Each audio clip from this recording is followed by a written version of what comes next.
Did you see Brian Tyler Cohen? Going. I retweeted him. Yeah.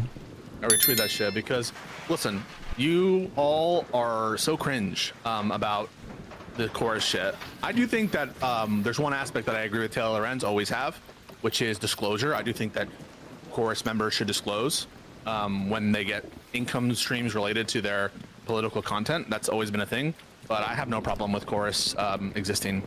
And I think that people who do need to realize what moment they're in. And yeah, so I retweeted that. What I think is wildly cringe about that whole thing was that during the Hassan Crash Out stream last week, he was like, there was like a 5-minute exchange that he had with his audience where he was telling them, like, they were, I guess, pushing him to go scorched earth on chorus and Brian Tyler Cohen. And he did this whole rant for like 2 minutes about how he needed to repair with Brian, basically. Because Brian knows a lot of fucking political consultants, or I don't know what language he used, like Democratic Party political consultants. So he had to like repair that relationship, but he said it, you know, like live to his audience, and he still continues to accuse Chorus of paying creators to do Israeli propaganda. So it's like he wants it both ways. Like he wants to be able to use Chorus as like an Alex Jones boogeyman, but then he thinks he's being sly when he just tells his audience like, no, we got to like play politics with Brian. You know, that's kind of fucking insane. I think it's to the heart of our critique. It seems like pragmatism is available for everything except the voting decision. This is kind of like voting exceptionalism attitude that people seem to have, where they understand pragmatism in the context, for example, of resolutions on Israel-Palestine, for example, in terms of making alliances. I think even a lot of people like the Mamdani Hochul situation. I understand not everybody, but I think that lefties are willing to abide, or at least a lot of them are willing to abide pragmatism or sort of, I don't know what to call it. Super nothing yet. Political moves that are beneficial, but aren't necessarily ideologically based in any other context except for the vote itself, which I always find odd. And that's another example of it. I think like withholding criticism of Chorus or withholding going hard on Brian Tyler Cohen because of trying to make an alliance. Well, great. I mean, maybe that's the right move to make politically. Then why aren't you consistent with that framework of pragmatism in other contexts where it clearly applies? No way out. Like the answer is very obvious, but I don't know how Brain Broker Pisco goes on this issue. The answer is because Hassan is only trying to maximize for his clout. Right? Like that's the obvious, easy answer that explains every single thing here without needing to bootstrap on 20 million other things. Hold on, I think you missed the point of what I was talking about though. Like I don't think it's that deep. Like I think Hassan wants it both ways, where he can do literal Alex Jones level analysis. Like you would agree that him baselessly accusing people of being paid by Chorus to do Israeli propaganda is like fully Alex Jones, right? Like pretty much right. What do you mean by? I think it's not based in anything. And no, but Alex Jones, it's just like fully Alex Jones, right? Alex Jones will come up with the craziest conspiracy theories you can think of to explain 9/11 or, you know, like election results. You know, he'll do like Zog kind of stuff. Is this really any different?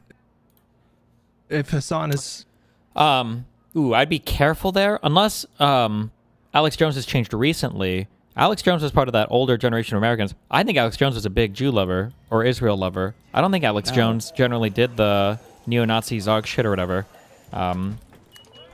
He did it in the past. Now he's not so much anymore. What did he say in the past? Jew. Like a lot of that stuff. He was definitely anti-Semitic in the past, but now he changed. What was the Jew thing in reference to? There's like 10 of them. Can you name a single position or whatever? Well, like when Kanye came on with Fuentes, like Alex Jones was staunchly in the other camp on that. I will get you. Like, yeah, so Brandon just said the Jew thing was him talking about anti-Semites using it too much. Because that's what I thought the reference was, is he's like, everybody wants to blame Jew or whatever. So it's like these, yeah, but. You know, just randomly accusing creators of being paid by Chorus to do Israeli talking points. For some Alex Jones conspiracy, 100%. I'm sorry, I just when I hear Alex Jones conspiracy, I think of like Sandy Hook, because that's but this is right next to it, is what I'm saying. You don't think it is? In terms perhaps of the brazenness of saying something without evidence, but in terms of like the material harm, no. But I do understand what you're saying. It's a brazen claim without any evidence, and that's like what Alex Jones does. Like if I told you Alex Jones baselessly accused, you know, some random medium-sized influencer of being paid by Israel to do propaganda, you would be like, oh yeah, that's like typical Alex Jones. Yeah, Yeah. I would also say that Hassan oftentimes makes brazen claims without any evidence. Yeah, that's what I'm saying. JDAM I'm stuff saying, and- yeah. Well, no, this is beyond JDAM stuff though. This is like fully conspiracy brained Alex Jones level analysis. Agreed. Okay. All right. I just know what you mean, like, because sometimes the lies of Alex Jones often happen in the context of active debunking when things have already been debunked, or that deal with areas of like just the most depraved damages. So, for example, like there are situations where Alex Jones has continued to spread things after they've been debunked. Now, in this Course case, I think it hasn't. There's no evidence for it, right? And there's certainly Who's in this house at statements of, 17 minutes? Course What people the who fuck? contest it 100%. But sometimes there's like a factual underpinnings to what Alex Jones will say that that are like so obscene and offensive beyond the level of the kind of these kind of negative innuendos that were made by Taylor Lorenz and by Hassan. But in general, I agree with what you're saying. That's I what I was thinking about Alex Jones mean- with like Sandy Hook shit, Jan 6 stuff. See, but I don't know if I agree with that. I actually think they're just as bad. You want me to explain? Yeah. So Hassan's whole thing is talking about the Palestinian conflict and using the language of genocide, right? That's been his biggest sort of like focus for the last couple of years. He will say things like a live stream Holocaust, these kinds of things. He is very casually, very baselessly accusing just random influencers that show up on his feed of being paid by Chorus to do Israeli apologia, like genocide apologia. That to me is just as disgusting as accusing parents of like faking their kids' murder. It's like it's like right next to it. It's not, a layer above it. It's just that is just Alex Jones level of disgusting smear.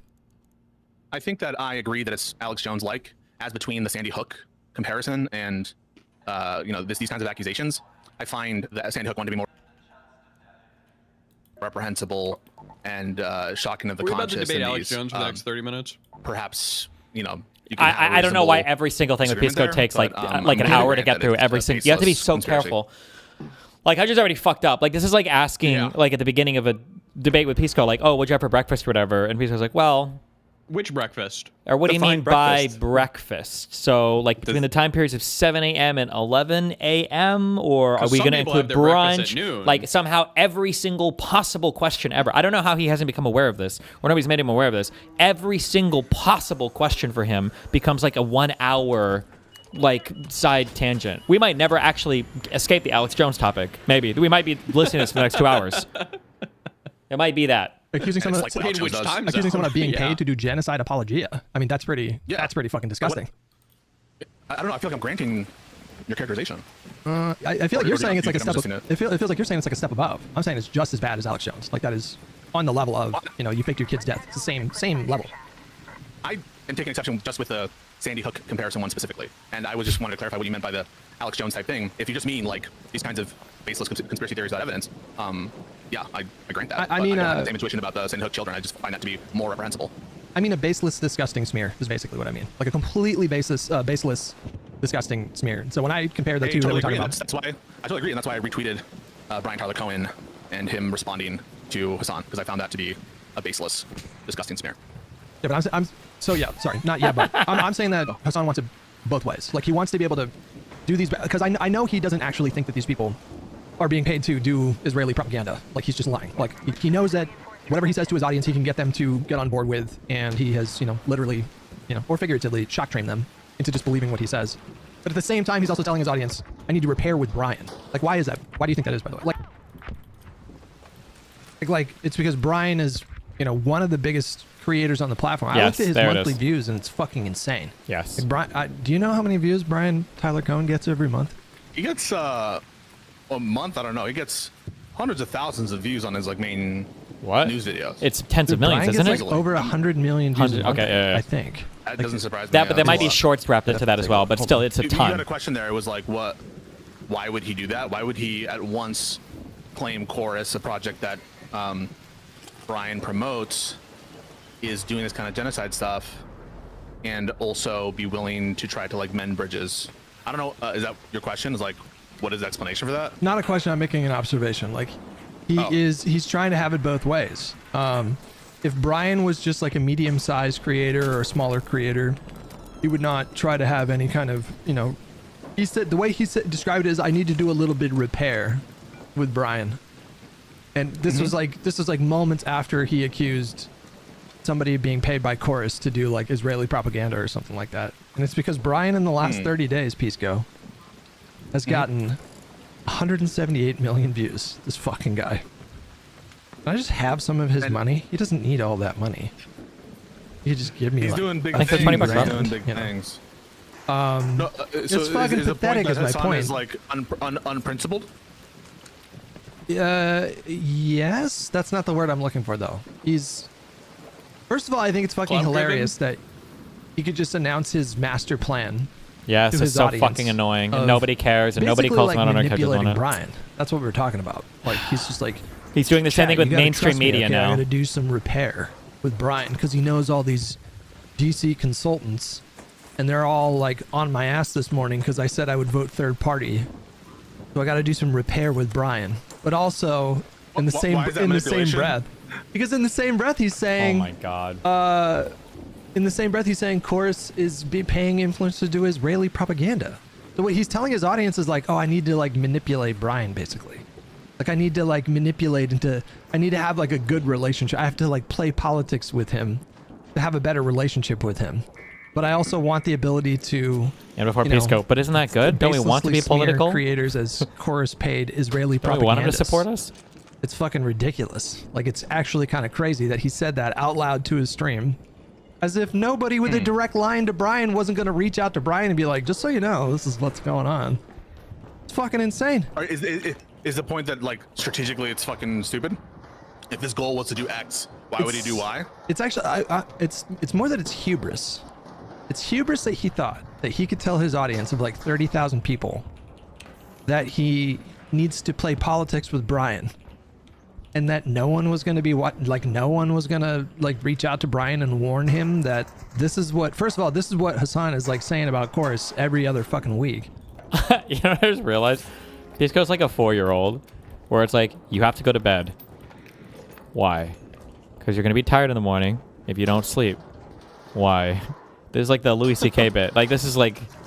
Jesus. On his stream, but also he's telling his audience that he wants a better relationship with you so he can get these quote-unquote DC consultants off of his ass. Like, it's kind of wild that he didn't think that someone was going to reach out to Brian.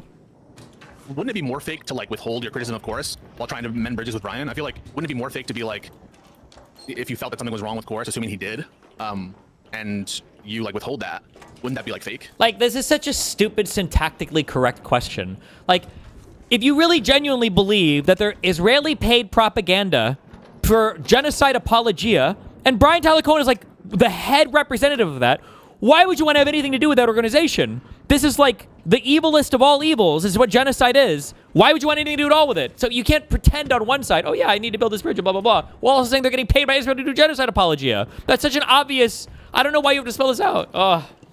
I just don't see, is there an inconsistency in saying his belief about Chorus and also saying he wants to mend the bridge with Brian, except for the fact that it would probably make it less likely that you'd be able to mend bridges with Brian? Like, but like, why would he not assume that somebody would just reach out to Brian and give Brian a heads up? It's crazy to me, right? Maybe the answer is, and I'm not saying this is true, is because he believes both things, right? He is willing to say what he says, even though it will incur some reputational cost with Brian. Oh my Or God. maybe he's stupid and didn't think of it, or maybe, I don't know, how else do you explain it? That he's just hubristic and I don't think dumb and not calculating? Yes, I mean, I think it's hubris, like I said, but like, I don't think he actually thinks these things about these creators. Is my point. I think he doesn't actually think that they're being paid by fucking Chorus to do Israeli propaganda. Wait, I think he then just why would he lies. say that, then? Because Pisco, he just lies. Do you understand this about him? He just lies. He does not give a fuck. He will lie about you. But it's not even a self-serving lie, because you're saying it's counter to his goal. Of, Oh It's my serving in his broader God. goal of like turning people against the libs. Like that's his biggest project right now. It's less like being anti-Trump and more turning people away from the lib establishment or whatever. That's his #1 goal. And so in service of that goal, he will very casually, with no evidence whatsoever, just accuse people of being paid by Chorus to do Israeli propaganda. Like he knows that it's bullshit. maybe he believes it. He doesn't though. Like I don't know why people are. I was like you at one point, Pisco. So naive, you know, so full of youthful optimism about people. And the more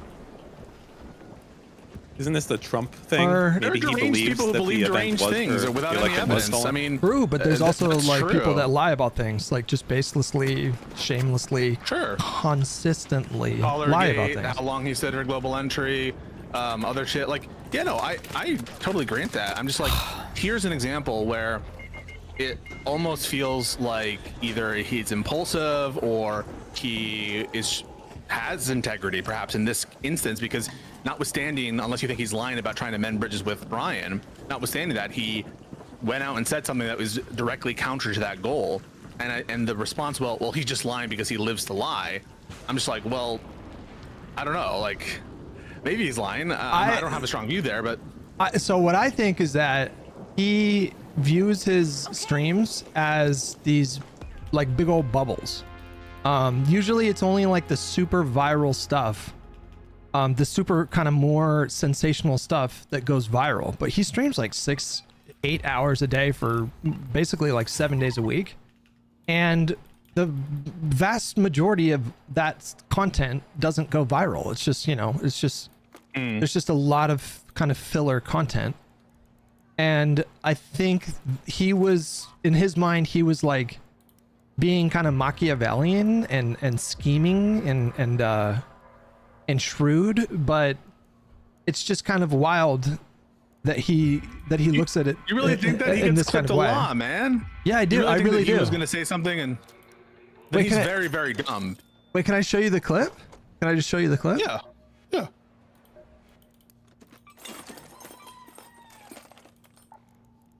How do I share my screen with you? If you go to share, just hover over it, and there should be like share thing. If I go to my was like- screen, oh, share your I screen. now have an expectation that I now have an How expectation. did you fuck your just be careful cues? that This it's is like the supposed to be program my you wanna PvP share, not, account, like, so I was PvPing on it, some but I other need to shit. get 3 million fucking credits. So Connor like leaked our my DMs. horse pornography. Your horse porn, your frog porn. I like horse porn. It just is like- what it is. Fuck, where is it? Hold on. I'll just send you the clip. Actually, I'll just send you the clip, and then you can watch it here. Okay. There's like more context to it. This is like a 45-second clip, but Okay. but you kind of get the gist of it. Here, I'm gonna send it to you on Discord. yeah, there it is right there. Okay. And then chat, I'll show you guys the same thing. All right.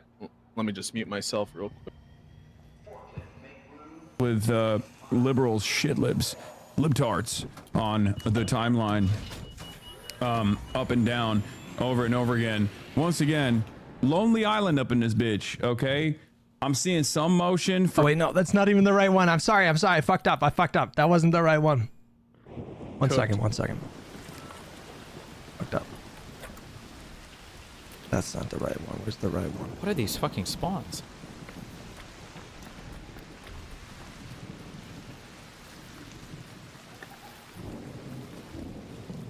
I fucked up. This is the one here.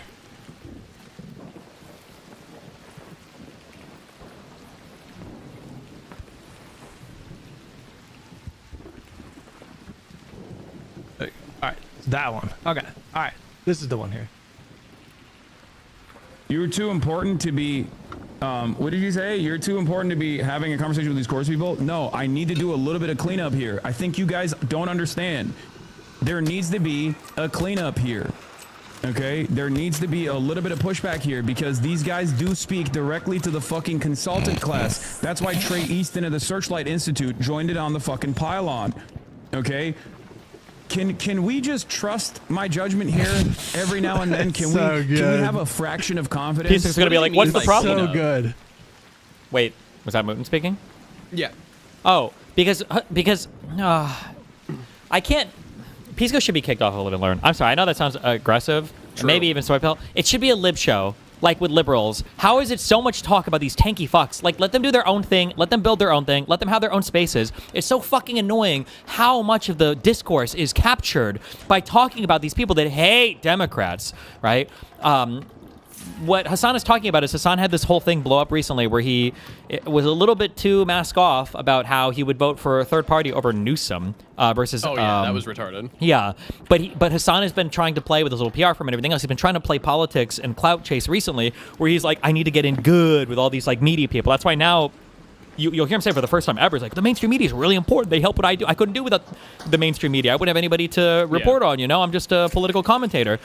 So he's telling his audience like blatantly, like, yeah, we got to get in good and we need to do some reputation repair because you know our shit's kind of fucked right now.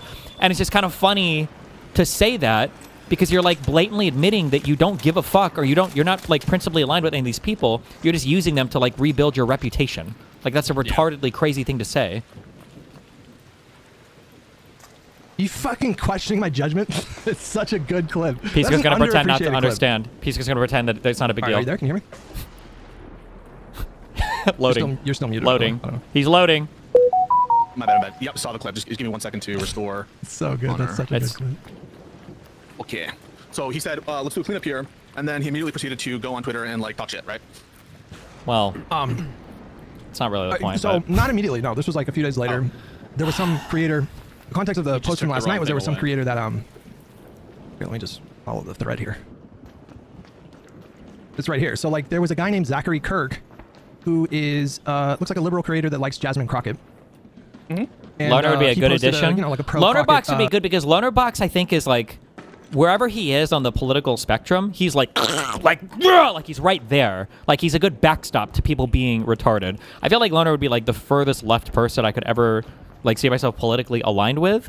But the most important thing about Loner Box is like he won't let any fuck shit get away. Or get away from him, or anybody get away with any fuck shit around him. Like he knows exactly the games that are played with some of these people. Probably doesn't. Oh. It probably doesn't help that everybody's killing me in these queues. But it probably doesn't help that Hassan personally went after Lonerbox for like a year or two. But video down here. And then Hassan quote retweeted this person and said, "Chorus-funded creators need to stop doing shit like this. Straight up Israeli ass." no, but if I see one, I'll let you know. Oh no, I know it already. I just don't have one. Sorry. Oh, okay. Does anybody need a snapping blueprint? This fucking Kill that guy. motherfucker. First of all, where is he getting that this person is a chorus creator? Like, where did he get that? The fuck is that all about? I have no idea. Alex Jones is my point. I mean, and he tied it to Yeah, Israel. I mean, He tied it to Israel. You know? Unless there's a basis to know that. Yeah, I would agree. He tied it to Israel, and then Brian called him out, and then Hassan said what he said. But like, this is my point where it's like hubris and stupidity. So like, he does think that he can have it both ways, or he can just deploy this, chorus attack anytime. I guess anytime a creator posts something that he doesn't like, I guess is what's happening here. And then at the same time, he's like, but chat, you gotta trust me. I gotta repair. I gotta repair with Brian. He's got too many DC consultant friends. They're all fucking jumping in my mentions this morning. The whole Yeah, thing. I is just thought it fine. was the best example of like an inconsistency on that thing. Like I totally agree that it's Alex Jones-esque to assert that they're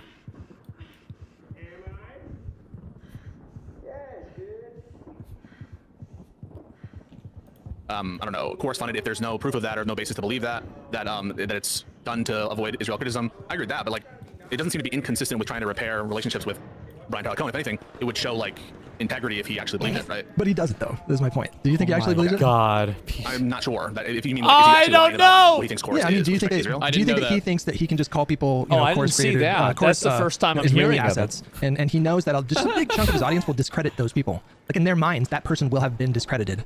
Therefore, ... you don't have to like listen to their criticism or pay attention to anything they have to say. They're just chorus Israeli assets. Like that's what he's doing. It's all a big effort to discredit people. This is like his MO. Knowing that they're not chorus funded. No, but specifically like tying it to like Israeli propaganda, which is Why is he acting so fucking retarded? What? Hey, Wait. triple So as he is. when he ties it to Israeli stuff, you're saying that he's trying to like discredit their opinions broadly? Like, really? Are you saying that? Oh, so like, can you explain that? Like, what? So like, wait. Do you mean like Hassan doesn't trust Israel as well? Like, or he thinks that they're all lying about that stuff? Or like, what do you like? Oh my God. But that's what he does. Like the chorus thing is just for him a vector to tie it to like the broader kind of Israel stuff. Got it. But like, can we Got just take it. this one at a time? So this guy Zachary Kirk, is there a basis to believe that he's a chorus funded creator? Well, so there's somebody in my chat that's Why saying are we that, talking about chorus? Taylor said he was in chorus. But there's Because Pisco at his heart. And this is why no matter what he does, and no matter how many mean things I say about him, this is why Pisco will always be my boy, okay? He's a debate lord, okay? And I respect it. He's a debate lord, and he could do this. He's a debater. He's a debate pervert. He's a debate pedophile, and he could do this for 12 hours. And I could too. And I love it! But, holy Christ. Oh my God, double Rocketeer, please no. I'm losing on this. Let me pivot. Let's talk about something just completely irrelevant. Something like that. again, that's not the point though. That's not the point. Like he's using chorus again as he's framing them as a organization that is doing Israeli propaganda. I would say that the framing there is implying that like there's a broader pattern of chorus apologia for Israel. Although Oh my God. So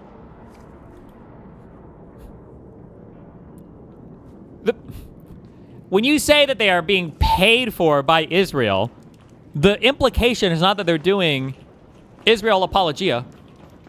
The implication is that they're being paid by Israel to do it, and they're concealing it. What are you talking? These are two totally different claims. I want to say that that's like a level removed from what I would like. I thought that there was no basis to conclude this guy was in chorus, but I'm happy to say that like that part of the framing, as you know, chorus is in the tank for Israel. Without additional evidence, I don't agree with that framing. But I would put that at a different level removed than like just claiming people are chorus funded because of their Israel takes. You know?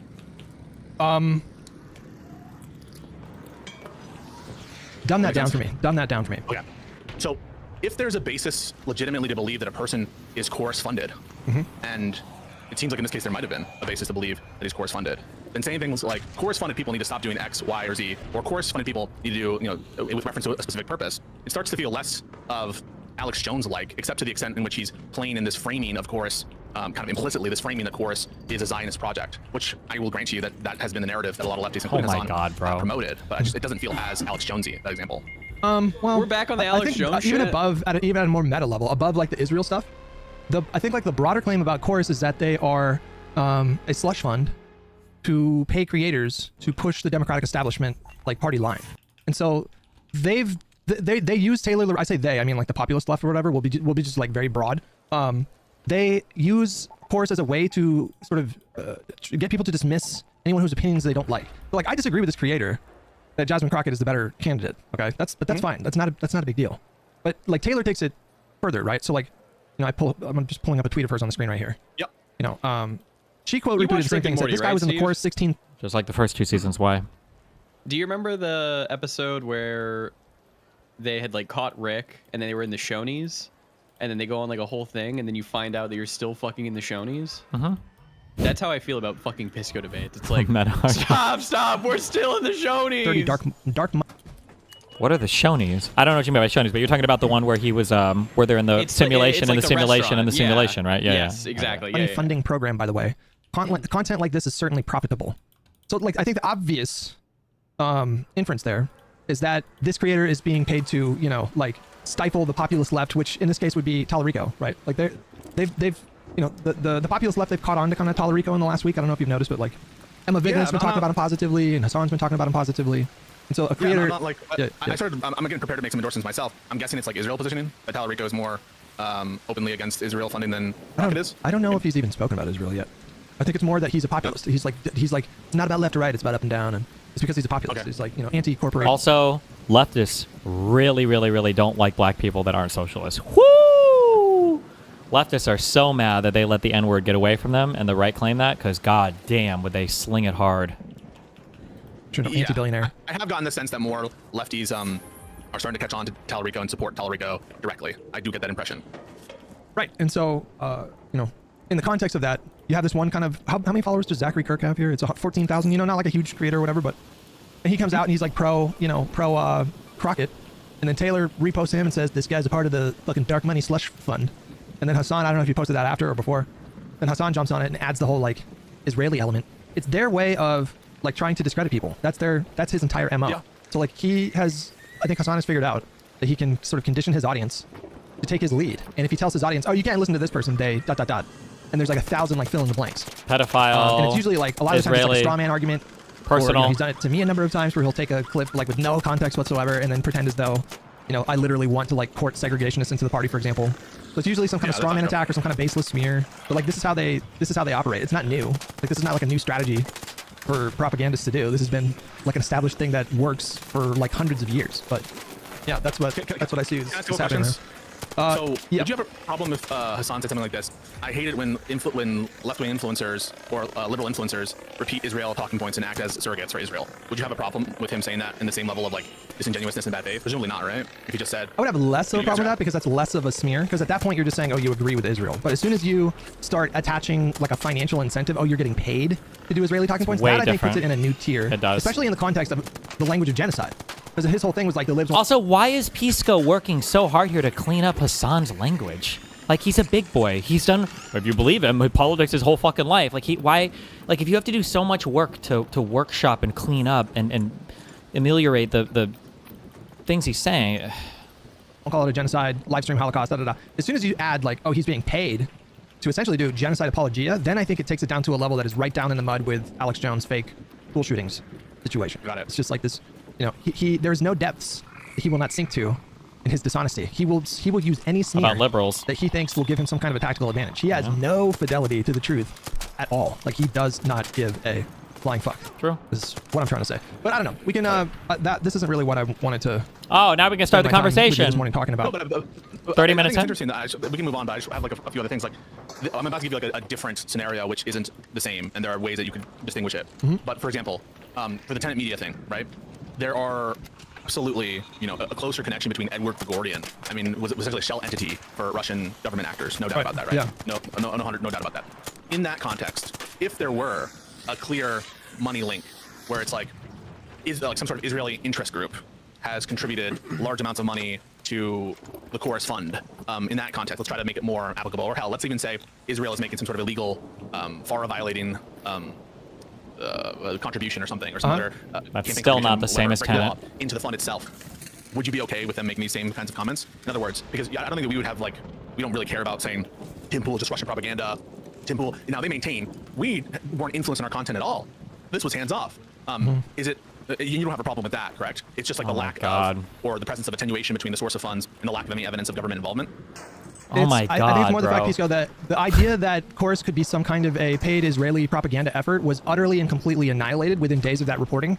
I feel like you would have had to have gone out of your way to not see the many receipts that creators were dropping in the days that followed that article. Examples of Chorus creators that were not only outspoken about Israel, but they were using the same language. Like, they were using the same really strong, harsh language for people like Chuck Schumer. They were calling it a genocide, these kinds of things. Like, you had to have gone out of your way to miss those things. But the whole point is, like, these creators that have this influence, they will head off that kind of stuff by discrediting these people in the way that I just told you about.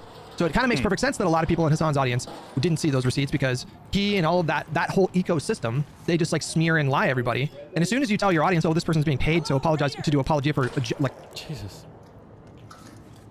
a genocide, then of course it makes sense that they didn't see any of those receipts, because in their minds they're like, oh, this guy's a genocide. Why would I even watch a 10-second clip when they're doing genocide apologia? And so, like, the whole thing, Pisco, is intentionally dishonest. That's my point. They know they're lying. It is a conscious, deliberate effort that they're doing to try to discredit people that they think represent a threat to their populist left movement. That's what this is all about. That's what I think.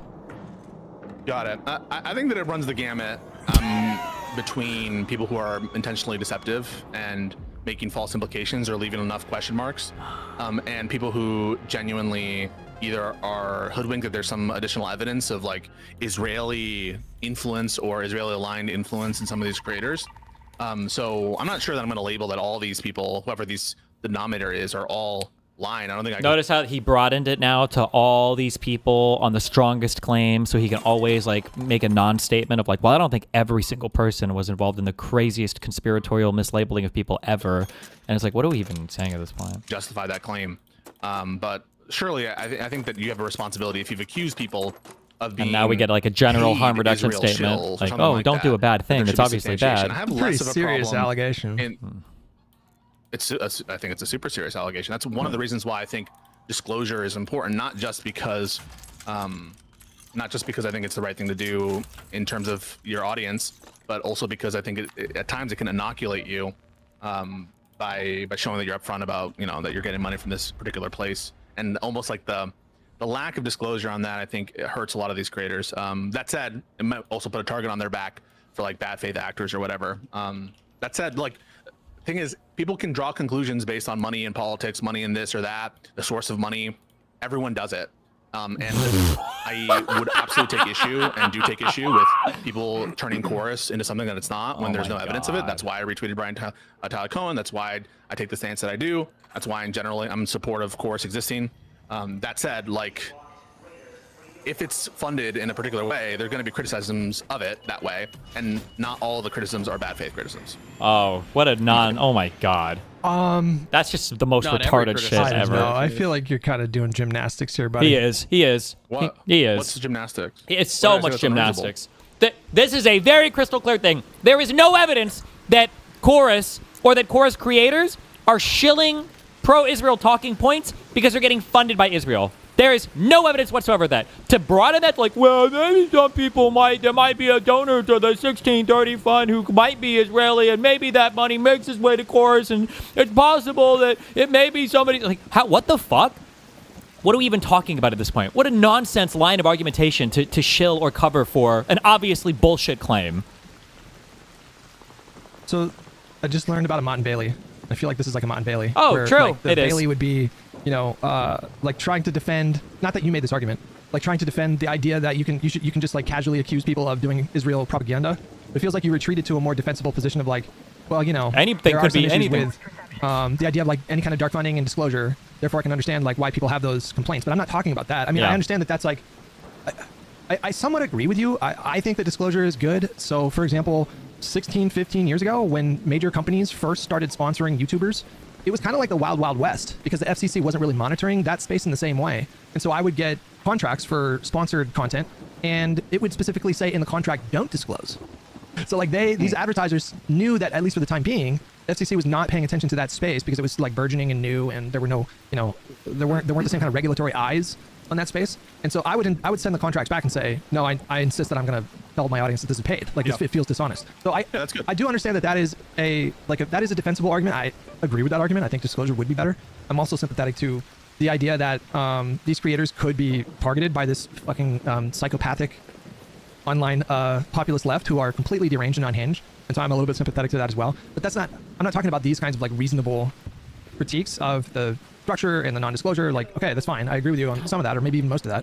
I'm not talking about that. I'm talking about the idea of if a creator shows up on your feed and you just want to discredit them in the eyes of your audience, you just baselessly accuse them of being paid by Israel to do propaganda. Like that is so far removed from the critique that you just gave. I don't have any intention of doing a Mott and Bailey or anything like that. I would condemn reflexively or knowingly, maliciously accusing people of taking money without any evidence. I hope that you didn't get the impression that I would think that that's like good or okay or justifiable or whatever. All I'm saying is like, I think what you were asking for was like a broader set of condemnations around quote unquote like these people and their different problems. And I just like, some people are lying for sure. Some people are delusional. Some people have what I take to be good faith criticism, even if I don't agree with it. And that's all I'm saying, is that all criticism of Chorus is not illegitimate. Some of it is. And when you point to specific examples by specific people, 100%, I'm there. But like, for example, if APAC gave money directly to this fund or whatever, or to creators, I don't think we would have a problem with them. They're paid Israel shills, right? Even if they're like, but no, APAC doesn't influence what I do. Now, in this case, I think the evidence is not strong that there's any sort of content regulation, any kind of specific ideological other than pro-Democrat that is like tailoring content of any kind. But I just think that there's like different contexts and different criticisms, and I'm not sure what I'm signing up to when you ask me to condemn certain things or call them lies. I'm happy to do that for specific critiques, but I don't think that all critiques of Chorus are like that. I don't think that's unreasonable or a Mott and Bailey. I guess this feels like it is relevant in the context of the larger conversation that I've been having with like you a lot in the last 9 months or however long it's been, where I feel like I'm trying to get you to see like a larger issue that's at play here, which is that I think that the goals of the lefties, like the bigger creators that I talk about, are not in line with what I thought you and me are trying to do. And I guess that's what I wanted to talk to you about today, because I agree with that. I want to figure out if we actually do have Is the he same realizing Pisco's crazy goals. So I wanted to ask you a few questions, if you don't mind.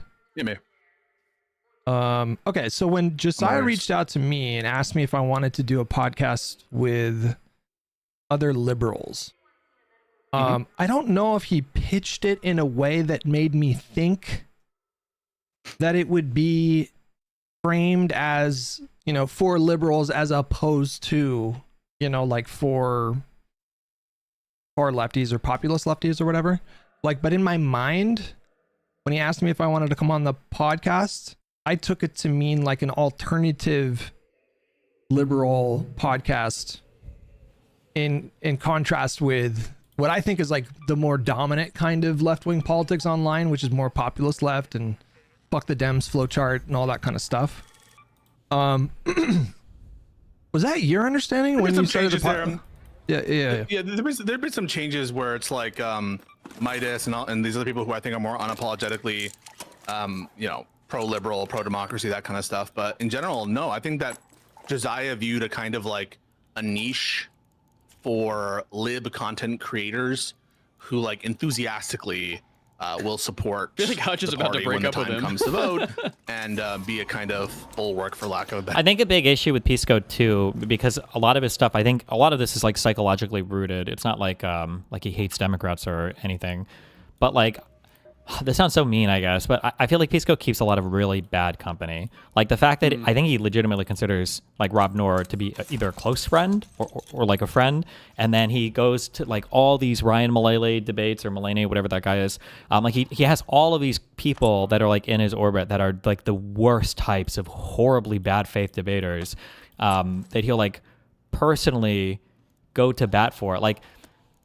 And it's strange because when you watch Pisco argue with these people, it's not like Pisco's capitulating. Like when I watch Pisco debate with Ryan or when I watch Pisco debate with Rob Noor, it's not like Pisco's like cucking out to them, like saying like, oh yeah, you're right about everything. But I wonder if they're having an impact on his argumentation or his like the way that he mind models the world or something. I don't know. It's really weird. His like just the group of people that he's always like doing content with, I feel like are really, really bad outside of the live and learn people. Her word against socialist LARPing. Sorry, so that's what you did think that the podcast would be? Is that like we're an alternative? Like if you can imagine every single conservative podcast ever, what are you doing? You know, here's the evil trans people for the day. Here's what God Emperor Trump said for the day. Here's all of our right-wing fanatics that, oh, you guys like Orban? You guys like Tommy Robinson? You guys like the AFD? Like it's like the daily digest of fucking far-right propaganda every single time on every single right-wing show, all the time, always. And then you have like a show called Live and Learn, and it's like half the time is infighting with tankies that want to destroy the fucking party and cancerously rot it from the inside out. Like, again, I understand that we don't have the same like inoculation against far left terms, but imagine you have a right-wing show and you're bringing on people called like, I don't know any of the Nazi terminology, the Schwarzenegger, whatever fucking buzzword or whatever.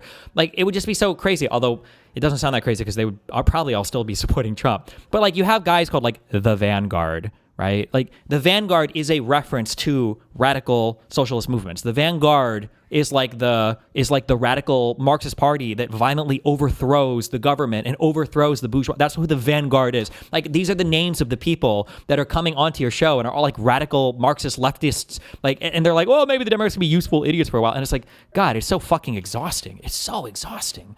The socialist LARPing? Wait, what did you say? Nope. Oh. I didn't say anything. Yeah, like where we don't just shit on Democrats for no reason. Where we, the podcast is called Live and Learn. He was thinking about getting liberal creators who support the American project and who support our candidates when the time comes. Gotcha. And instead of having like just shame all the time, for there to be some pride in standing up against the threat of Republicans and fascism. Okay, all right. So I want to get into your mind, dear Pisco, who I love. Oh boy. And you are in fact my boy. Uh-oh. And my title says that you're the devil. That's just a meme. That's just a meme. No, hit me. Give me your question. No, just so we're clear though, I have decided that Hassan versus reanimated Epstein, I would vote third party, is what I decided. I don't know if you saw. Really? Yeah, the update, yeah. Is that like a meme position? Because that's what Hassan said? No. Why can't he even...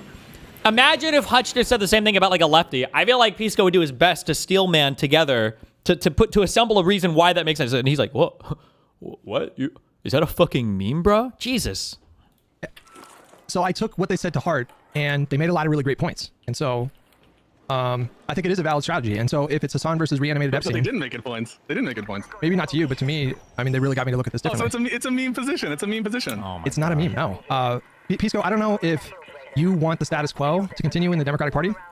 I feel like if you pledge fealty to Hassan in 2028, that, we're only just going to get more of the same. We'll probably get an even worse reanimated Epstein, 4 years after Hassan. And so...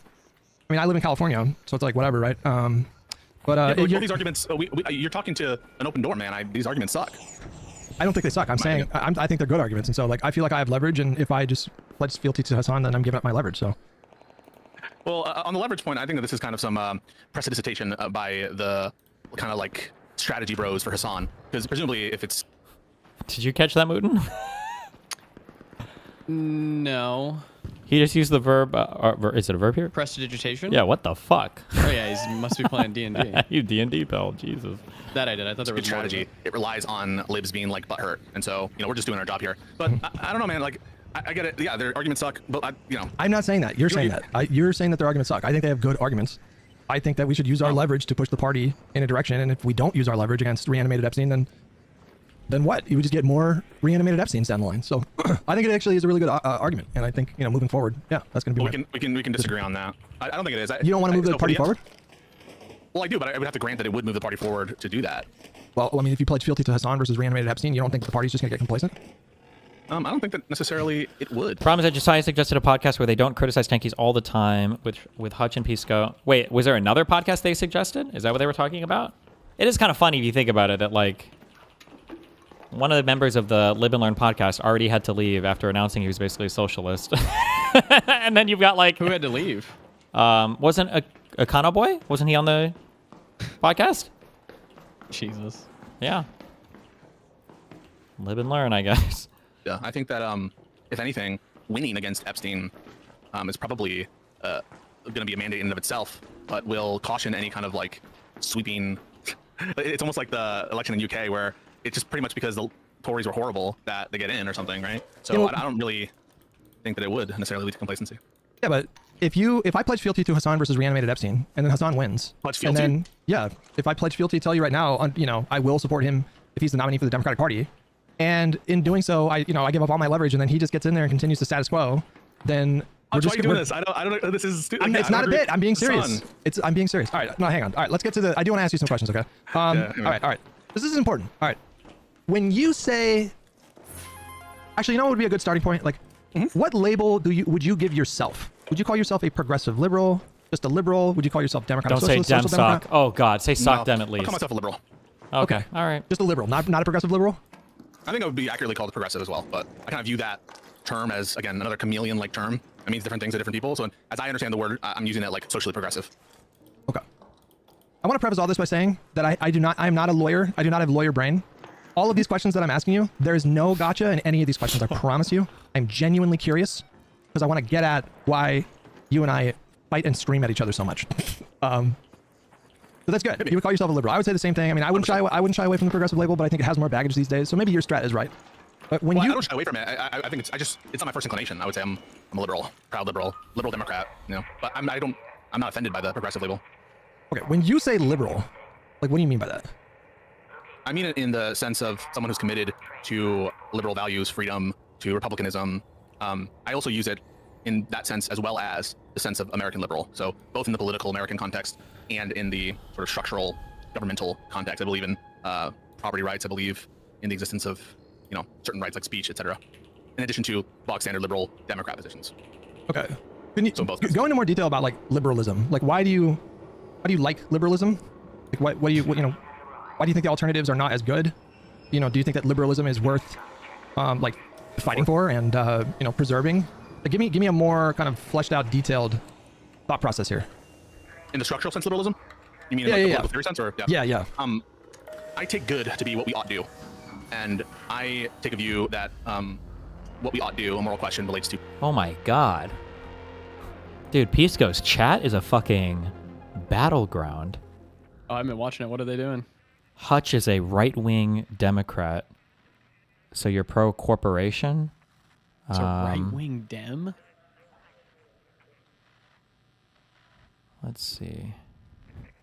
Hutch is audience captured. He has to do the Hassan bad crap because only Diddy G watches him. Diddy G.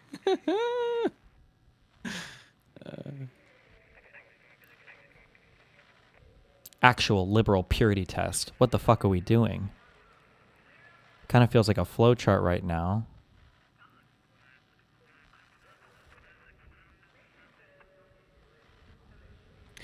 I think a good way to see if like a streamer is gonna like go fucking crazy and like I don't know, blow up their shit with you is to watch their chat rooms, actually. 100%. And watch how the streamer reacts to their Yep, chat. 1 and, like, trillion if they fight percent. back. This is one of the things that like the soy pill talked to me about. I won't say he got mad at me about, but like I was like, if your chat is like universally calling me like a fucking pedophile and shit, and you're just like And you're not whatever on it, fighting back? Yeah, that's like 100%. I'm good on that. I'm good on that, Chief. I don't need that.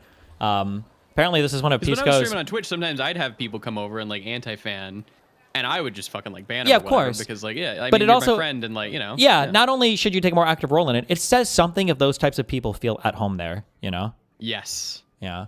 This guy is apparently Pisco's mod. Hutch only exists as a Hassan op, nothing else. Cernas? Is that true? Jesus. Good one. Preferences. Thank you, Eliminator, for the And, 5 certain gifted. preferences.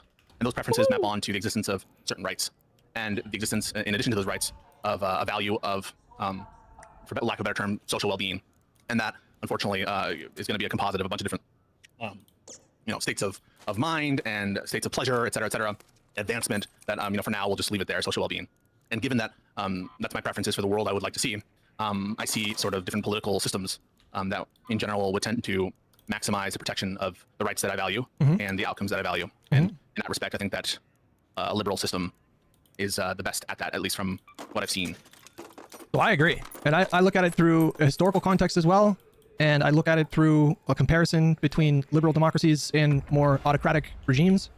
And when I look at a country like China, where I'm sure you can find people that in their day The clipper that Hassan was watching the other day, Substance, is a massive Pisco chatter donor. That guy's also one of my number one haters. Jesus, He's that also, I'm motherfucker. pretty sure he like runs in all of those Gisticle Discord servers. He's one of the big brigader guys as well. There's like 5 or 10 different Gisticle people that constantly brigade and monitor like every fucking Discord server in this orbit. And then some of them give big money for it. I think Doobie is one of them. I didn't know Substance was a donor guy as well. Is he actually? today lives feel contentment or stimulation or pleasure or satisfaction. And I don't think that the current Chinese state is necessarily like directly comparable to the kind of government that we saw in Orwell's 1984, right? Like there's gradients of bad, but when I look at a state like China and I consider the fact that what the conversation that you and I are having right now, you just can't have that conversation in a public forum in that country, and that is something. I'm a free society that I don't like the Chinese government, the Chinese Communist Party. Yep. And one of the reasons I'm against authoritarian regimes, including the communist systems that we have seen emerge, is precisely because they don't protect rights, like in China. Yes. If you can truly call it communistic at this point, some aspect of communism for sure, but it seems like following the fall of the Berlin Wall, that State capitalism. there's some differences in how Why does Pisco keep these anti-fans around his company? This sounds like an insult, but it's a secret compliment. Like, I think especially before diving into the online politics world full time, I think Pisco was just kind of more normie, and that he had like a good, obviously he knows law, he knows his job and everything really well. And then I think he knows like actual kind of politics kind of well, but I don't think he knew anything about like the online political landscape.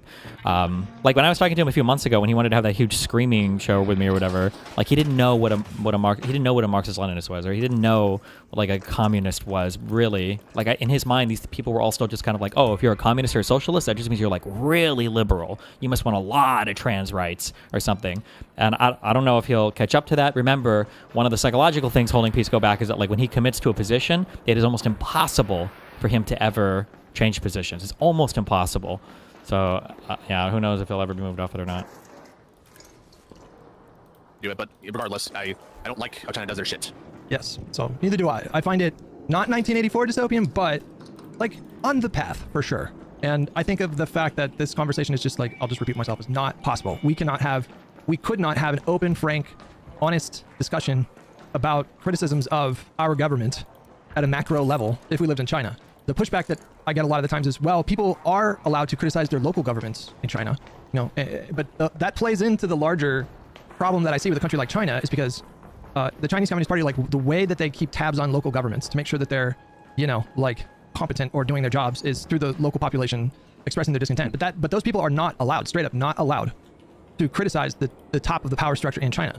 And so to me, like that, whatever fancy bells and whistles they have with their infrastructure, that stuff to me is not worth the price of not being able to have this conversation. So this sort of Yeah, right, I totally agree with that. right. So like I didn't think about rights in this kind of way until Trump came along and threatened the liberal kind of government, democratic government that we have in this country. Like I sounded a lot like the kind of lefties that I have a problem with when I was in my 20s and like going into my 30s. Like, it's straight up. I mean, it was very similar kind of rhetoric. And it was Trump coming along that threatened these things that got me to appreciate them in a way that I didn't before. I'm just telling you this to sort of inform you about like why I say the things that I do and why I focus on the things that I do. Because there was a point in the conversation we had on the pod on Monday where you framed it as though the reason I was speaking up was because I had a personal axe to grind with Hassan or like other people. And I think it's possible. that's part of Oh it. my Just God. part of it. I find myself like very. I do have personal Plausible, issues. plausible. I do have personal issues with the way that Hassan conducts himself. But the thing that I'm more focused on when I talk about him a lot is the threat that I think he poses to this system that, and I agree with you. I think this is like the best system that the world has ever seen so far. You know, we could have some kind of epical shift at some point and we move away from liberal democracy and something better comes along. But so far, the spanning human history, I prefer liberal democracy over like living under a pharaoh or a Caesar or a monarch. And I think that it is like not only worth protecting, but we really need to be like vigilant in the fight right now because it's under threat in a way that it hasn't in decades. But I've been speaking for, I do have other questions, but I want to let you jump in and Yeah, so like I don't know that there's disagreement there. I hope that people haven't gotten the wrong impression. Like I feel like the majority of my impulse against MAGA has to do with structural liberal concerns, like separation of powers, the elimination of arbitrary power, the imposition of procedural guardrails, upon which all of our rights are premised.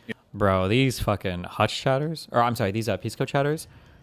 LOL, I wouldn't even know Hassan without DGG. What? And then this guy responds, "Me too, LOL. I started watching him, and I started watching Hassan and stopped watching Destiny."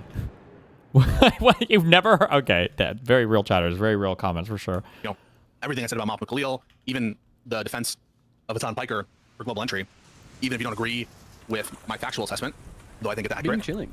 that is coming from a liberal perspective, namely that we don't want viewpoint discrimination to exist except in areas of the highest concern and only for narrow purposes, because to allow a broader set of viewpoint discrimination, even for the doling out of privileges that aren't in no sense entitlements, that is sort of a pathway to continual erosion of the shit that we value most. And so my entire, I think, position in this liberal sphere has been to prioritize the protection of those systems. And so I think in that sense, I've been very clear that I'm a liberal in that sense first, before I'm a liberal in the sense of democratic politics. And I guess I don't understand.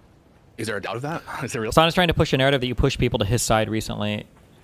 Yeah, they do. It's all narrativizing. It's all so cringe. Meanwhile, he's like, Hassan like chooses and abandons allies so quickly based on whether or not they'll simp for him or whether or not they will like help attack his enemies and promote people that he thinks are promoting him, like even if it means retweeting Nazis all the time, which he used to do. Or now when he's like giving this like explicit cover to fucking Gisticle, who by the way has always hated Hassan, but like over the past few months has changed so they can try to get on his good side to shit on me. It's just like so cringe. And then meanwhile, while all of them are claiming that I have contrarian politics, that all my political views are defined as like the opposite of whatever Hassan believes, which is like, I mean, again, like you can watch my streams, you can watch me research, you can watch me come to conclusions about things. It's so stupid.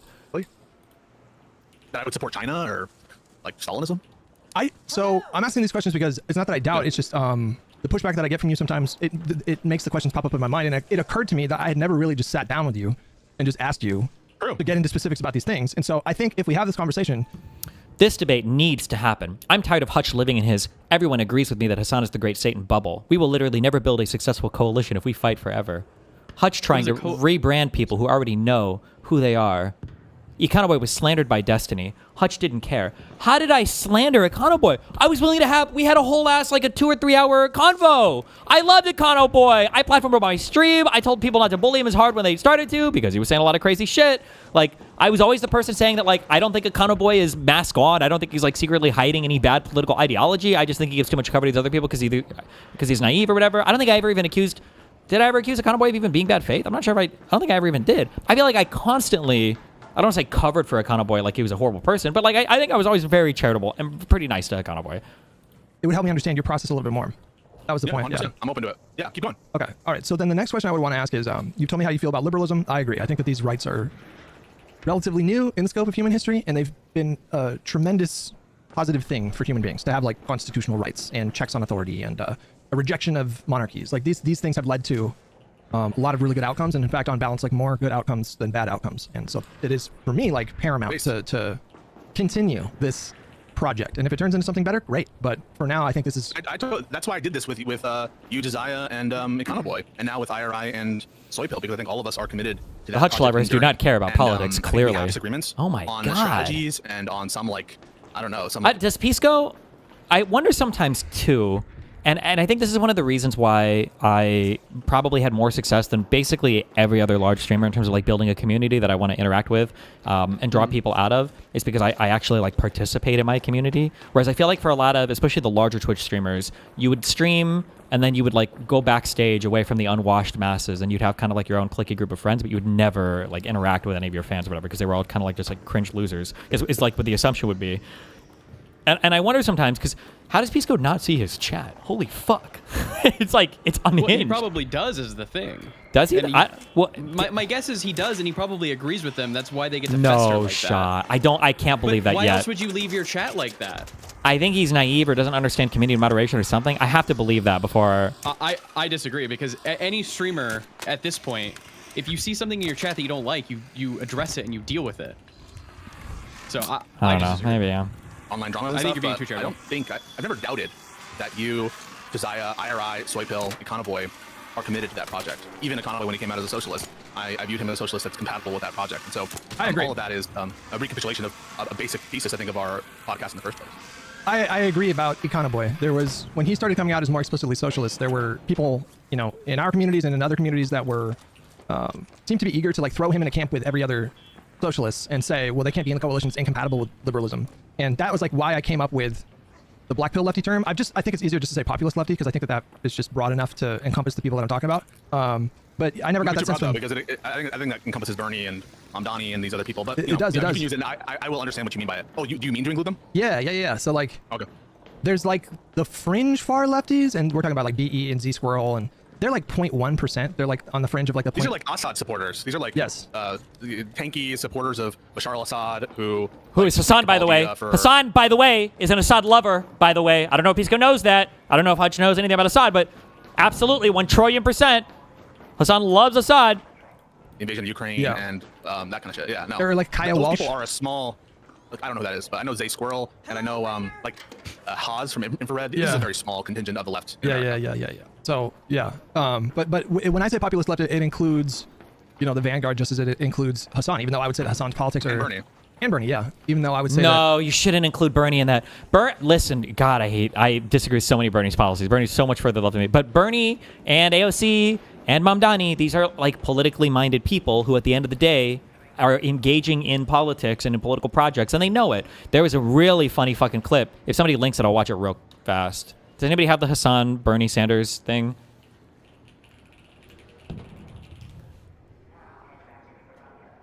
Oh, the new one where he's talking to him and he's like, about the Gavin Newsom shit? Yeah, hold on. Like, Last time, I was supposed to give you a Japanese Communist Party pin that I got in Japan, and I still forgot to bring it today. So I'm instead going to give you. Do you know what this is? Nope. An evil eye. So I'm going to give that to you. We say in Turkey, we say nazar, which means like you know. I'm having a hard time taking this off. All right. Well, you give it to me later. Okay. All right. I never don't mind. want to use up the whole 5 minutes here All right, getting your you pin know off. what? You're right. So what 5 this minutes, is about yeah. is saying to the billionaire class, you know what? Trump gave you and your friends $1 trillion in tax breaks. And at the same time, they cut health care by $1 trillion. 15 million Americans, including 3 million here in California, are going to lose their health care in order to give tax breaks to people who don't need it. That's why I'm here. Enough is enough. Yeah. wow, that's really bad, right? That one big beautiful bill, cuts for Medicaid, Republicans constantly attacking the ACA, Republicans constantly trying to undermine any bit of social welfare we have in the United States, right? ACA premiums going up. What a horrible, horrible, horrible thing, right? What do you think Hassan has to say about this horrible thing that Republicans have done to attacking our healthcare institutions in this country? What do you think? What do you think Hassan has to say about that? So there is one person, the governor of California, that is actually quite critical of the billionaire's tax. Do you have a message for Gavin Newsom? No, he does what he does. He and I disagree on the issue. And that's about it. Okay. All right. Fine. I am a little bit more critical than you are, I guess. At least. So you're not as nice a guy as I am. That's about That's it. true. That's true. Exactly. And that's the difference between Hassan and then like AOC and Mamdani and Bernie Sanders. This is why these people shouldn't be lumped together. Hutch shouldn't lump them together. They're different. It's a different caliber. It's a different quality of class of people. They have different goals in mind, right? Bernie is on a political project. Hassan is on a social media project. It's totally, totally, totally, totally different. Hassan's politics are definitely probably to the left of the vanguards. But bro, you should look into Kaya Walsh, by the way. Okay, you should look into her because that is a crazy story. All right, because she was like 17 years old, you know, like interning for the Warren campaign in 2020, and then fast forward, and she's filming literal propaganda videos from inside of a fucking drone factory in Iran, wearing a hijab. Yeah. It is Like, I'm not- wild. I'm just saying, like, it's just. Yeah. We don't need to focus on her, but I'm just saying, like, this is. No, Like, I it is, get it, but like, I don't spend most of my time worrying about like the Iranian Revolutionary Guard supporters or people who like, because they're just not, in my opinion, like a huge percentage of the online. No, like, I agree, people I who are agree. Critical. Yeah. I agree that you don't hear me talking a lot about like Z Squirrel and BE and Kaya Walsh because they're so fringe that you have to be like really online to be familiar with these people. But nobody takes them seriously. Like nobody. I mean, they get traffic on their shit, but I don't know how much of that is bots. But yeah, nobody takes them seriously. So anyways, back on the topic. Okay, so you described your belief in liberalism.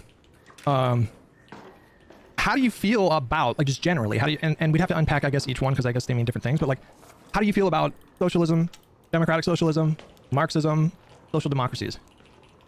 I think these also run the gamut from like systems that don't work and that have been tried and are stupid, and are effectively debunked, to a kind of different style of liberal compatible social insurance. And depending on what variation you're talking about with those different terms, I have different views on it. I'm not ideologically committed to the abolishment of private property. I'm not ideologically committed to worker ownership of the means of production. I'm a pragmatist at heart, and that is with reference to the rights that I think people ought to have and be protected. That includes, in general, the right to own property. But certain government interests can, at times, override rights. Rights are never unlimited. So, in different contexts, you'll find me being more on the side of socialist policy. For example, I could see myself supporting single-payer healthcare in this country and basically getting rid of the market for private health insurance, or at least significantly curtailing it. And I would view that as fundamentally compatible with liberal values. I don't, just as I don't have a ideological commitment to nationalization projects, I don't have an ideological commitment to rights at any cost all the time, no matter what. So again, I'm a pragmatist at heart, and depending on what version of the word socialist you want to talk about, I'm happy to comment more, specifically. Well, I think a really pointed way of called getting at this that question would train? be, I would just ask you, what do you think of when it comes to specific historical figures that followed Marx and pursued Marx's Why is Hutch going down this road? prescription? So if I throw some names at you, like Lenin, like Stalin, like Mao, like Che, like Castro. Bad. Yeah. Bad. Well, Dive into that. Castro, Yeah. Yeah. So in general, bad. I mean, I don't support the Cuban regime. I think it's important, however, to keep it in context with like what they were overthrowing at the time in Cuba. Like, Yeah. Or Russia. I think you make a decent argument. Yeah, true. Or I Russia. think you make a decent argument in Cuba. Like the oppression they were suffering under Batista and this like mafia owning all this shit was unconscionable. Same thing with Tsarist Russia. So it's easy enough for me to say like bad. It's kind of uninteresting, but I will say in general, I have a negative attitude towards the political dispositions of these communist leaders, including Lenin, including Trotsky, including Stalin, to the extent I know them. I'm not highly sympathetic to them, but however, everything in its context, right? If I were alive at the time of the Spanish Civil War, I would have supported America sending arms to certain militias, pro-Republican militias in Spain, as opposed to General Franco. So that would be necessarily. Oh, that Dark Door guy is donating now, too. Can we acknowledge bro got a script from Connor? Exact same questions and history he used. Alliance with anarchists, with Stalinists, the POUM, which is this kind of like Trotskyist militia that existed, and famously sort of captured in Orwell's Homage to Catalonia. So I'm willing to break bread for. Oh, nice. We got the Vyvanse jokes. Why does Hutch constantly pull faces? What is his Vyvanse dose? 60 milligrams? Nice, base. For greater purpose. In general, I have a negative attitude towards most of the famous communist leaders in history. Yeah, I think that's something that I think is very challenging and tricky. If you believe in liberalism and you feel somewhat alarmed that there seems to be a recent sort of growth in explicitly Marxist ideology in the country, it gets tricky because, to your point, the systems that these people were doing revolution against were brutal and like horrifying. Like Tsarist Russia was fucking brutal. Like when you had millions of Russian soldiers that were forced to go to the fronts of World War I and they weren't taken care of. Many of them didn't even have fucking boots. They were being paid like pennies for their service. Meanwhile, their commanding officers were making like literally 200 times more than they were, and they had fucking access to prostitutes. And Do you think there's a Marxist trend outside of online space in the U.S.? I'm going to be honest. I'm vibing this out a little bit, but I feel like right now, the young like socialism in a more true form exists in the United States now more than it does in Europe. Because I truly feel like when I talk to Europeans even, that the European understanding of socialism now is like when the government does stuff. or at least with younger people that I talk to. Maybe older people don't feel that way. Maybe Eastern Europeans might feel significantly different. But when I talk to like Western European people, it really does feel like they're like, oh yeah, like we like socialism, and they're like they're where the Americans were 20 years ago, where they're like socialism when the government does stuff, and then now young Americans are like, socialism is not when the government does stuff. When the government does stuff, that's just them trying to entrench the capital interest, and what we really need is to overthrow the ruling capital class. And I was like, what the fuck? What happened? Their lives were not all that bad, and then you had Tsarist Russia. Why are you talking to young Euros? Isn't the age of consent in France like 14? Violently cracking down on peaceful protests. 1905, there was this priest that wanted to just Stop! simply ask for Don't reforms, shoot at and me. That's mean. they Don't do organized it. a nonviolent protest, and the Look, the I'll go Tsar over here. ordered You can loot the red lockers. police I'm not force even and gonna touch military them. force It's to all just, you, murder, buddy. Like these people, I think by the hundreds or thousands, and so these things that they were rebelling against. It's like, yeah, of course, and Marx's critique of capitalism at the time, like most of those critiques have held up, but at the time he was looking at industry that was starting. Wait. Hold on. I feel like the critiques haven't held up. No. Hold on. Does that mean he's coming over here? Just go loot. Don't shoot me. There was a huge prediction I thought that Marx made.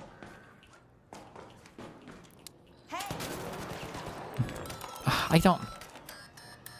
You're unbelievable. Not nice. Are you dead? No, I'm trying not to have cursed cues. And this guy's not even good. Oh my god. Very rude. Ah! Stop! Oh my god.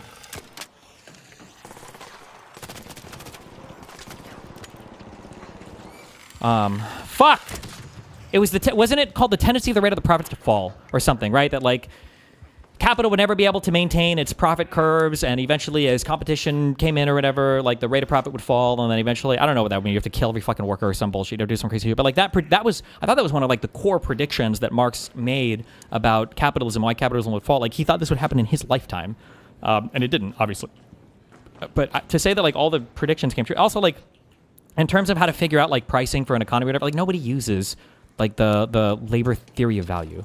Nobody uses this. It's not like used in any part of any economic model to make any kind of predictive price thing, right? Like it's just like, it's more, I don't even call it like economic philosophy or something. Oh. Hello there. To ramp up, and the conditions for the workers back then were like so unimaginably horrible in the modern context. 12-hour workdays or 14-hour workdays, and the zero like ability to unionize. Anytime they tried to do any kinds of strikes, the police would come in a lot of the times and violently like crack down on those strikes. And so, it's not that his critiques were wrong, or it's not like many of them haven't held up, but oh my god, the chat's going crazy. But we're like 5 minutes behind, so I don't know what so we're talking yeah, about. it does get complicated when you're trying to push liberalism over socialism, because they're not necessarily wrong about like exploitation. But yeah, go ahead. I hear it, just like we have to always remember. Fuck, sorry. Also, when he says they're not wrong on exploitation, this is a tricky word, guys, okay? There are a couple words that Marxists use that they're not the same words that we use. So like when they say exploitation, okay? In a capitalist economy, the only way that an owner can make money is if they hire a laborer, and the laborer engages with their capital to produce a product that's sold to another person. But for the owner to make money, then necessarily the laborer is producing something, and he's not being compensated 100% for the value of the thing that he's producing, right? That extra amount of money that's generated, that the owner takes, the profit, that's what Marx considered exploitation. We use exploitation in a very broad sense to just mean like you're taking advantage of somebody. But in the Marxist sense, all profit is exploitation. So you have to be careful when Marxists say things like, oh, we just want to get rid of worker exploitation. They want to get rid of all private capital when they say that. They want to get rid of all privately owned businesses. That's what that means. There are emotional reactions instantly, which I do have a negative one for all these comments. I'll let you in on something. I don't know if I told everybody, but it's not wholly the reason why I was born in this country, but one of the reasons why I was born in this country is the existence of a Maoist insurrection in Peru by the Shining Path, and that essentially civil war lasted many years, and so I'm no fan of Maoism. I'm no fan of these kinds of movements. Certainly I would instantly have a negative emotional reaction to Lenin. Ideologically I would as well, but we have to, I think, always see things in their context. We worship the ground of our patron saints, George Washington, Thomas Jefferson, but implicit in what they were doing, the American project, was genocide of the Native Americans, was slavery. Jefferson banned the importation of slavery, but chattel slavery, a uniquely American evil. Yeah, so like we can go through these kind of accounting for different systems, and understand, I think, that everything must exist in its context. And so I would defend the memory of some of our founding fathers relative to their time. And I just sometimes I feel like the important historical context of these figures, they were trying something different. I don't know if you've ever seen the movie Reds, but it's about. But this is such a bad argument. Oh my God. We defend George Washington despite him being a slaver or a slave supporter. We support old American founding fathers despite their positions on slavery. Leftists will support Stalin and Mao and all these things because of how ruthless they were against the capital class, because of how ruthless they were against political dissidents. It's not the same. American communist, Jack Reed, he wrote a book, 10 Days That Shook the World. And you have to remember, like, the Russian Empire was the embodiment of just cruel, authoritarian, absolute monarchy. I mean, it puts to alive the notion that the Allied powers in World War I were just about defending democracy, because if that were the case, why would you be allied with Russia? There was some other thing there. And so, maybe I would think differently. Maybe we could be more negative towards, like, modern day communists in some sense than, like, people who are trying to overthrow. I'm going to be honest, did you study World War I in school, Mooten? Briefly, like, we learned about, like, kind of why it started, and then we moved a little bit into, like, how bad trench warfare was. Oh, yeah, okay, wait, what the fuck? Yeah, wait, I feel like we focus on the weirdest things in, like, American school. Yeah, I feel like we had, like, a week on, like, trench warfare was so bad. The boots would get swampy, and then their feet would fall off, and there was a lot of disease, and there was a war of inches, and blah, blah, blah. Yeah, okay, weird. And it started over like an assassination. That's it, yeah. Oh, Franz Ferdinand got killed, and that was the only. That was it. And it's like, oh, and then what? 3 or 4 great empires deleted from the planet because of that. Gee, that's kind of crazy. And then we immediately go to World War II. Yeah, I don't remember it being taught, and I don't know if people had the opinion. Maybe they do though, and I just don't remember of like World War I being a war for democracy. I feel like that was more World War II theme. Never heard that. But I can that was always in post initial revolution in Russia. So I just mean, like, yeah, I can give you these answers, but just keep in mind the historical context, I think, is vital here to understand, like, the entailments of our views in the modern day. Yeah, I fully agree with you. I think there's a term for this called presentism, where you judge historical figures or events through a present lens. This happens a lot in political discourse, within Democratic Party political discourse, or kind of broadly left-wing political discourse. The way we talk about Bill Clinton in 2026, for example, like the perfect example of this. Bill Clinton. Oh, I don't know if I agree. I thought Bill Clinton was a bad president. Well, I mean, in context. Well, I mean, putting that aside, I mean, I don't even know if I feel comfortable debating Bill Clinton, because I haven't spent a ton of time on him. But the fact is that by the time he won in 1992, the country had been in a. Did you even learn about the Middle Eastern theater? We didn't learn anything about World War I feel like, in American school. And for World War II, nothing happened in Africa. Nothing happened in the Middle East. It was basically just... It was Germany versus allies. Yeah. And Japan.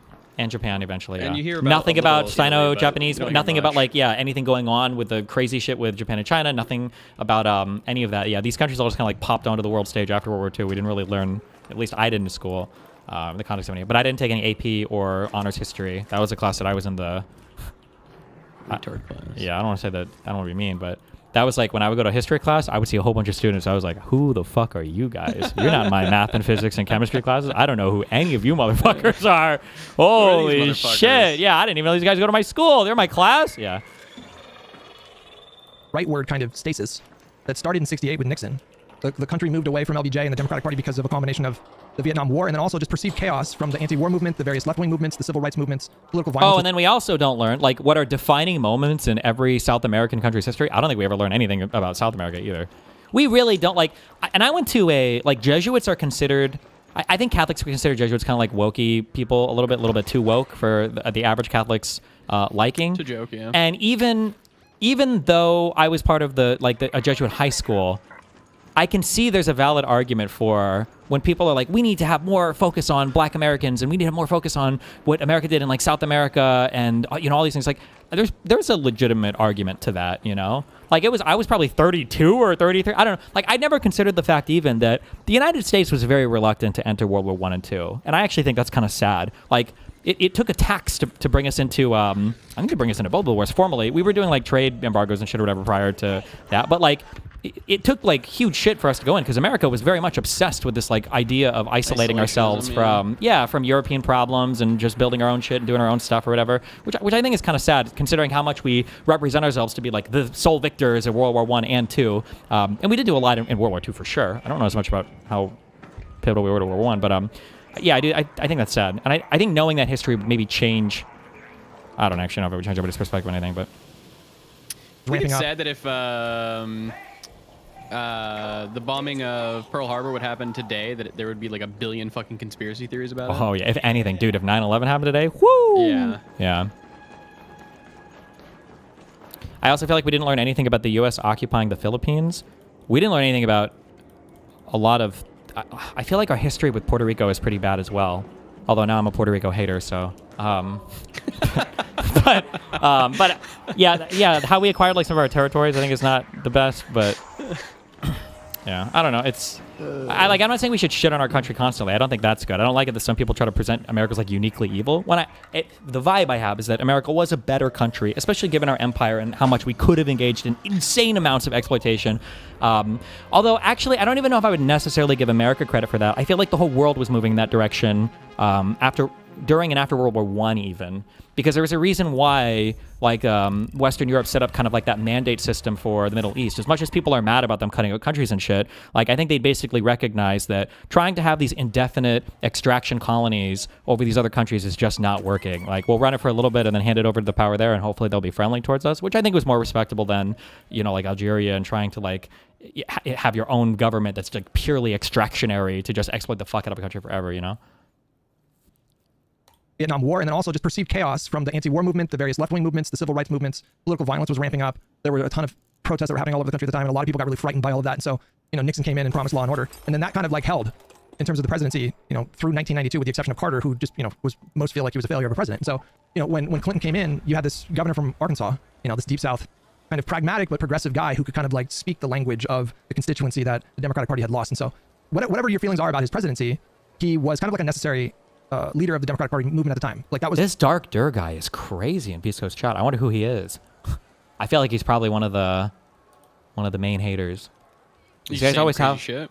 Well, he's just like constantly poisoning the well in Pisco's chat. But all the guys in like Jisco's Discord, they always have like 20,000 fucking AKAs. So I have no idea. Yeah. The kind of Democrat that needed to run in order to take on the monopoly that the Republican Party had on things like law and order and stances against illegal immigration. But in the same context of like when we were talking about Lenin or Mao or whatever, I think you shouldn't just dismiss these people as raving, lunatic, mass murdering psychopaths. You should consider the context of the Russian Revolution or the Chinese Civil War with the nationalists, and that's all well and good. But I guess this kind of dovetails quite nicely into the next question I have for you, which is, what do you think that Hassan's politics are?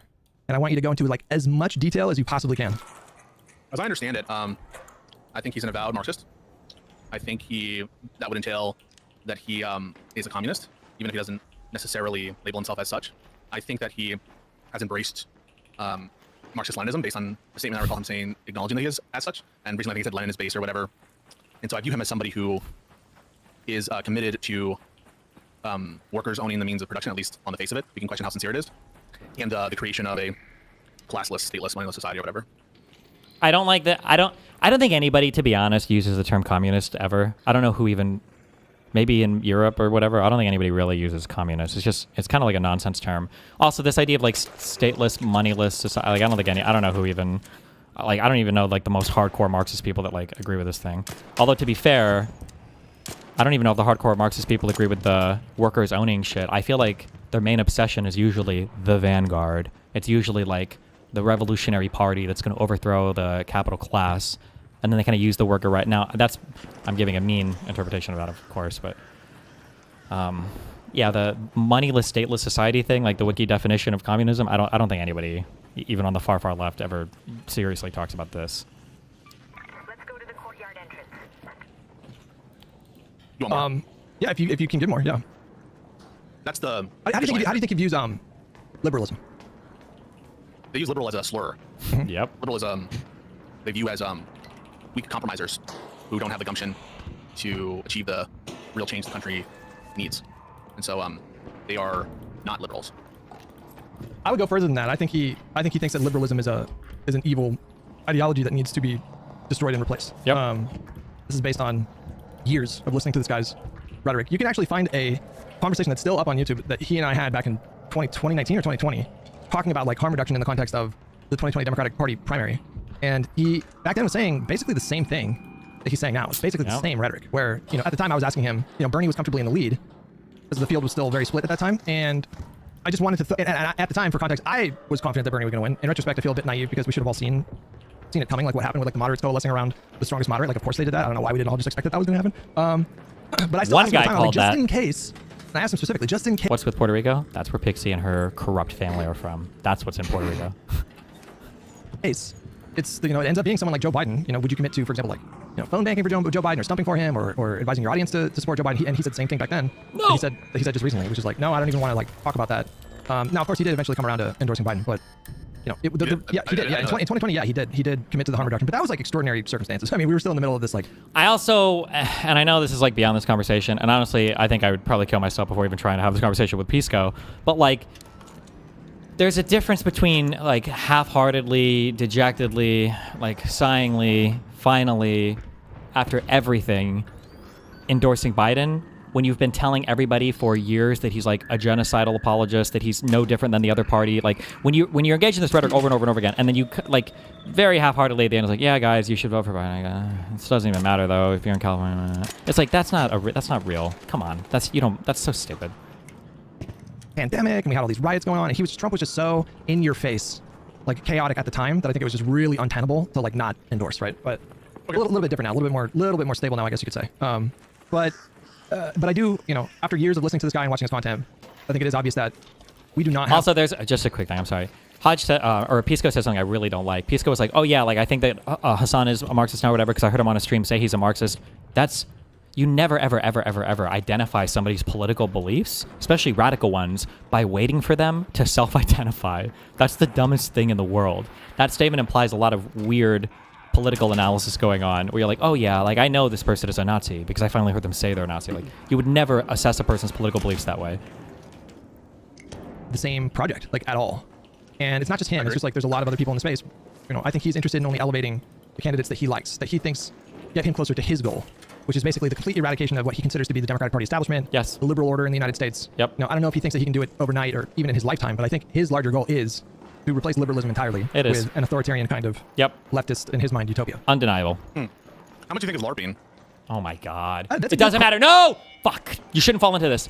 No, he likes it. Good question, he said. It doesn't matter if you're LARPing, if you're a political leader, or rather if you're an influential person. Because regardless of whether or not you're LARPing, the people that are listening to you are not LARPing.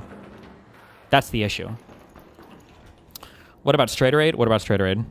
Straighter Aid is radical. I don't mind Straighter Aid as much, though, because I feel like she was honest about her radical opinions. Like every time we debated, like she was obviously clearly further left than me, but I'm pretty sure she was like just open about that. No, like I don't think she ever hid that necessarily. Question, because like I think human beings can be very complex and nuanced and multifaceted. I think he is driven primarily by ego and status, clout and money, and the perception of being kind of like the leader of a vanguard movement. I think he psychologically very much enjoys that kind of framing. It makes him feel warm and fuzzy on the inside. But I also think that there's a part of him that sort of drank his own Kool-Aid. So I think there's a part of him that genuinely thinks that he's the new leader of a... I think Pisco has something where his eyes are sensitive sometimes, and I think for some reason they get red, and every time his eyes are red, everybody in chat, including my chat, are spams like, is he high? Is he high? Is he high?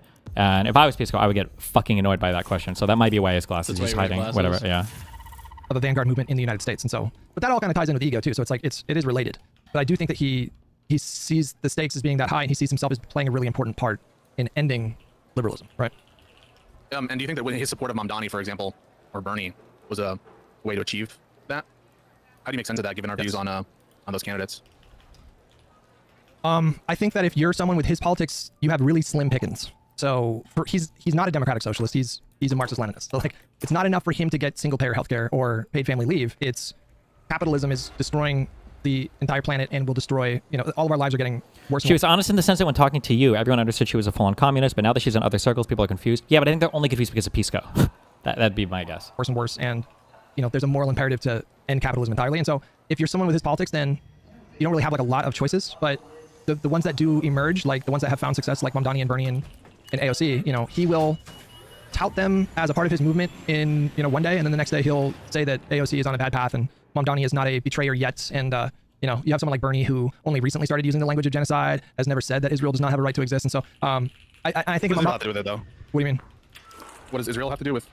Because it sounds like what you're suggesting has to do with like base values, and I'm just not sure why. I mean, you could be against Israel's actions or their existence without that framing, and so I'm not sure what the Israel position is doing with respect to what we're talking about here. How it fits in with his worldview? Yeah. Yeah, so it's not... He's principally anti-capitalist and anti-imperialist on paper. That's what he says. He's like anti-capitalism, anti-imperialism. And so he's really anti-Western, though, because the imperialism from their side is always excused, right? He didn't really care that much about the Ukraine-Russia stuff.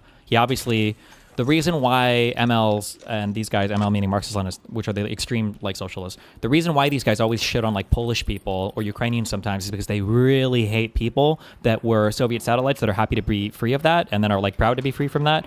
They hate these motherfuckers more than anybody else in the world. That's why you heard so much talk about like Bandera and everything from people like Hassan and other lefty types. Like, oh, they love Nazis. Oh, they love Nazis. Because in their mind, like, well, you guys are traitors. When the Soviets were trying to take over and rape your people, instead you like worked with the Nazis to try to fight off the Soviets, and so although the Nazis will fuck your people up as well. It just depends on where you're at. But yeah, that's why Hassan has so many slurs for like Polish people and everything when he talks about them.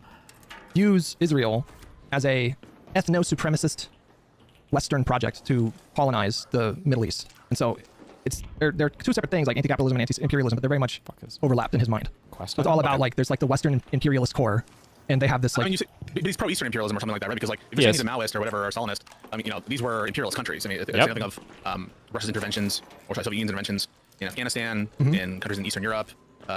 China had at least in terms of spheres of influence, similar stuff. And so he's not. You don't view him as principally against all forms of imperialism, just Western, kind of the Western chauvinism, Western imperialism. Yes, yeah. I should be more specific. Yes, he's anti-Western imperialism, but he claims that he's broadly anti-imperialism, but it's really anti-Western imperialism. Got it. What the fuck does that have to do with me? I just want, again, I'm not leading to some great point. Okay, so if maybe your lawyer brain's turned on and you feel like I'm walking into a trap. I'm just answering the questions. I'm just like, I don't know. It feels like you haven't gotten answers from me that seem ridiculous. No, I have to say. No, good. No, you got. That, like, my view of Hassan, he strikes me as like sometimes ideological, sometimes almost, I don't know what to say, reveling in capitalist abundance, and very interested in relationships and in effectiveness in terms of his brand, et cetera, et cetera. He's selling products, and so yeah, he seems like a streamer. I think you granted in the counterpoints conversation that he is nowhere close to actual political authority or power, and certainly doesn't have the influence to like turn Mamdani into a Maoist. And so I guess I'm just like, I'm not sure, given those realities, this is important, why anything I do is like weird or out of place or surprising. That's important that you brought this up, because it allows me to clarify my position maybe in a way that will help you understand that my mind is thinking about things that go well beyond any kind of personal grievance I have with Hassan. Like, I do find him to be insufferable and cringe. I do find him to be a sort of like absurd hypocrite on a number of issues. And those things are obviously going to color my perception of him. But when I think about Hassan and the damage and what I'm trying to push back, and it's not just him, it's like a big kind of ecosystem of creators. I do not think that any serious person is afraid that they're going to pull off, I say they, I mean like the Marxists, an actual leftist revolution in this country. They are way too unorganized, way too incompetent. And they don't care. They don't care. It's not that they're unorganized or disorganized, or incompetent. It's that they don't care to. They're not even trying, right? You don't see, like, how often is Hassan sincerely and genuinely trying to get motion towards the DSA, or sincerely trying to support like some like mutual aid national group or whatever? Like, it's not really. He pays lip service to it every now and then, but like, not really. There's no real commitment to this stuff. Discipline for that. Nobody, like the Fox News machines, they'll spin up their wheels and 24/7, inundate our boomer parents' brains with propaganda that the leftists are on the verge of like a fucking revolution in this country. But they know that that's not true, because they know these people are just kind of unserious. And this is also why like people like Hassan are never seriously targeted by people on the right, is because he's not a threat. When I say controlled opposition, I'm being hyperbolic. He's not really controlled opposition. But I do think he gets preferential treatment sometimes from people on the right, because they know that people like Hassan only serve to benefit their political movement, because they only serve to shit stir in the political movement of the left, because they're never going to actually be politically viable anywhere, and they know that. And that's why Hassan's not like deplatformed, or people don't push for his demonetization. Like, I could be wrong, but when Fox was covering the shot caller stuff, it was generally just covered from like a humor perspective, right? I think it was that one guy, I always forget his fucking name, who does the shows, this huge virtue signaler, the panel show or whatever. Jesse Waters? No. The other guy. He talks with there's the one girl who's a liberal on the show, and there's like two other conservatives. I always forget the guy's name. He's got a weird name. Gutfeld or something. Greg Gutfeld? Yeah, that guy. My recollection, I could be wrong, but my recollection is it was just kind of like funny, and they said it was kind of like a gross person, but that was it. I don't think they were sincerely pushing for him to be deplatformed or anything. Not that I remember. And if this would have been somebody who was like a political threat, I think they would have leaned into that, like the dog torture shit. I think they would have leaned into that way harder. Oh, big time. A bit silly and larpy. But that's not the concern that I have. I don't think that Hassan and his movement are going to end liberalism and replace it with, some kind of Marxist structure or whatever. Even though that would be a nightmare for me. I would not want to live in that country. That's not what I'm concerned about. The concern is that they are doing so much damage to the online discourse and to the general discourse, because I feel like at this point online discourse does bleed into the mainstream in ways that it didn't maybe 20 years ago when social media was just starting. Yeah. And so the concern is that liberalism will fall, but it will be the fascists who destroy liberalism, and it will have happened in part because there's this entire fucking ecosystem of virtue signaling bullshit that is spinning 24 hours a day, and it's not dissimilar from Fox News, but it's just from a different perspective. And it serves to do the same thing, which is depress voter turnout, convince mainstream normies that the Democratic Party... Yeah, there is something to be said for the fact that Ben Shapiro and Charlie Kirk were also willing to debate Hassan. Yes, because, he's just not a threat, Or, basically just the same. Are you familiar with... Also, because even if they lose points to Hassan, like, who the fuck cares? They're losing points to somebody who's arguing for a politically unviable thing, right? As opposed to me pushing them on, like, MAGA or Trump, or pushing them on, like, actual policy, like law that's been passed. Like, if you lose on those points, well, these are things that are, like, politically relevant to the political success of your movement, right? If you lose some point about some esoteric thing about communism or socialism or some who the fuck cares, In fact, if anything, you could even argue that it just helps them even more, because it would only be other liberals that would be convinced by those arguments. It's not like people in the conservative audience are going to be swayed too much by those. So, called shit. What are they called, guys? Dead Domain. They came out with a what are their pronouns, guys? I'm being dead serious.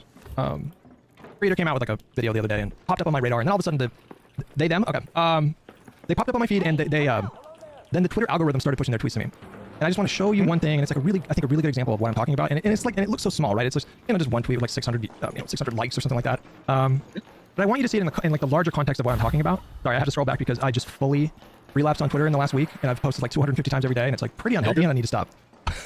I'm terrible Destiny hit piece. I actually appreciate that Dead Domain hit piece, because I think it was so bad. They included so much shit. I think that like all my responses were basically included in the clips they had. I appreciated that. That was a funny fucking. That was a funny video. You should have given me an interview then. True. Can you describe it if you can't find it? Yeah. I can find it if you just give me just a... Okay. Yeah. Take your time. Yeah. So much. Bro, I have to scroll so much. It's bad. I need to just take the phone, app off my phone for like a week, I think. Can't let these reply people get to you, man. They're getting too many likes on Twitter. I gotta fucking do something about it. Okay, here. All right. Perfect. This is the exact... I just want to... Hold on, wait.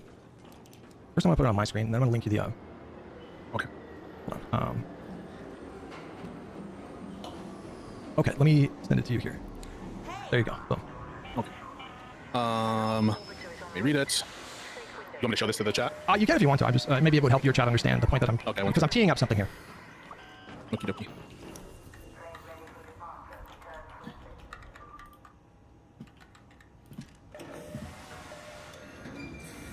Okay, folks, so this is the tweet. The tweet says, crazy, almost like that's what happens when conservatives spend hundreds of millions to attack a minority and there's no equivalent motion from Democrats. It shouldn't be surprising Democrats lose the messaging war constantly, even when it should be an easy win. This is a reply to Laksha Jane's tweet about, in almost everything we pulled public is aligned with the conservative view on trans issues. Right. Gender surgery for minors, HRT for minors, bathroom bill, K-12 sports, and gender identity in elementary school. So what is your just immediate reaction to Dead Domain's post? What's your internal kind of reaction to it? I think that I don't have evidence that it's Democrats' lack of fight that caused the shift in opinion, but that's my intuition for other issues. For example, immigration. My intuition is that Democrats are far too willing to just wait for polls and stuff and not... Am I... Oh, wait, never mind. Okay. Counter message. It's intuition. But yeah, I don't really have strong thoughts on the trans version of it. Yeah, I have very strong thoughts with Dead Domain's post. Okay. Very strong thoughts. And I think this is a really good example of... I'm making the point that this all... I talk about Hassan a lot, but it goes so much further than Hassan. It's like the negative influence that he is having, or the destruction that I think he's causing to the discourse, bleeds out into this kind of lower tier. And I don't mean lower quality, I mean like audience size. It bleeds out into this lower tier of moderately sized content creators who are taking his example. Not just his example. There's a lot of other kind of populist lefties that are on the top that sort of push this flowchart stuff. And so the damage, I think, is unquantifiable. I think the damage goes so far beyond, Hassan's immediate audience of maybe 30K, 40K. It's so much bigger than that. I think that this is a collective pool of audience size that is in the millions. I don't know what million number it is. Is it 10 million, 20 million? I really don't know. But this particular example... I got a question. Flowchart, I feel like a lot of the times we talk about like leftists and how they have no motion, etc., and how they have like no literal political relevance, etc. So then why do we give a fuck about Hassan? So when I say, so I try to be very careful about this. Other people mince words a little bit too much. Not intentionally, but they're just not being careful. When I say they have no political relevance, what I mean is they're not practicing politics. What I mean is they're not trying to get anybody elected or do anything legislatively. They don't have a policy agenda, and they're not trying to win elections. But, and the worst part about it is, but they do hold some of the public discourse hostage. That's the annoying thing. So I see. Yeah. So when you say why do we care about them, I agree with that. That's why I'm telling people, why I've been telling people, and hopefully, like I think some other people are starting to realize, and maybe it's happening, why we need to eject all these people from the movement, because we shouldn't allow our discourse to be held hostage. Because again, like you said and asked, why do these people matter? They don't. They don't vote. They're not in any body of Congress, like literally. Yeah, they're not that, and they're not gonna. The person is AOC, who they disavow. Yeah, and you're not gonna find any like common ground with them in terms of getting them to vote for a candidate that's actually electable. Like they're only gonna choose the most purity tested people possible who would never win, and the only people that they ever want to run are primarying other Democrats. They want to like fight from within. Like that's it. So it's like I don't know how they're. So if anything, they're our fucking enemies, and Yes. people need to fucking wake up and realize. Yeah. That. And tell them to go form their own political party. That's what they should do. Go make your own party, or go try to win or do something there. Yeah. Yeah, makes sense. But the issue too is not only do they hijack our conversation, so now we have to talk about retarded shit. They're also like good targets for people on the right to make us look crazy, and we don't get to talk about stuff we'd rather talk about and try to hold Republicans accountable because we're too busy warding off fights from the left. And we're having to fucking clean up our image because of the retarded shit that they've fucking done. Yeah, kind of. Yeah. Or they're fighting about. Yeah. Logic. I mean, you would agree that they were employing flowchart logic with that post, right? No. Okay, so just to recap, they were retweeting Laksha's polling showing that the public had turned on trans issues. And then their quote post was, this is what happens when you basically don't effectively counter-message. Yeah, it doesn't seem like inherently flowcharty. To me, when I look at her quote post, that is them saying that the Democrats' failure led to the downward numbers on the trans issues. Even though it was the Republicans spending billions of dollars on pushing anti-trans hysteria for the last 6 or 7 years, they seem to have really, that's when like libs of TikTok, I think, really kind of picked up, and they had lost the fight about gay marriage, and so I think they moved on to trans stuff, and that's just like easier to attack, I think, because most people I think don't really regularly interact with trans people, and so they see the visuals of trans people in public, just being trans in public, and it fucking, their brains go, what is this? It's weird. And there's a lot of people in the country that live in an area where they don't really leave like a 20-mile radius for most of their lives, and so like they literally just never see that kind of stuff. And they're right in that the Republican machine spent billions of dollars making this wedge issue something that raised in cultural and political salience. But their ultimate conclusion was, this is what happens when the Democrats don't effectively counter-message it. So to me, I take that to mean that this is the Democrats' fault. They're charting out culpability for Democrats, no doubt about that. But I don't think that saying Democrats are at fault for something is flowchart logic. I think flowchart logic is when, no matter what, Democrats can't win. Where it's like, right, just because you say the Democrats bear culpability for something doesn't mean that you're using flowchart logic. I mean, I blame Democrats for shit, it doesn't mean I'm flowchart logic. If it's a broader set, like, well, these kinds of people do this kind of thing, and they are the kind of person who, even if they were positive changes and Gavin Newsom's policy or whatever, they wouldn't ever grant it. Now we just need to see that. But like, just by itself, I don't think it's flowchart logic. Question about so like the trans stuff, I guess, that's kind of the discourse that's been happening. Do you think that Dems should kind of move away from this position because it's so politically I don't want to say untenable, but like it's not like the polling that I've seen, it seems like everybody doesn't like it. Like they don't like the idea of I think the issue is mutilating children. Dems don't have a strong, consistent position that they can defend. I think they need to get a strong, consistent position, and then I think they can defend that one. That position shouldn't include like fucking like trans sports or whatever, but it probably should include even children being able to have conversations with their parents and doctors about and their doctors. Trans-related stuff. Yeah. Especially because I think that I feel like you can wrap that up very cleanly with the pro-choice argument as well. That there are certain conversations that should be between you and your doctor, and it's a healthcare issue. I feel like you can integrate that really well. But the issue is, for whatever reason, Democrats are very scared to ever fight the left flank. I don't know why, but they're terrified of ever doing that. And then the left flank will start to endlessly purity test and hold us hostage. Remember, these are people that aren't politically effective and don't like put up their own candidates or anything. And then we end up having to defend all the crazy weirdo shit that that they say. Yeah.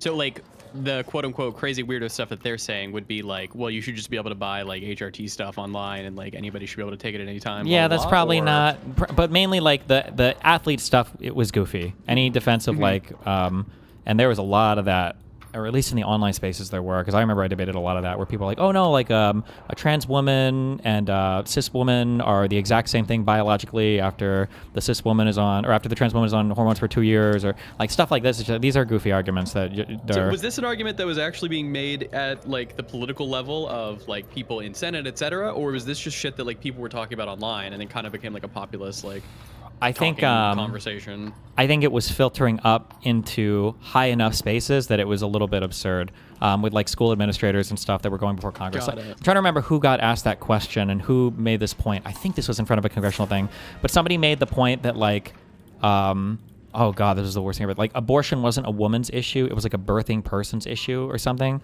Like these don't ever need to be. This is such a loser argument. Yeah.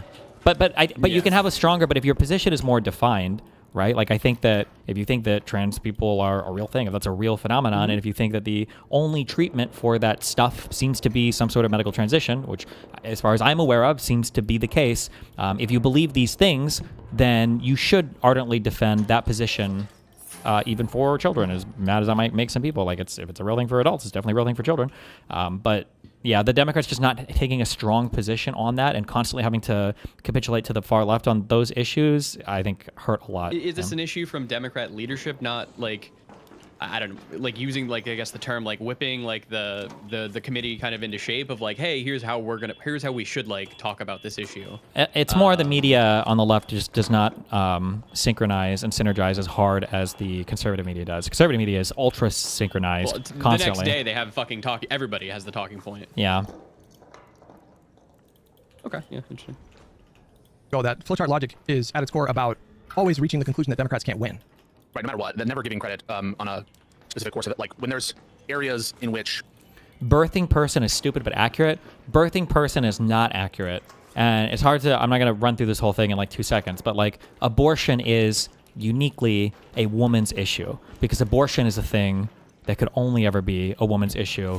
And not even because women are the ones that give birth, because if men could give birth, you could buy abortion infanticide pills at every single 7-Eleven and every single gas station on the block. There is no possible world where a man would allow a society to exist that would subject him to having their body used as an incubator for a 2-week fetus that they don't want. That would just never, ever, ever be the case. So the fight for women's rights to have an abortion, to be free of children that they don't want, of forced impregnation or whatever, these are uniquely women's issues that affect women in a unique way, and only women would have ever been affected by it in that way. Even if men could give birth, it would be so much different. That's why trying to take that away and to call it just a birthing person's issue is like, it's a very, very, very silly, stupid reframing of that thing. It's such a bad way to reframe that.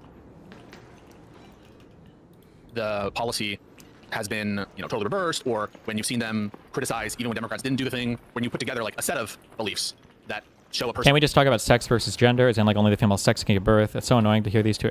I think the gender-sex distinction is it's too academic for normal conversation. It's probably not even worth making, and Republicans have gotten so good at hijacking that retarded fuccking argument. And female is like a medicalized term, right? No. These are all normal. These are all categorical. No, it's all just like people use female and male and women and man. I've heard some people argue differently, but I've read papers where I've seen different words used. The idea that, like, oh no, in science they always refer to the female sex and they never use man or I don't. That's not true. No, there's that hardcore distinction doesn't work. It doesn't exist now. Tendency to always blame Dems, even in the situation in which they do the thing that sort of the same that you set out. So an example of this might be like, didn't Mike from PA do that whole like Tim Walz? If it's Tim Walz as a VP, I'll vote for Kamala situation, where you're constantly moving the goalpost, where even when they like reach, okay, we'll call it a genocide, but now you need to be in favor of military action, and like that kind of shit, where no matter what, it's never good enough, and no matter what, we're gonna blame the Dems. That's what I understand flowchart to be. It's a collection of different, just by one opinion that blames Democrats, I think by definition it can't be flowchart, unless there's a broader context, or this person has a track record of it. Okay, so I just think you're wrong about this, because I don't think the flowchart is at its core about, quote, the Democrats not being able to win. I think the flowchart is at its core about the Democrats are to blame for everything. The second to last rung of the flowchart before you get to fuck the Democrats, which is always the conclusion. The second to last rung is, did the Democrats do it or did the Democrats fail to stop it from happening?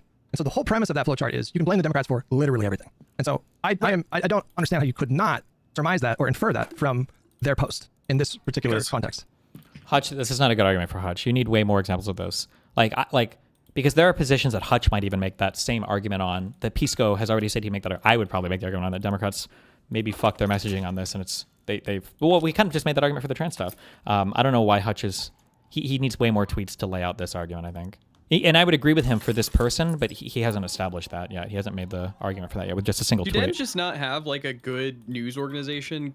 And I use good as in like, I'm about to say Fox News good here, so that's not what I mean. But like Fox News, it's very much all fucking right. It's very like, these are the talking points, etc. A lot of the times right wingers try to say like, oh, that's CNN, but I feel like projection. Dems still try. Here's to the do, issue. Like, you hear Dems shit. say, right, or you hear Republicans say, hold on, if somebody were to say this statement, okay, imagine this, okay, somebody were to come out and say this statement, oh, this political leader is really, really bad at messaging, and that's why nobody's getting on board with what he's doing. Who would you imagine would make that statement? A person on the left or a person on the right? Why? Yeah. I guess my reason would be like, because they're kind of like begging the question a little bit of like, God, I don't know how to like explain this. I feel like they're saying like they're bad at messaging, but what they really mean is like they just have like the bad fucking opinion is kind of how I would feel about it. Okay, it's interesting you vibe it out that way. But so I would agree with the answer for a different rationale though. Republicans will never, ever, ever say in the media, Republicans will never say that a candidate or a lawmaker or whatever is bad at the messaging because they're doing the messaging. On Fox News, they're never going to say Trump has messed his messaging up on this because they are the messaging and they know that. That's their job. Yeah, that's their job. Hannity's not out here talking about how Trump could message better on a particular topic. Hannity's messaging for Trump on the topic. And that's true of the entire conservative media apparatus. So when that's what you're up against, and then keep in mind there's also the imbalance of like Democrats are actually sincerely trying to govern. They're trying to like govern the country and do the work of making sure everything doesn't fucking fall apart and go to shit. You're playing a very tough game against the other side. Yeah. Because in order to infer from the post, you need to know that they're like, that no matter what the permutation, they're going to blame the Democrats, or at least something close to a good reason, a good faith reason, a good basis to believe that given even strong messaging from Democrats, they would still do this. Some sort of sufficient basis to think that if the numbers reverse, that they would give credit to the Democrats. So like you need to, the flow chart is about unreasonability of the person. It's about some sort of cognitive bias in the head of these people. I think it's about the unreasonableness of the culture. I think it's bigger than that. I think it goes bigger than just the person. But any particular person, to the extent that they're exhibiting the argument, needs to fulfill certain criteria, namely that they in fact are acting in conformity with that culture. And just knowing that this person is blaming Democrats for not being strong counter signalers isn't enough to know they're in conformity with the culture. Any more than it would be enough to know that I criticize Democrats for failing to message strongly enough on immigration. Okay. Pisco is correct here. He needs more evidence. That wasn't a good single tweet for Hutch to fight on. Can I just go to that one real quick and I'll be right back? Yeah, sure. Yep. Okay. Actually, yeah. Let me the perfect time. Turned off his cam to go to the bathroom. Do some callouts. Ace with $10. Destiny's toxicity is self-defeating. It blackpills his audience and Dem space as a whole. This space becomes a breeding ground for the Hassans of the world. I don't know if I disagree with you on that one. I do think that, I think it's getting better these days, but I think there's way too much blackpill in DGG. Ace with $10. Hassan gains more space on the center left and spreads his brand of purity politics, which end up undermining the Democrats. Destiny's tactic to defeat MAGA is only that. I think it's getting better. This space becomes a breeding. Ace with $10. Destiny's toxicity is self-defeating. It blackpills his audience and Dem space as a whole. This space becomes a breeding ground for the Hassans of the world. I don't know if I disagree with you on that one. I do think that. I don't think I'm black. It depends on what you mean by black pilled. I feel like in most of my no, that's not true, not most. But I feel like I've tried to tell people that like you have to have some maybe even irrational optimism about the future of politics, because I feel like it's almost required to be participating in any type of political project. I think I say that enough. I feel like you were dooming for a few weeks, but then you kind of swapped it. Yeah. I also have a whole bunch of crazy personal life shit going on as well that involve the exercise of my entire friend group and everything else. But I try to hold on. But when I like, it depends on what you mean when you say black pill too. Like, I think if you try to give a warning, like if you do this, you will fucking fail. This needs to stop. I don't think that's a black pill. I think black pill is when you assume it's inevitable. So like the fights that I think the liberals should be having with lefties, otherwise they've like lost. I don't think that's a black pilling fight. I think that's a hope pilled fight. You have to do something to make sure this thing doesn't happen. I think it's getting better these days, but I think there's way too much black pill in DGG. Ace with $10. Hassan gains more space on the center left and spreads his brand of purity politics, which end up undermining the Democrats. Destiny's tactic to defeat MAGA is only going to empower threats to the Dem. I think in some cases you're correct. For what tactics? $20. Folks engaged in punditry complaining about messaging that shows how low human capital we've become. Ooh, I'm going to think about that. I think I agree with that. Okay, one second. I will say it's a bit hard to be fucking hope hope-pilled right now. Like when we went through 3 weeks of fucking Trump just doing whatever the fuck he wanted into ICE literally murdering people on the streets. Like, Yeah, so what's up with It is a hard that? time, man. What's going on with that, Moot? Did the federal government just murder 2 U.S. citizens? Are we gonna hear anything about that, or Yes, did we? And now they're any saying, charges? Like, hey, or we're not giving our investigation over to like the state. Like, yeah, it is kind of a hard time to be fucking hope pilled. So excuse us in DGG for having a bit of a difficulty. For our chat, super chats and whatnot. Yeah. Like I'm gonna mute my mic and do super chat callouts and stuff. And you can do the same, and we can resume in like for 3 to 5 minutes. Vidania with $5. I can agree with this hiker is not at his maximalist threat, right? But that's the best time to deal with the problem before it's at its apex. Ooh, that's another good point. Yes. Vidania, they view Democrats, liberals as Republican light, and they consider Republicans fascists. True. What does that make Dems in their eyes? Fascist light. Yes. True. Yes. They're very explicit about that. Yep. Basilcopter with 11 months, the Democrats would have been the exact same as the Republicans. It would have been 1-1. So I'm going to vote for them anyways. Hassan. Wait, when did he say he was going to vote for him? Brilsey with 65 months. Vidania with $5, but it is the same effect as a lie. They aren't bothering to fact check. Then they are choosing to baselessly accuse course like a lie. Yeah. So like, even though I don't know if you can call it like every single time a lie, the action itself of being so careless. I mean, I think Hassan is lying, to be clear. Yeah. When he accuses people of being coerce paid, that is, he's lying. He's just It's also annoying, and I don't know if it's the politics brain or the empathy brain, but like people understand these concepts intuitively. Look at how ass paint. You could argue that Pisco's entire hatred and obsession over that, well, I say obsession, but when he was covering that H3H3 lawsuit, all literally stemmed from that one Ethan tweet where he called him a fake lawyer or whatever. Pisco got incensed at that shit. And he immediately, in that case, like, could you imagine saying to Pisco, like, well, maybe he really genuinely just thought you were a fake lawyer. Maybe he just didn't know, you know? Like, I don't think Pisco would have accepted that answer. He knows it's a very decent chance that it's not true. Alexis with $5. My issue is the disproportionate influence on young people that are easily blackpilled on voting. I agree. Yes, I agree. And I think the danger there is you have young people that start believing this populist lie, this like nonsense, and then it kind of calcifies. And the longer somebody I think stays in a belief system or stays committed to a belief system, the harder it is to pull them out of that. So I agree. Yes, I agree that it's a really big concern that specifically young people are being whipped into this, nothing matters, everything's the same, nihilist kind of thinking. Which, oddly enough, coincidentally enough, massively benefits Hassan specifically. Like, he benefits from this nihilism on the order of millions of dollars a year. Like, he is very much profiting from this kind of belief system. What was that one tweet? I think it was like 2 years old or whatever, by that one guy who said that anybody whose entire media presence or whatever, whose entire podcast or show requires you to perpetually hate the Democrats, you should always be questioning their motivations. It's a very good point. Cheesy fries with $10. It's frustrating how you have to walk him through all of this like you're talking to Vadim or Ogre Boy. Yes. I disagree. I'm actually enjoying this conversation. It's nice not to be screaming at each other. Coalition with 5 Canadian. Hassan tries to ruin people he calls propagandists, but with Brian, who has a bigger audience, he seems to want to court his favor and leech off of him. That is exactly what he did. Or what he's doing. Dowser with $2. BTC co-founded Chorus. He's not just a supporter. Yep. That's what I've been saying. Whiffer Nubbin with $5. It also puts a target on those Chorus creators' heads for Hassan's insane audience who think violence is acceptable. I mean, there's a lot of unhinged rhetoric going on the internet these days, not just with Hassan's audience. No, let's not do that. Where am I at? Dosvidani with $5. Wait, how isn't that material harm? Hassan is trying to discredit Chorus and BTC by baselessly smearing them, thereby causing material harm. Did Pisco say that was not material harm? Demi-Urge with $5. Ask him if he thinks Hassan's Chorus lie is non-trivially harmful or harmless. That would have been a good question, but we're kind of past that point in the conversation. Ace with $5. Hassan learned a dude wanted to unalive himself and said he would make fun of the dude harder. Hassan is evil and we should never make bed with him. Based. From the Ashes with $2. I mean, GGG. not good. Extremes with 27 months. No offense, buddy, but you think this because you are deeply low information. You just don't know anything about policy because you're uneducated and unintelligent. Jesus. You co-signed everything that is going on with the Trump administration. It's very pathetic. No offense. I don't know what that's a reference to. It seems like that was a reference to something. Dazvidania with $5. I think I already got you there. Demi-Urge with the tier 1 membership. McMitty, did I get you? Indie Inc. with 37 months. I'm not sure if I got you. Mr. CT, I don't know if I thanked you for 51 months at the start of the stream. Thank you. Uno Couch Potato with 41 months. Thank you, buddy. Appreciate it. All right, I think I am all caught up. Okay. Whenever you're ready. Ready. Okay. Back to the topic. We were talking about flowchart logic, and Yeah. we seem to fundamentally disagree that their post was an example of flowchart logic. I think it is basically like the perfect example of flowchart logic.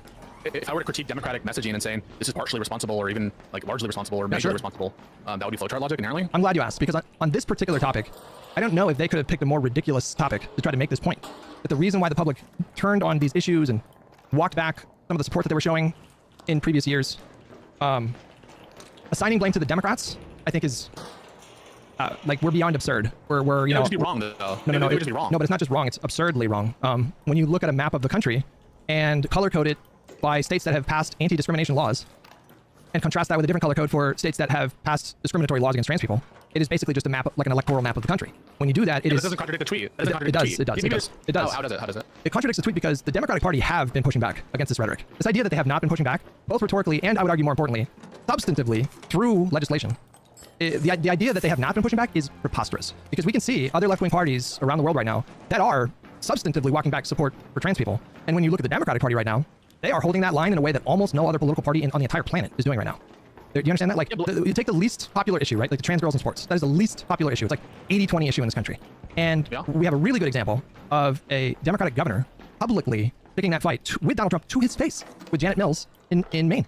Or is it Maine? Yeah, in Maine. She was, she was in a room. I think it was like a meeting of governors or something. I'm not sure. And Donald Trump was standing at a podium and he called her out specifically like, oh, you're crazy. You want to do the trans girls in sports? You're doing trans for everybody. And she told him, that fucking alpha Stacy, told him to his face, we'll see you in court. She did, and they won. So like that was a Democratic governor that a lot of these same creators are, they're probably calling her like a fucking Zionist murderer or whatever. She picked a public fight with the president over a fucking 80-20 issue and then actually like substantively fought back against the administration through the courts. And there are numerous examples of J.B. Pritzker. He's enormously wealthy. His wife has spent, I think, tens of millions of dollars, fighting anti-trans stuff.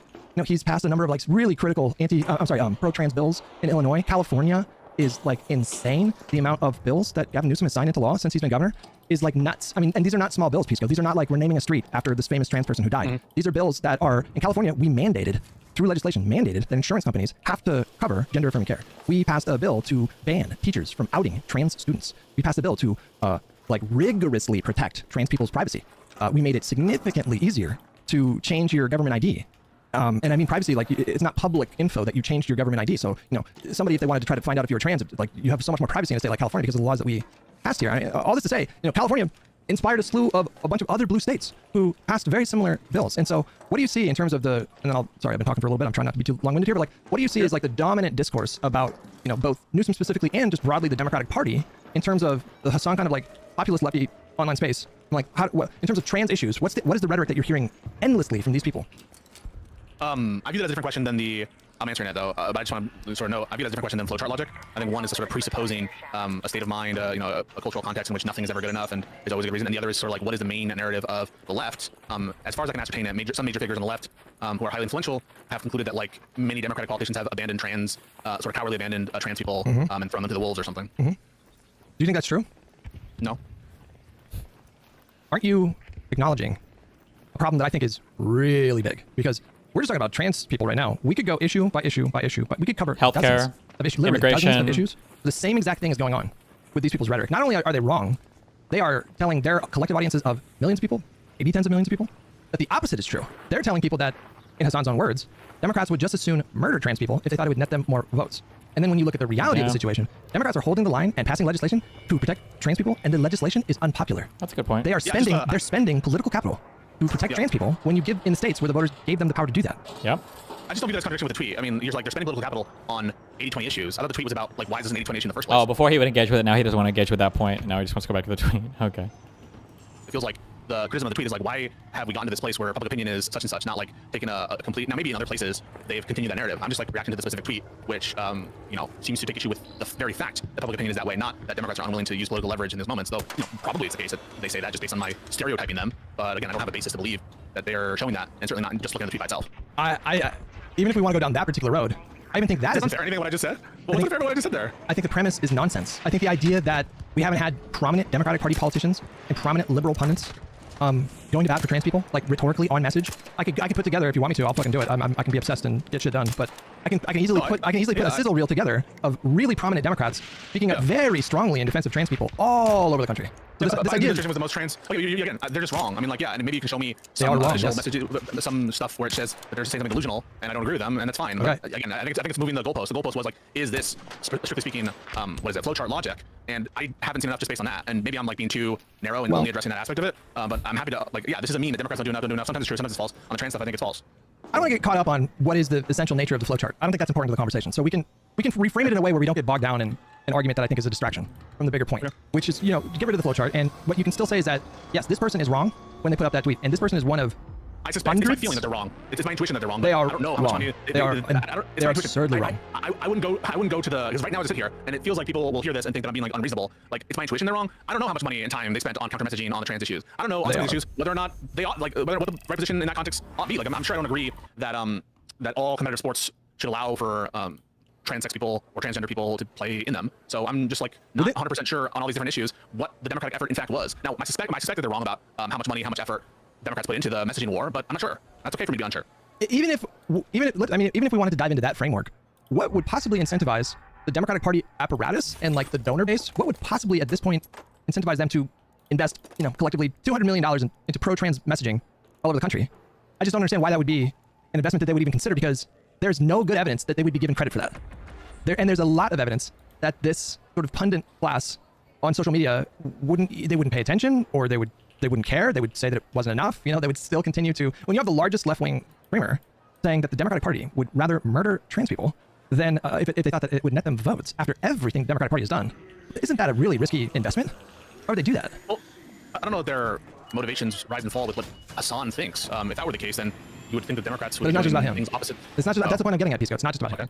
It's about a larger cultural issue with this particular kind of young, more leftist or populist leftist kind of politics. They all talk about the Democratic Party in this way. All of them. It's not just about Hassan. And many of them sort of like take his lead and just sort of repeat what they hear him say. So he's profoundly influential within that space, but this goes so much bigger than him. There's this. Are you familiar with a concept called the illusory truth effect? Not in those terms, no. I just learned about it recently, and now I just see it everywhere. I'm having a moment with the illusory truth effect, the same way that I had with the Green Lantern theory of politics, which is like something that I've been speaking to for a really long time, but apparently there's a term for it. This is a term that in psychology basically means that human beings are wired to believe things if we hear them repeated all over, like over and over. And if we see a lot of other human beings repeating something that even our intuition or even our own knowledge knows that it is not correct. They've done experiments, psychological experiments, like with groups and then control groups, where you'll get 10 people in a room and you'll ask them a question that's pretty straightforward, like, is the sky blue? I mean, this wasn't the example, but and in the one group where it's just that's how people are, everybody in there's like, yes, the sky's blue. But then in the other group, they intentionally plant 9 people in that group and say, well, actually, the sky's actually kind of red. What they've observed is like they can reliably get that one person to change their mind and say, well, yeah, I mean, I guess, yeah, everyone's saying it's red. Called the illusory. That is what I do happening. Is like you have these. I remember learning about this in psychology. I thought it had different names. I don't know what the name of the effect is, but the original psych experiment he's talking about was referred to as I think it's the Ask line test. I think the name is like ASCH. Oh, yes. Yeah. That's what I was thinking of. Yeah. Okay. Yeah. Confidently repeated every fucking day on live streams and on Twitter and on debates and on TV, and after a while people are like, well, yeah, everybody knows that Democrats would murder trans people if they thought it would make them, if they would net them more votes. Like, this is the danger, Pisco, that I'm talking about. Like, this is the really destructive, corrosive, toxic effect of their kind of politics. I'm confused. Is that showing up in, for example, if you poll trans people, is that their view? If you take a view at like electoral results where, there are major trans advocacy groups that are, in touch with their constituencies, where is the rhetoric, the false rhetoric, having its impact felt in terms of public polling, in terms of overall sentiment? I don't know why you would jump to that. Wouldn't it be a better question to ask, let me just ask you, if you had to guess what percentage of Hassan's regular audience, and we can go beyond Hassan, all of these creators that are engaging in the kind of rhetoric that I'm talking about, which, is on a spectrum of just bad faith. Hassan, Denims, these lefties. No, it's so much bigger than that. I'm saying there's like hundreds of creators that are in this ecosystem. Hundreds, including Dead Domain, which is like, they're not a very big account. They have 25,000 viewers, right? Or 25,000 followers on Twitter. I'm not going to like focus my energy and efforts on, debunking this person's feed in the same way that I would Hassan. But my point is there's hundreds, maybe thousands of creators like them. Okay. And so within their collective shared audience, which, here's another useful question, Pisco, and then we'll get back to that thing. Like, how big do you think their collective audience is? I mean, there's no way to quantify it, right? But like, if you had to give a range, like, what do you think that number is? I'm not sure. Hassan averages like, 30 to 50,000 concurrent viewers. We have right now AOC polling at 8% among Democrats. I think self-identified socialists are something like 20-30% among the Democratic Party. It's the people in the general left of the Democratic wing, it's probably millions. The audience for these different groups probably overlaps a lot. I'd be surprised if it's more than a million or two. Maybe it is. I agree with your first answer. It's definitely, I would say probably tens of millions in terms of people that have like anti-establishment / populist kind of leanings within the Democratic Party voter base. But in terms of their collective audience, if I had to guess, I think the range is quite large. It's like anywhere between 8 to 25 million. Like, I think it's that big, right? And so the audience of these people collectively, all of them put together. Of Americans or all across the world? Americans. But this obviously would include, all across the world, for me, it's napkin math. I'm not sure. Well, I don't know virtually what you believe that. Okay, I don't want to get bogged down on that because that's not the important point. But like within that pool, how many of them do you think would agree with the Dead Domain post that the aren't doing enough on trans messaging? More than that, that the reason why the country has backslid a bit in terms of trans support like when you get down to it, is because the Democrats didn't do enough to. It's not you can't say that it's an exclusive. They put all the blame on Democrats. I mean, surely implied there is blame for Republicans who are doing the messaging themselves. So I wouldn't grant that the best way to read that is Democrats get all the blame. I but disagree. I would accept that. I You think that they're not blaming Republicans at all? No, I think they see Republicans as like a fire, you know, and they see the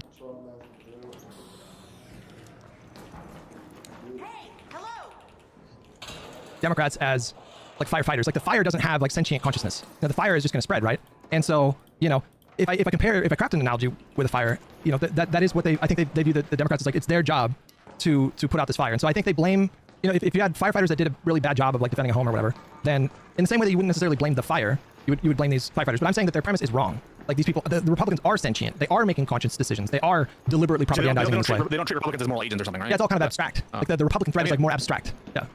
I guess maybe that's true for some people. I don't know enough about this person to put them in that camp, so I'm going to read that tweet as suggesting Democrat fault, not to the exclusion of Republican fault, but as you know, as a thing to work on, and something that was a failure. But without more, I'm not comfortable saying that I know this person doesn't ascribe agency to Republicans. Maybe they do. I just don't have the basis to believe that. Okay, just so Is that you reasonable? just Unreasonable? I don't know who this person is, Hutch. If I read that, if I put a critique of Democrats, you're like, what? So you only blame Democrats even though Trump's the president? I'd be like, fuck, I said a whole different thing, dude. I didn't say that. No, That's bad faith. to be clear, I do think it's reasonable for you to say, well, I haven't seen the rest of this person's feed. What I can tell you is that I have spent some time scrolling through their feed, and now I've had a few tweets pop up. This is not an isolated incident, but you know, I do appreciate that you would be more comfortable, you know, seeing that with your own eyes. If I tweeted them in response to this, I say, do you put any blame on Republicans for this? You think they would say no? No, I think they would retreat to the mob at that point. Oh, so you do. I think that they would be like, well, yeah, you know, of course, but the Republicans are the Republicans, and you know, we're trying to change the left-wing movement. They would kind of retreat to that thing.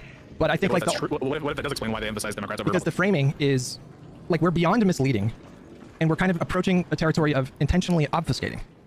Like I view this kind of rhetoric to be that irresponsible, and that is what we're talking about at the end of the day. We're talking about irresponsible, lazy rhetoric. Is how I see it. It's lazy. Anybody with the technology that exists now, anybody could look up and find, you know, all the different laws, pro-trans laws that blue states have passed. You should do that if you're going to dive into politics and if you're going to opine on the impact of electing this party versus that party. And if you want to focus on particular issues, you should go state by state. What you know, Ohio, you know, state governor and legislature are Republicans. What kind of bills have they passed pertaining to trans people?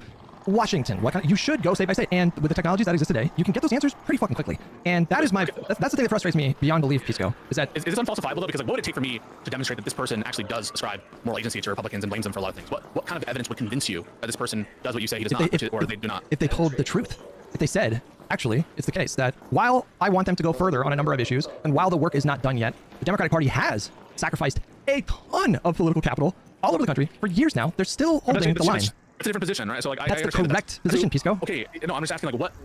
There was this. I thought you were alleging or saying that these people blame Democrats to the exclusion of Republicans. And on that specific claim, I'm like, well, what would it take for you to be convinced that that's not true for this person? What kind of evidence would it need to show that, regardless of whether or not the true position is that Democrats sacrifice capital in service of trans people, which I think is absolutely true. But regardless of that, what would it take for me specifically on the point of Republicans not being treated with any kind of agency or any kind of or like not focusing on them? What would it take for you to convince actually it's not true about this person? Their advocacy would have to completely transform. So, for example, there's nothing stopping. I mean, if you hold my position, and even if we disagree about the numbers, right? I said anywhere between like 5 and 20 million collective audience, either passive or super engaged, you know, viewers. If you took a position that they have significant audience size, they could all tomorrow coordinate with each other and plan and execute demonstrations outside of Republican state legislature politicians, U.S. representatives, Republicans in the Congress. They could organize protests tomorrow at the same time, and they all have the collective audience size to be able to pull off something really impressive, to demonstrate their anger and contempt and rage at the appropriate people who should be the targets of that rage. But instead, what they do is,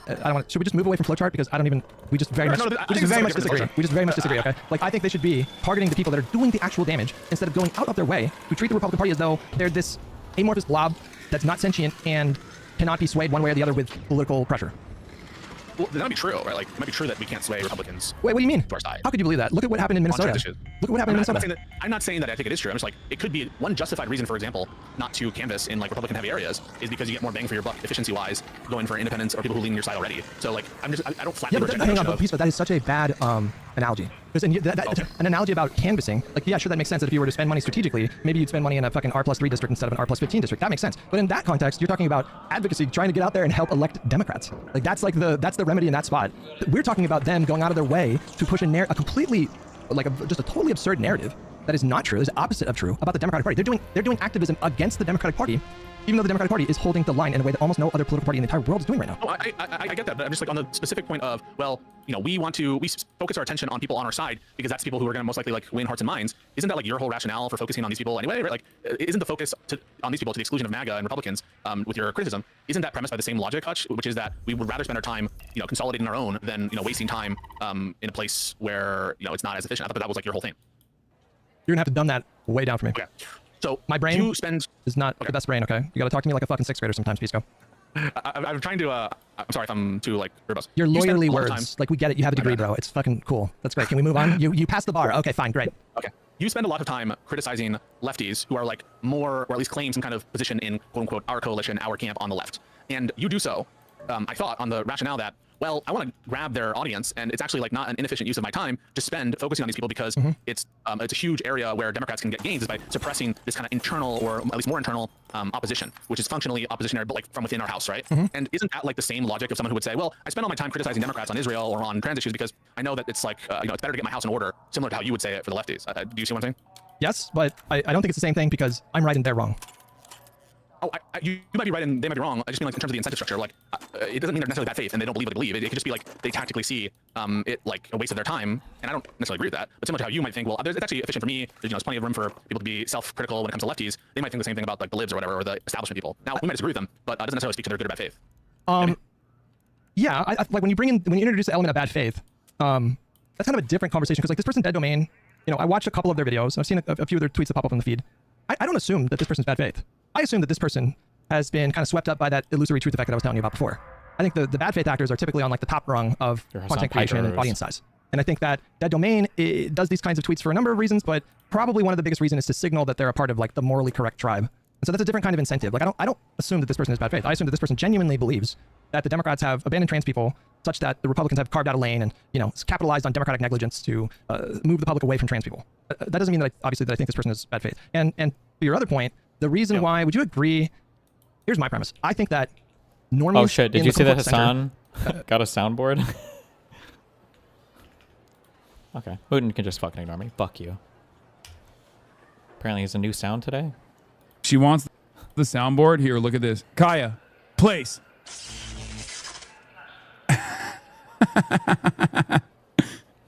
Epic. Super epic. I now officially have a place button. When I say normies, I mean people that are not like super engaged in politics, which is a lot of the country. A lot. That's like probably over 50% of the country are not regularly consuming politics. They're thinking about their careers, they're thinking about their mortgage, thinking about their kids, their families, their hobbies. My mom is a super normie, like just does not pay attention to politics really hardly at all. Even though my dad has Fox News on the TV like 12 hours a day, she's doing her fucking Sudoku puzzles and reading and just whatever. The normies and the disaffected left, we might say, would be maybe a better precise term. I think there's more opportunity to claw away people from those positions, like apathy and outward antipathy towards the Democratic Party. I think the case to make is like easy, because I think that the case that the populist left are making is they're so lazy, they're so reckless in the way that they cover things, they make so many errors that I think it's really easy to just annihilate a narrative of, for example, the Democrats have like abandoned trans people. I think it is easy to annihilate that because there are literally like hundreds of bills across all these different states protecting trans people versus hundreds of bills across all these red states that are discriminating against trans people. And so for me, I'm imagining an audience member, and I'll wrap up, listening to someone, their favorite streamer, they rely on this person for information, they trust their information, and then they accept these premises. Yeah, Democrats would probably murder trans people if it got more votes. I imagine bombarding that person with like 100 bills and being like, offering a different kind of take. And I imagine that person maybe going, I don't know, have you ever had the experience, Pisco, where you had something in your mind and you treated it like conventional wisdom, and then somebody came along and offered a different kind of take, and it got you to really change? That's what I'm trying to do in these spaces. I'm trying to attack this. It just feels very like the mirror image of what Hassan says, right? Like Hassan says something to the effect of like, our leaders don't represent the actual base of the Democrats who are hungering for a populist option who supports Medicare for all, and this is why I spend all my time in advocacy, or at least a lot of it, criticizing Democrats. Although I don't think we concede all of it. I think we concede some of it for sure. A big part of it is because they're not properly calibrated. There's not this typicality of the heads of the Democratic Party with respect to their constituency, and therefore I think that they're just waiting for a better narrative, a narrative they already agree with, they just don't know yet, and we're going to sort of like awaken them into a broader class consciousness. I don't say that I agree with that, but what I say is I think that in terms of the argument by way of concentration, that is, we concentrate on putting our house in order first. I don't view that as fundamentally invalid or like bad faith indicating or flowchart indicating. You know in what any particular case, you know who I'm channeling right now, my energy, when I hear you talk about this? Fucking Andrew Wilson. What do you mean? Well, I got roped into doing a debate with him, and it was supposed to be about politics and national, like Christian nationalism. And then he turned it into a conversation that he's like way more practiced than I am, which is about like meta. Like, meta. No, but wait, I'm making a point. Like when you talk about them in this kind of way, you're almost treating it as this. You're coming at it from this like really super subjective kind of position. So for me, it's reminiscent of the fucking meta ethics debate of like moral relativism versus just like objective morality. You're saying like, well, they have a different perspective, so that's valid. And I'm saying that their premises are just wrong. Like they are wrong, and they are spreading what I consider to be bad faith lies, which then trickle down to people like this creator here, who sees them as reliable narrators and accepts what they say at face value, and then just repeats those lies. This is a systemic problem that is doing very real damage. And if we could activate these people and they're like skew younger, if we could activate them and push them into a direction of a commitment to long-term electoral engagement, to start treating politics like a long-term project instead of shouting demands every 2 years and then sitting it out a lot of the times because those demands were not made. If we can change their perspective on what is a coalition, what is a realistic timeline for the goal that I want to accomplish, maybe it would be easier to focus on accomplishing that goal at the state level first. Instead of this like, well, Gavin Newsom opposes a billionaire tax, therefore he wants to protect billionaires, and therefore I can't consider voting for Gavin Newsom. Yeah, I think that like a lot of times there are malicious actors who spread narratives that are bad faith and stupid, and I would distinguish them from people who are just like thinking about things unclearly. And so that's why I'm like, I'm trying to carve out a sphere of both political influencer and political content consumer that isn't. It's not like they're evil. It's not like they need to be like killed or destroyed or silenced or whatever. They just have the wrong ideas, or they haven't thought about a thing in a particular way. I hear like Ira talk about this a lot too. And so when I meet with someone, they might take the view, well, I'm gonna focus on the Democrats because it's gonna have the best effect. And I might say, well, don't you realize that by failing to recognize when they do accomplishments, you are not, doing the other side of it, or like, you could introduce to them, this is the legislation that was passed. Is it really fair to say that we haven't used? And I view that as a fundamentally different discussion than one where it seemed to be, well, these people are all bad faith. They're all part of a network that is designed to depress Democratic turnout, or like they are enemies. Those two things can be mutually in a certain way. true. Well, I don't think what you said makes a lot of sense. You're talking about speaking to the people who have had their opinions influenced by people that are not giving them good information and taking a different kind of tone with them. And I agree with you. So like if I'm having a conversation with somebody and they're open-minded, they're not rigid and dogmatic, because there's like a difference, right? Like you would agree, right? Like you've had the occasion to speak with someone who was open to your like new information, right? And that's a different kind of conversation. Like I would never, if I'm in a conversation like that with somebody, I would never start being like, you're fucking stupid, you're just like bad faith. I would never take that tone. I would see that as an opportunity to introduce new information to maybe change I'm trying to that domain. This is why, like, okay, maybe it was why we got but I'm not saying that domain is bad faith. I think you're missing that. Okay. Sorry, maybe I totally misunderstood. It sounded like you were trying to get me to agree that this is like the toxic shit that I'm talking about. This is the kind of bad faith shit that I'm talking about. Well, no, they fell into the trap. Is what? No, I agree. I totally. So like, hold on. Let me. But okay. On that post. I'm sorry. On that post, I replied to that post. And you can see the tone that I take, right? Like I want to show you because I think this is really important and it gets to what we're talking about. Where the fuck is the tweet? I think it's in our DMs, right? Oh, yeah, it is. Yeah. Okay, all right. So if you click on that, right? You said, wait, you understand that the issue here is that the Democratic Party has continued to adopt policies and pass anti-discrimination legislation that protects trans people's access to gender-affirming care, privacy, despite the fact that the policies are becoming more unpopular, right? I'm sorry, Hutch. It just seems to like not address the critique. Which Wait, what? Is that? This is, but I'm trying to get you see, Pisco. Yeah. I'm not shouting at this person saying, no. Fuck you, you're doing all this damage. Right. If I thought that they were, if I thought that they were bad, yeah, go ahead.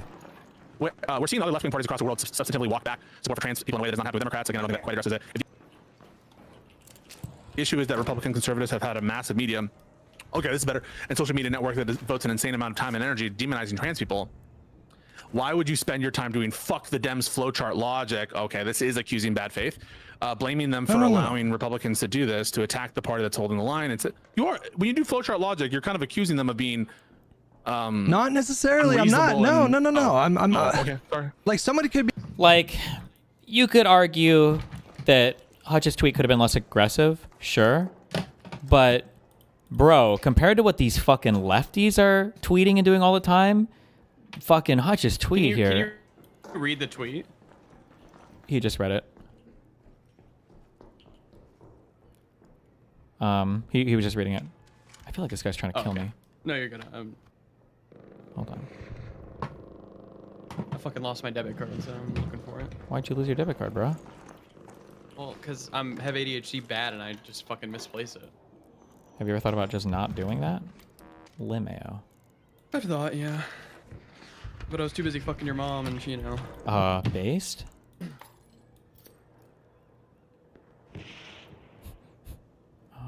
Fuck this thing? Okay. be doing the fuck the Dems flowchart logic because they genuinely believe in the principle of fuck the Dems flowchart. Or somebody could be like Hassan, who's doing it in a malicious bad faith. Wait. Fuck, I know this motherfucker's coming to kill me. I'm gonna get annoyed. Dishonest way. When he says something like Gavin Newsom would kill a trans person. I mean, can we just dwell on that for a second, bro? He said that Yeah, I can forgive a little bit of hyperbole. Kale for I can forgive a little bit of hyperbole. Okay, that's fine. All right, listen, we put pepper on things. We're streamers. It is what it is. But that is a really remarkable thing to say. That the Democrats would rather murder you.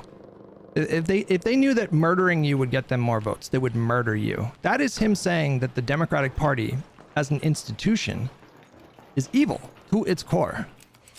Right? Would you agree with that though? Would you agree with that? Like he's saying that the Democratic Party is evil and what is Pisco dehumanizing, possibly about and to they say? don't Is he going to value defend that? the lives and safety of vulnerable That's people. it. That's what he's saying. Yes.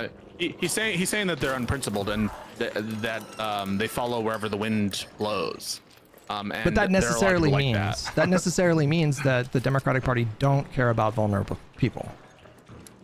As a principled matter, right? Like they they value their own, professional ambition and It's political all a ambition lie. over, It's all a over lie. that. It's all performative. All they care about is rainbow flags and performative corporate advertising, and they don't actually care about the suffering in the way that I do. I, Hassan Piker. And in fact, how dare you accuse me, Hassan Piker, of not caring about trans people? That was the other part of that clip that I left out, but like that's So the can other we part of it address too, it? which is like very Trumpy, right? That's very Trumpy, right? Well, wait, Trumpy to say that they don't care about you, the politicians don't care about you? It's very Trumpy to frame they it just- to frame it in a way of they're not coming after me, they're coming after you, and I'm in the way. And so all these people that are coming Oh, he down said on that? me, Hassan Piker, all these people that are coming down on me, it's because their core is paid or they're DC consultants, and they're a part of a machine that would rather murder you if they thought that it would get them votes.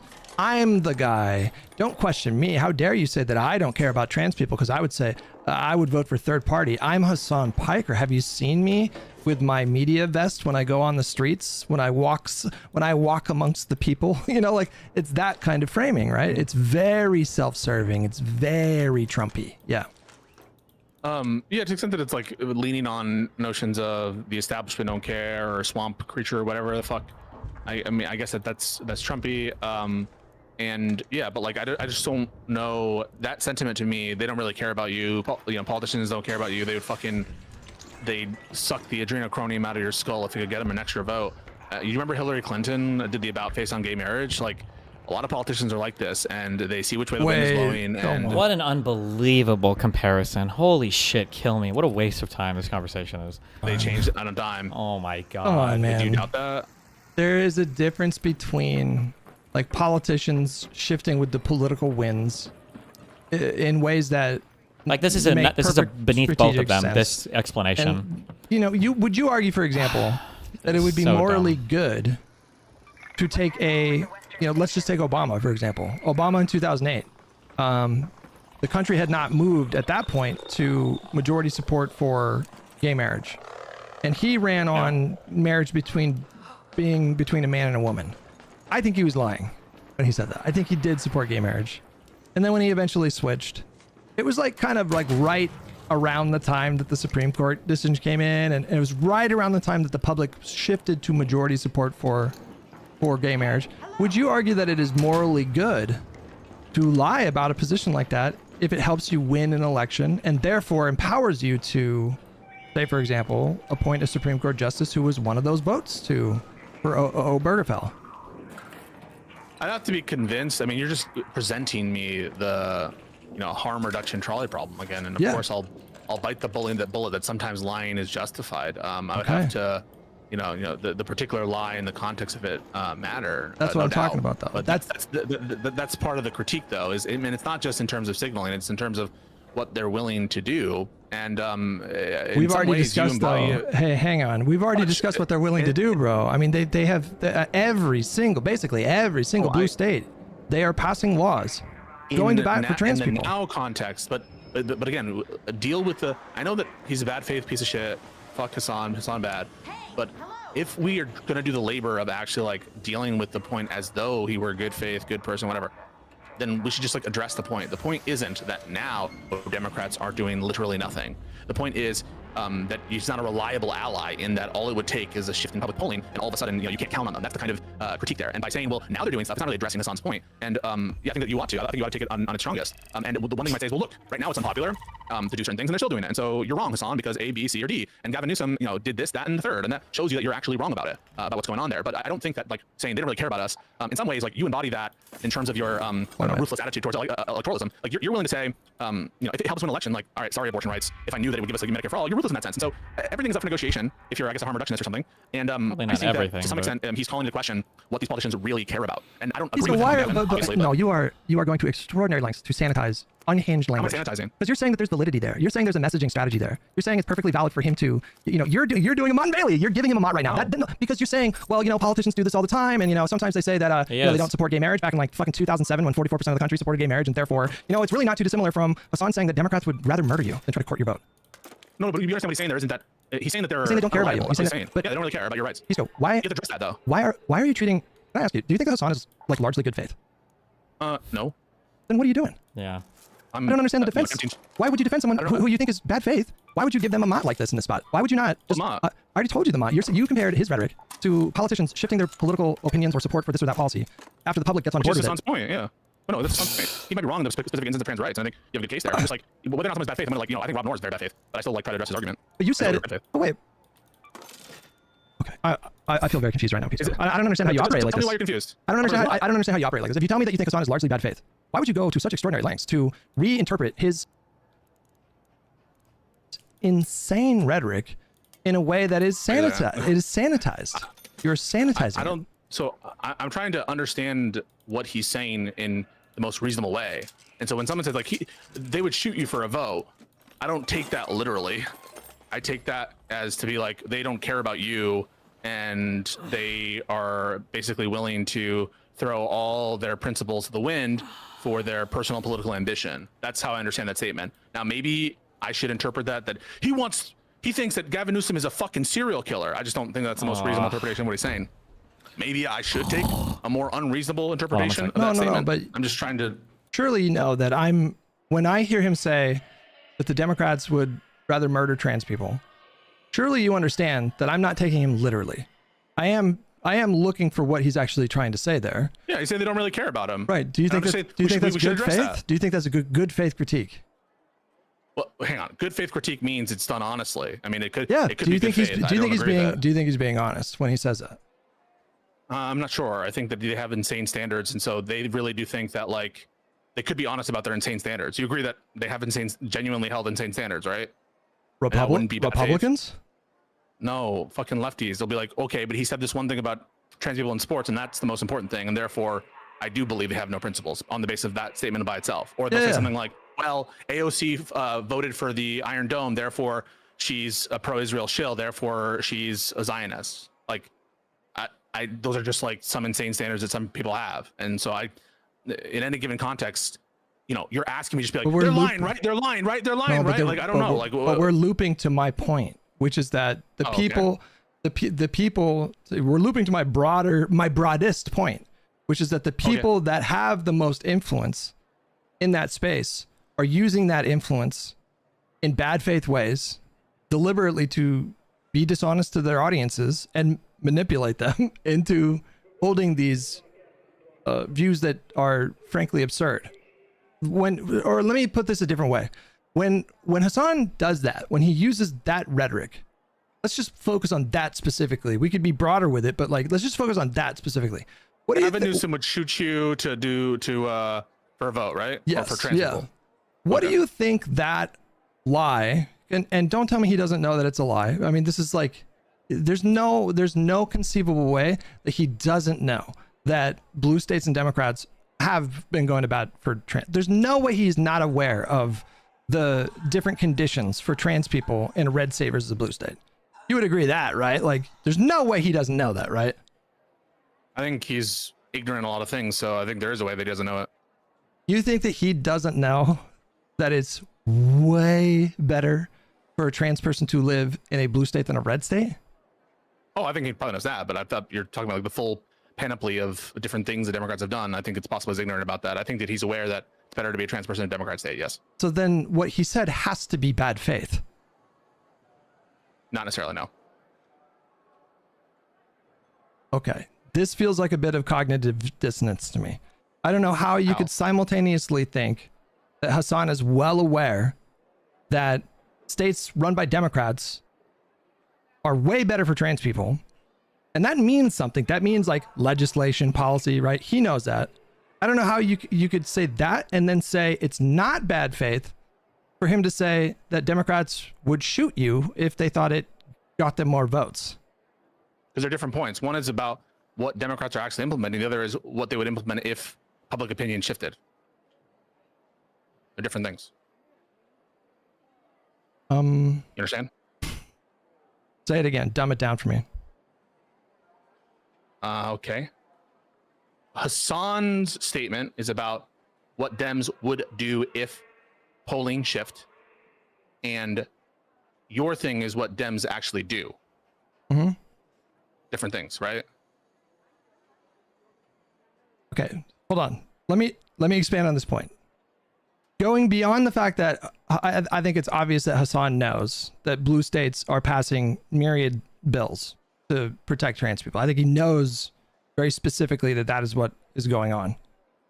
Okay.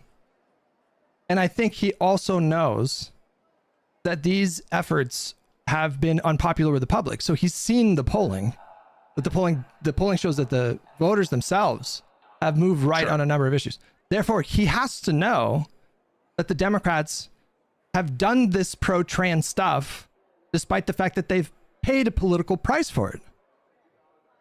Well, I'm not. Which is the opposite which is the opposite of they would shoot you if it got them more votes. They're taking steps that they know is unpopular, but they're doing it anyways to protect trans people. That these are as far away from each other as they could possibly be. Yeah, so then I think, so first of all, I'm glad that we're moving off of just the mere absolute fact about whether or not it's better in blue versus red. Is it enough to know that Hassan is being bad faith? But again, the fact that it's nationally unpopular doesn't necessarily mean that it's like locally unpopular in a way that they would internalize it. And so I think again, just being totally good faith, just because the Democrats are taking some measures, and I don't know if Hassan's take is that those are the measures that he thinks that are unpopular that should be taken, but even assuming that they are, in the context of a blue state where overwhelming sentiment is with them, I think is different than looking at the overall national polls and saying, that they're doing it in that context. I think it would be like where the winds are shifting in such a way that they should be receptive to it. And for someone like Newsom, he is charting a course to try to have a more, someone even say like sane approach to trans issues or whatever, a more moderate approach to trans issues. That's a lane that he's I think, carving for himself. Not to say that he's anti-trans or anything. I would totally disagree with that. But that I think is his critique. Not that Democrats in places where they're safe do things that are nationally unpopular, but in situations in which the polling is shifting in a context in which it would affect their ambitions, then they would shift. That make sense? It does, but I have to say, Pisco, who is my boy and I love deeply and has a degree from law school, I don't know how to reconcile what you're saying right now, which to me amounts to making an effort to interpret what Hassan said in good faith. Would you agree that that's what you're trying to do? I'm trying to interpret it in good faith. I don't know how to reconcile that with you saying 10 minutes ago that you think Hassan is largely bad faith. What's the contradiction? Why would you make such an effort for someone who has demonstrated that they will be bad faith at the drop of a hat consistently? Because I think it's intellectually honest and consistent of me to do so. And otherwise, this just turns into Hassan lies, Hassan bad, and there's like nothing of substance for us to discuss other than he sucks. It's literally a circle jerk. And what is there to discuss? Well, I think we're talking about something like much bigger than just Hassan sucks. I think I've made that point like clear that I think it goes way bigger than that. But like, say for example, you on Monday like really grilled me. You accused me of bad faith, and so I guess I'm a little confused of like why you would go out of your way to try to interpret what Hassan said in good faith when you say he's largely bad faith. But when I tell you it's difficult for me to justify voting for a Marxist-Leninist, you jump to the conclusion of, well, you're being bad faith because you don't like him. Do you think I'm more bad faith than Hassan? No. I don't know how to make sense of this then.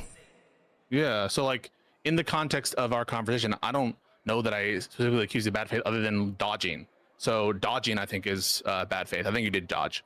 But putting that aside, like I think that in interpreting Hassan's statement, everything I said so far has been reasonable. Like he's basically saying that Democrats are fair weather friends. I don't agree with that as to every Democrat. Some I do agree.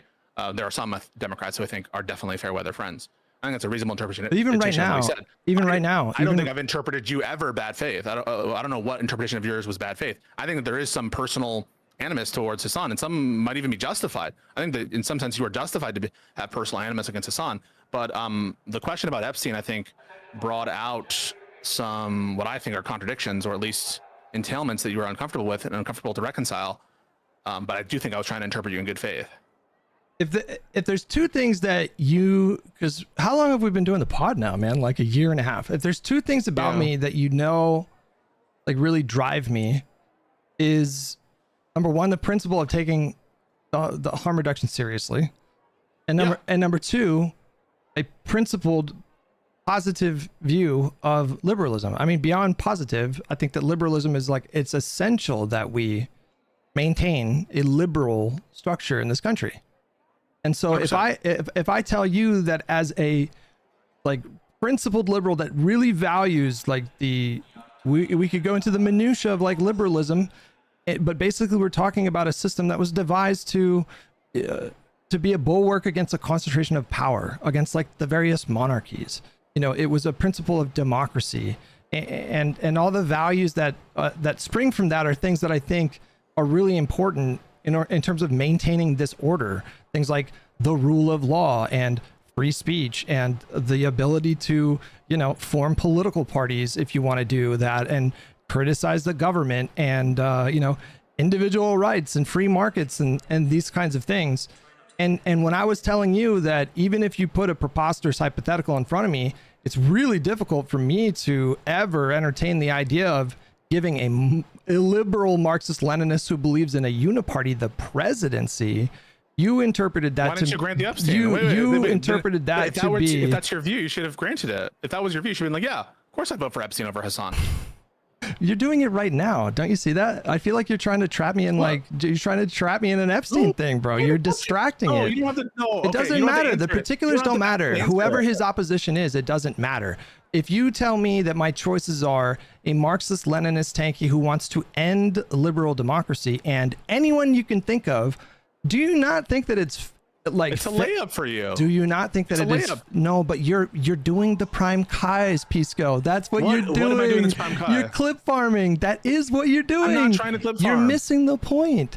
Is it not reasonable for me, because you know that I'm consistent in these things? Like, you should know that about me by now, that I do consistently value these things. Like, I'm not kidding when I say that, right? So like, why would you jump to the conclusion that I was motivated by personal grievance with Hassan rather than, well, I don't know, I'm very hesitant to give a Marxist-Leninist the presidency? That's like pretty difficult for me. I would even entertain, you know, reanimated Hitler or whoever you might think. Like, it might be a difficult choice. I mean, maybe not Hitler. That's a bad choice. Yeah. Hold on. Let me get some water. Give me like 2 seconds. Oh yeah.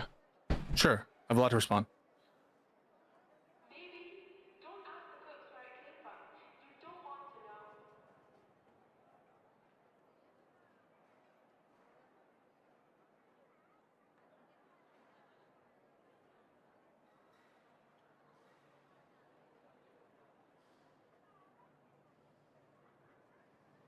Basically, Pisco, my boy that I love, I would like the same charitability that you seem that you seem eager to give to Hassan, who you say is largely bad faith.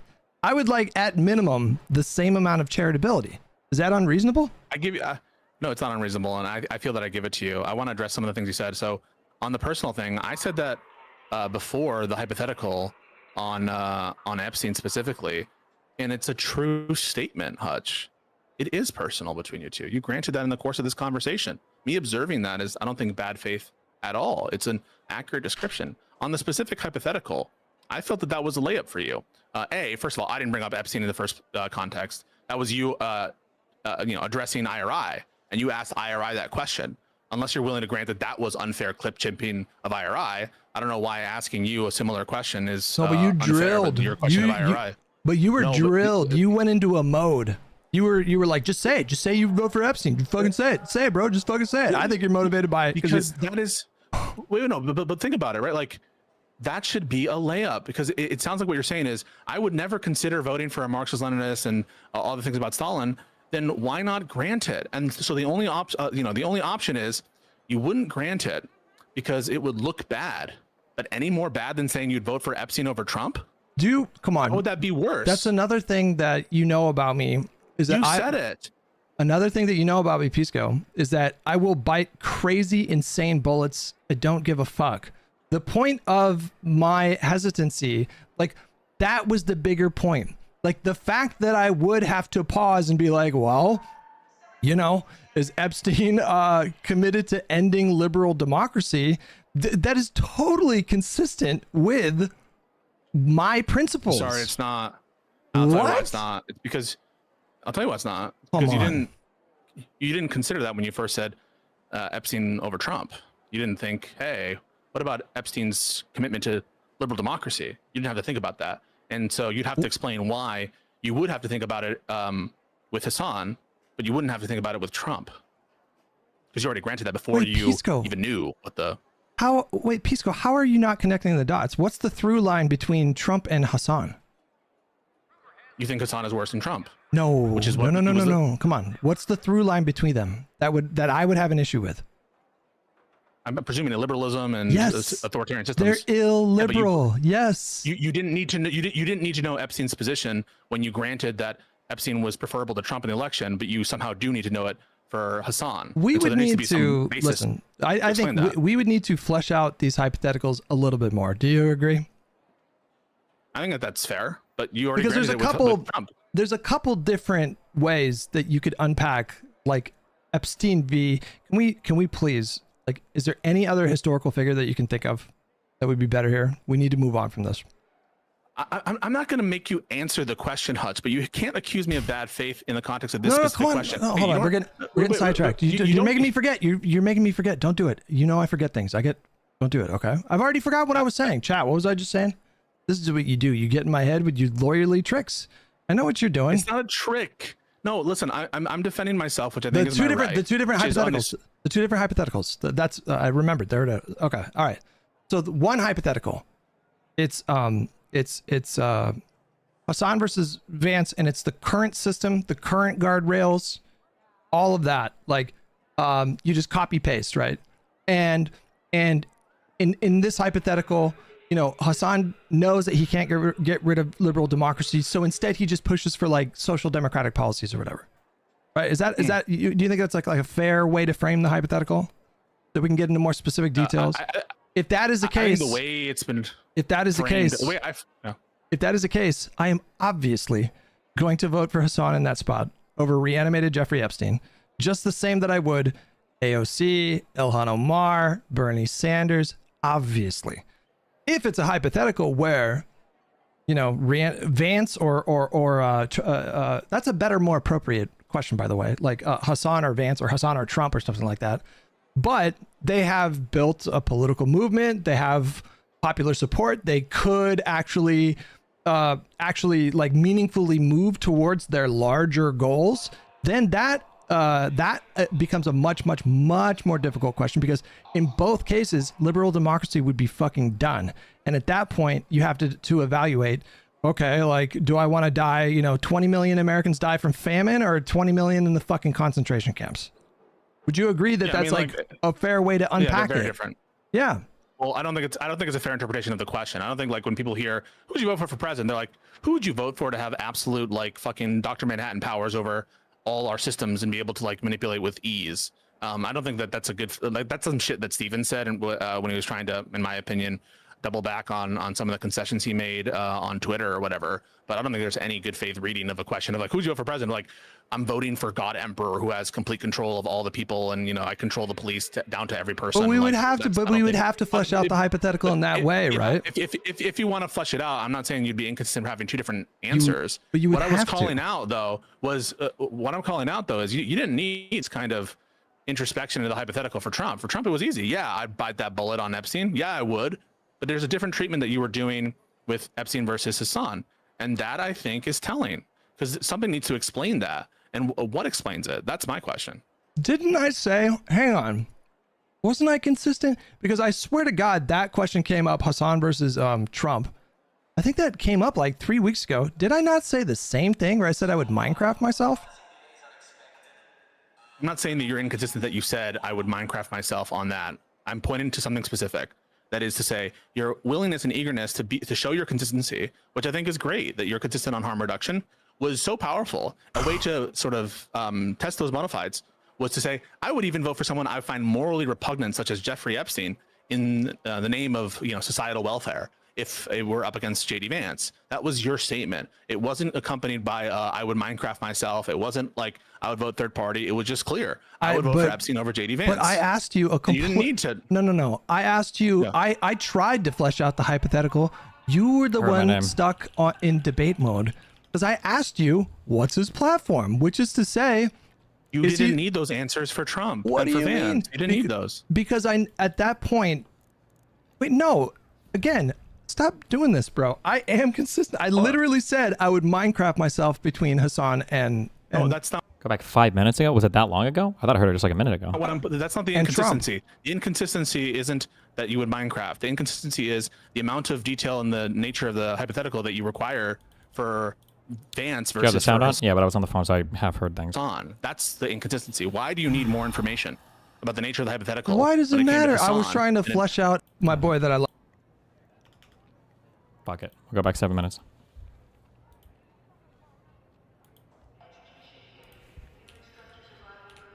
That you seem I give eager it to you. That you seem eager to give to Hassan, who you say is largely bad faith. I would like, at minimum, the same amount of charitability. Is that unreasonable? I give you, no, it's not unreasonable, and I feel that I give it to you. I want to address some of the things you said. So on the personal thing, I said that before the hypothetical on Epstein specifically, and it's a true statement, Hutch. It is personal between you two. You granted that in the course of this conversation. Me observing that is, I don't think, bad faith at all. It's an accurate description. On the specific hypothetical, That's a bad statement because whether or not something is personal doesn't mean that the entirety of the... He's actually making the... Would you consider this fallacy? Where somebody... Well, no, not technically. Where just because somebody might engage in fallacious reasoning means that their conclusion is incorrect is not true. But that wouldn't be it here. But like, there could be multiple causes for the reason why a person doesn't like somebody. And one could be partially personal. But like, it's not like Hutch is making a ton of personal attacks at Hassan. He's got attacks that have substance to them. But he also might personally not like him too, which is fair given that Hassan was spreading Hutch's docs. I mean, I thought that was a layup for you. First of all, I didn't bring up Epstein in the first context. That was you, addressing IRI, and you asked IRI that question. Unless you're willing to grant that was unfair clip chipping of IRI, I don't know why asking you a similar question is. No, but you unfair drilled. with your question of IRI. But you were No, drilled. You went into a mode. You were like, just say you vote for Epstein. Fucking say it, bro. Just fucking say it. I think you're motivated by it. Because that is, wait, no, but think about it, right? Like, that should be a layup, because it sounds like what you're saying is, I would never consider voting for a Marxist-Leninist and all the things about Stalin. Then why not grant it? And so the only option is you wouldn't grant it because it would look bad. But any more bad than saying you'd vote for Epstein over Trump?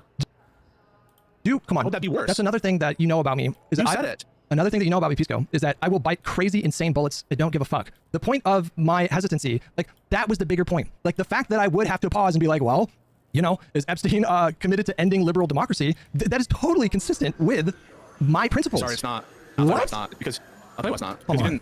you didn't consider that when you first said Epstein over Trump. You didn't think, hey, what about Epstein's commitment to liberal democracy? You didn't have to think of I mean, I think that was the point. I don't think we've seen any evidence that like Epstein is like a illiberal, commie fascist or whatever. Right? Is my understanding. I mean, I'm sure that factored in a bit, but also you're probably having a default assumption that a person probably broadly supports liberalism if they're in the United States as well. Like you probably assume that by default. I think that's a fair assumption to make. about that. And so you have to explain why you would have to think about it with Hassan, but you wouldn't have to think about it with Trump. Because you already granted that before Wait, you Pisco. even knew what the... Wait, Pisco, how are you not connecting the dots? What's the through line between Trump and Hassan? You think Hassan is worse than Trump? No, Which is what- no. Come on. What's the through line between them that I would have an issue with? I'm presuming liberalism and Yes, authoritarian they're systems. illiberal. Yes. You didn't need to. You didn't need to know Epstein's position when you granted Because that. Epstein is because you wouldn't default assume that Epstein is illiberal. You would assume that most people are liberals, broadly speaking. Is how it goes. Epstein was preferable to Trump in the election, but you somehow do need to know it for Hassan. Like the counter question that Hutch should ask here, although this is stupid because this is a waste of time because Pisco is being needlessly obstinate in this conversation. I guess intentionally so. I don't even know at this point. Like Hutch should ask Pisco, hold on, Pisco, let's say that you were able to reveal that Epstein was actually a fascist or Epstein was actually a communist. Do you think that I would still choose Epstein over Trump or Epstein over Hassan or whatever? Well, no. Then the answer would probably change significantly at that point, too. The point of the Epstein comparison wasn't that I would choose a stranger or whatever. It was that I would choose a guy with supreme moral depravity, a guy who is so unbelievably personally disgusting, right? As a defense of the liberal world order over somebody like Donald Trump. That was the point, right? We need to listen. I think we would need to flesh out these hypotheticals a little bit more. Do you agree? I think that's fair, but you Because there's a couple different ways that you could unpack, like Epstein v. Can we please, like, is there any other historical figure that you can think of that would be better here? We need to move on from this. I'm not going to make you answer the question, Hutch, but you can't accuse me of bad faith in the context of No, this come on. discussion. Hold on, we're getting sidetracked. You're making me forget. You're making me forget. Don't do it. You know I forget things. Don't do it, okay? I've already forgot what I was saying. Chat, what was I just saying? This is what you do. You get in my head with your lawyerly tricks. I know what you're doing. It's not a trick. No, listen, I'm defending myself. The two different hypotheticals. That's I remember. There it is. Okay, all right. So one hypothetical. It's Hassan versus Vance, and it's the current system, the current guardrails, all of that. Like you just copy paste, right? And in this hypothetical, Hassan knows that he can't get rid of liberal democracy, so instead he just pushes for like social democratic policies or whatever. Right? Is that do you think that's like a fair way to frame the hypothetical? That we can get into more specific details. If that is the case, if that is the case, I'm obviously going to vote for Hassan in that spot over reanimated Jeffrey Epstein, just the same that I would AOC, Ilhan Omar, Bernie Sanders. Obviously. Yes. If it's a hypothetical where Vance or that's a better, more appropriate question, by the way, like Hassan or Vance or Hassan or Trump or something like that. But they have built a political movement. They have popular support. They could actually like meaningfully move towards their larger goals. Then that becomes a much more difficult question because in both cases, liberal democracy would be fucking done. And at that point, you have to evaluate. Okay, like do I want to die? 20 million Americans die from famine or 20 million fucking concentration camps? Yeah. Do you agree that that's like a fair way to unpack it? Yeah. Well, I don't think it's a fair interpretation of the question. I don't think like when people hear who would you vote for president, they're like, who would you vote for to have absolute like fucking Dr. Manhattan powers over all our systems and be able to like manipulate with ease? No, that is kind of what people are assuming. Yes, bullshit. They're assuming more that than the other one of who would you rather have for president. Well, we're assuming that the person that we ideally elect has absolutely no political power whatsoever, right? Well, I mean, I guess maybe you could argue it depends on the context of the conversation. We're talking in terms of political nominees, but like nobody would assume. Otherwise, what was Pisco's reaction when I said I'd rather have Hitler for president than Trump? Because I assume with the current guardrails and everything, Hitler would be able to do nothing. And he's Hitler. People hate Hitler. Even conservatives, generally speaking, hate Hitler. So, like, yeah, I would always have Hitler be the president because he can't do anything. But nobody would feel that very intuitively. Like, your ideal president right now for the conservatives, who would it be? And you say, oh, Hitler. Like, who's supporting, when you say Hitler, who's thinking like, oh, really good answer because I know you're choosing Hitler because you know he's not going to be able to get anything done. Like, I don't think that's a good. Like that's some shit that Steven said when he was trying to, in my opinion, double back on some of the concessions he made on Twitter or whatever. But I don't think there's any good faith reading of the question. Double back on any of the concessions. I mean, I could, even if there were ever concessions to be made, they would never be made to Pisco because Pisco is not capable of engaging in these arguments like an adult when he's on the other side of them. He just can't do it. It turns into the most debate perverted, like logical. When you say possible, do you mean like in all possible universes, it's logically inconceivable? Like, Jesus. Like, who's your president? Like, I'm voting for God Emperor who has complete control of all the people, and I control the police out to every person. But we would have to flesh out the hypothetical in that way, right? If you want to flesh it out, I'm not saying you'd be inconsistent having two different answers. But you what have I'm calling out though is you didn't need kind of introspection of the hypothetical for Trump. For Trump, it was easy. Yeah, I'd bite that bullet on Epstein. Yeah, I would. But there's a different treatment that you were doing with Epstein versus Hassan, and that I think is telling. Because somebody needs to explain that, and what explains it? That's my question. Didn't I say? Hang on. Wasn't I consistent? Because I swear to God, that question came up. Hassan versus Trump. I think that came up like 3 weeks ago. Did I not say the same thing where I said I would Minecraft myself? I'm not saying that you're inconsistent that you said I would Minecraft myself on that. I'm pointing to something specific. That is to say, your willingness and eagerness to show your consistency, which I think is great, that you're consistent on harm reduction, was so powerful. A way to sort of test those bona fides was to say, I would even vote for someone I find morally repugnant, such as Jeffrey Epstein, yes, in the name of societal welfare. Yes. They were up against J.D. Vance. Yes. That was your statement. Yes. It wasn't accompanied by I would Minecraft myself. It wasn't like I would vote third party. It was just clear. I would vote but, for Epstein over J.D. Vance. But I asked you a complete... No. I asked you... I tried to flesh out the hypothetical. You were the one stuck in debate mode. Because I asked you, what's his platform? Which is to say... You didn't need those answers for Trump. Oh, if Hutch asked if Hutch really asked it, I don't even remember listening to this. If Hutch asked that makes Pisco's line of argumentation like even more bad faith. It's even worse. What do you mean? You didn't need those. Because at that point... Wait, no. Again, Stop doing this, bro. I am consistent. I literally said I would Minecraft myself between Hassan and No, that's not the and Trump. inconsistency. The inconsistency isn't that you would Minecraft. The inconsistency is the amount of detail and the nature of the hypothetical that you require for Vance versus for Hassan. That's the inconsistency. Why do you need more information about the nature of the hypothetical? Why does it like you do matter? for Hassan? Wait. For Epstein, or what do you mean? For Vance and I don't know what he's comparing. I don't know versus what he was comparing that to, but Trying to flesh out a hypothetical, bro. And I just want to circle back to the point, which is that isn't it consistent with someone who thinks that the biggest problem that we face in the country right now probably is, I mean, there's hyperpolarization, but like the threat to liberal democracy. That is the thing that I feel very vigilant about. Yes, so when I see obviously. apathy and intellectual laziness and disengagement, disillusionment, nihilism, alienation, when I see these problems getting worse and worse and worse, stop. You cannot get out of this mode, and you're not listening to what I'm saying. What mode? You're doing it now. What mode? You're in prime Kai's mode is what you're doing right now. Just listen to me. I don't understand I how. want you, You you don't need want to to talk about that. Okay. You need to answer my question, okay? If you know this about me, that I think that the threat to liberal democracy is an existential question that needs to be resolved, is it not consistent for me to want qualifiers in that spot? I don't know, is Epstein going to get rid of liberal democracy? Is Hassan going to get rid of liberal democracy? How is that inconsistent? It's inconsistent with your prior approach to the J.D. Vance iteration of that question, because when it came to that, you didn't need to inquire as to Epstein's internal political views. You were willing to grant that Epstein would be preferable without that inquiry. That's the inconsistency. Pisco, And presumably, Pisco. yeah. I want you to just, I really want you to just like engage in this question without deflecting. oh my God, is he gonna ask it? Is he gonna ask it? Pisco, do you think that I thought that Epstein is gonna be a communist or a fascist? Do you think that's even part of my calculation there, or do you think the default assumption was? I hope these robots fucking kill me.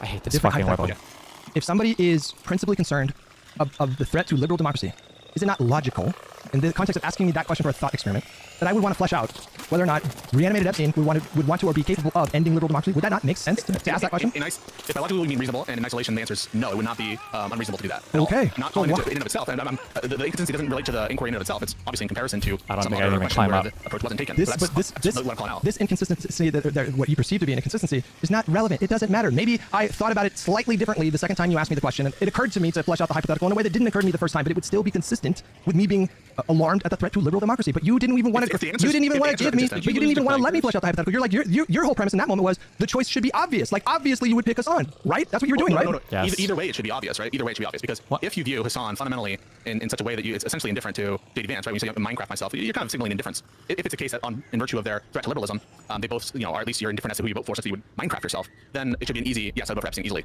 That should be the answer. You didn't give that answer. That is alarming, right? And on the other view, Hang on, which is like Pisco. no, Hang on, Pisco. What is the difference in terms of potential calculation between forming the hypotheticals Hassan versus like Vance or Trump, or Hassan versus Epstein? Like, what do you think the issue is there for me? getting clipped perhaps. No, I'm saying why would I ask the question about issue calculation between forming the hypotheticals Hassan versus like Vance or Trump, or Hassan versus Epstein? Like, what do you think the issue is there for me? Getting clipped perhaps. No, I'm saying why would I ask the question about Epstein and not Vance and Trump? Why would you ask the question Yeah, about? why Epstein would I and not ask like what are his politics? What's his policies? Presumably you're ignorant about Epstein's Yes. political views. Yes, I know Vance's politics. I know Trump's politics. I don't know Jeffrey Epstein's politics. So in that context, of course I would ask the question, right?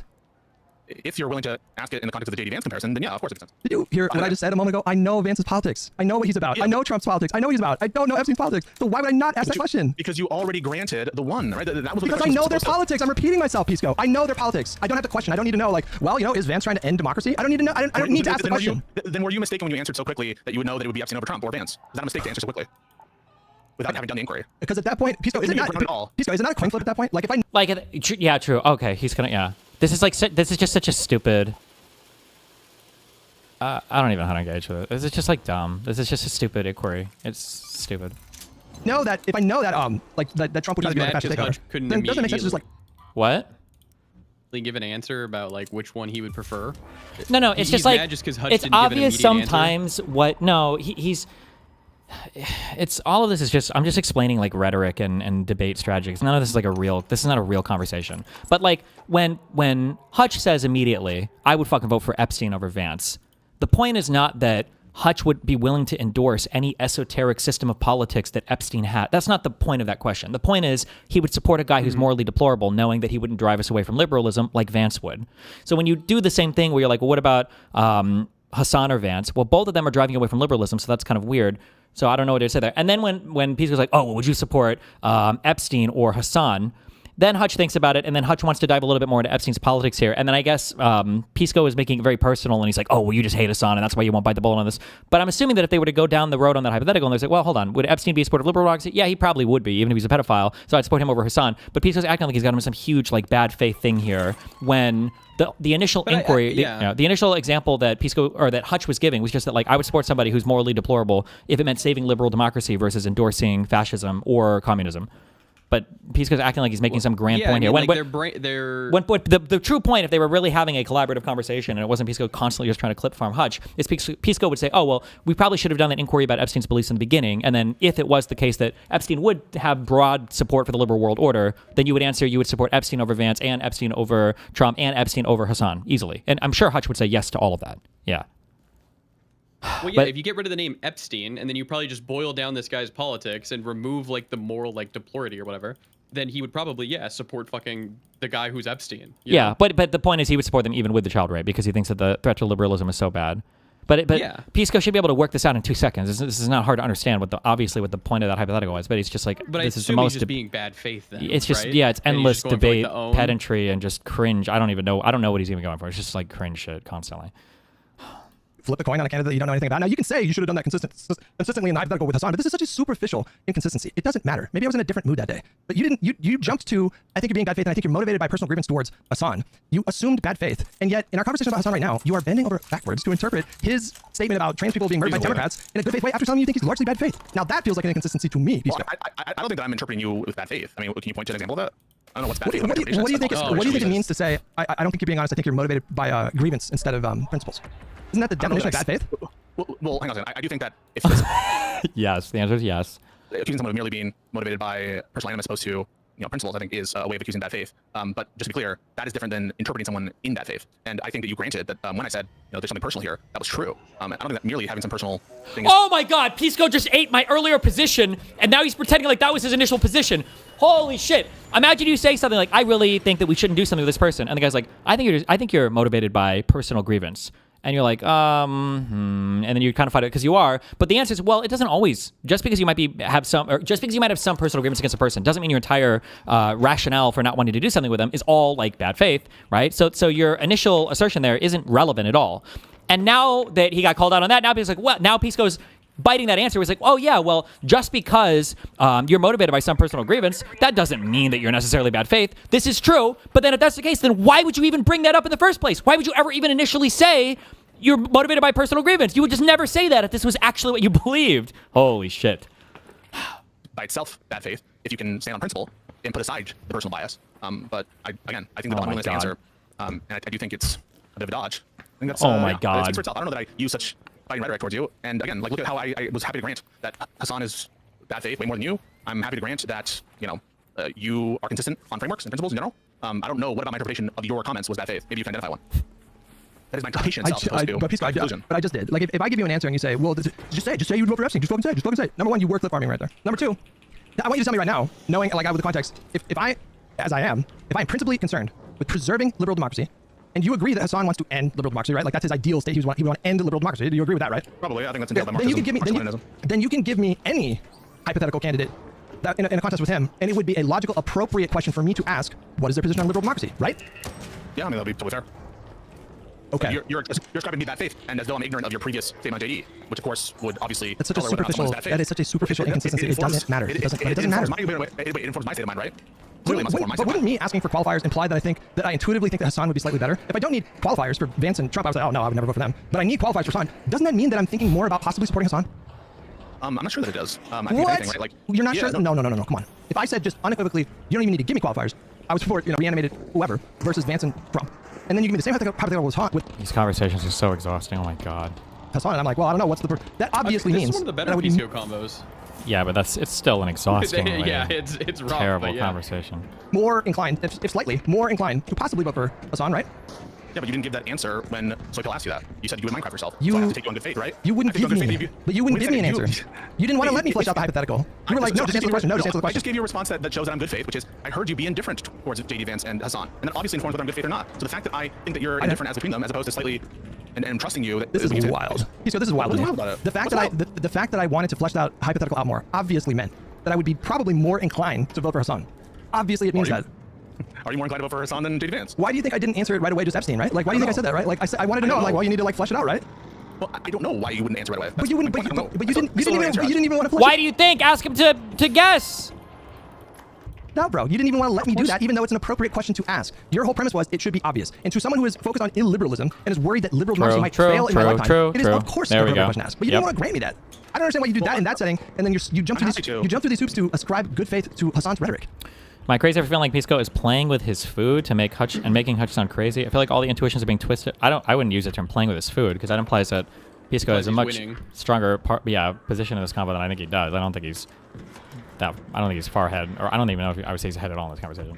But I do think this is all kind of like a perverted debate exercise. I think it's how he treats all these conversations with Hutch, which I don't know why, but maybe that's just the way he is. Like, you are not treating me with the same amount of credibility as you are Hassan. It's not true. It's not true. I'm not ascribing good faith to Hassan's rhetoric. I'm just trying to, take the argument, address the argument in good faith. Not saying that Hassan is being good faith about it. There's a difference between those two things. But why would you do that for someone who you say largely? But why? I do that for Trump. You do? You assume good faith with Rob Noor? Do I need to watch your last debate with Rob Noor? And for Trump, for his arguments, yeah, I address them on the merits, even though I think he's being bad faith. Same thing with Trump, right? Like, I will say afterwards, and don't forget. The problem with this, like, address the argument on the merits is that it's stupid because Hassan's arguments individually and discreetly are not the things that are being brought up. It's the character and the overall impact that he has on politics. That's the issue. This would be similar to me, like, addressing would do the Hitler thing. I don't know, like Hitler's arguments on the merits. We're gonna go through all of fucking Hitler's, policy platform in the 30s or whatever. We're gonna find out what parts we agree with or don't agree with. Like, what parts do you think Hitler was right on? What parts do you think Hitler was wrong? Like, you would just never do that because you go, well, I think I would kind of categorically reject a lot of the concepts related to Nazism. And it's like, oh, what? So you can't take on good faith? You can't steelman some of his policy positions at all? He also looks like a psycho. Yeah, it's just stupid. But that's what Hassan is like doing, and he's asking Hutch to just pretend it's normal or accept it. Yeah, guys, Trump is bad faith. But I will address Trump's arguments on the merits of their opinion. I don't just say, oh, Trump doesn't believe this shit. It's all bad faith. And, all right, end stream. Do you think I do that? Do you think I do that? Yes or no? There's no way Yeah, but the problem is you're not saying that Trump's character is not in question because we understand Trump not to be an ally of the Democratic Party. That's not like the massively contentious thing. No way. You're saying that when you hear Donald Trump do his crazy cabinet meetings or sit down for an interview, you make an effort to treat his answers in good faith? I address the arguments on their merits as though they were made in good faith at times, yes. But why didn't you want to? Did you say that But why didn't you want to do that is fascism? I mean, not necessarily, but it's probably going to be indistinguishable from it.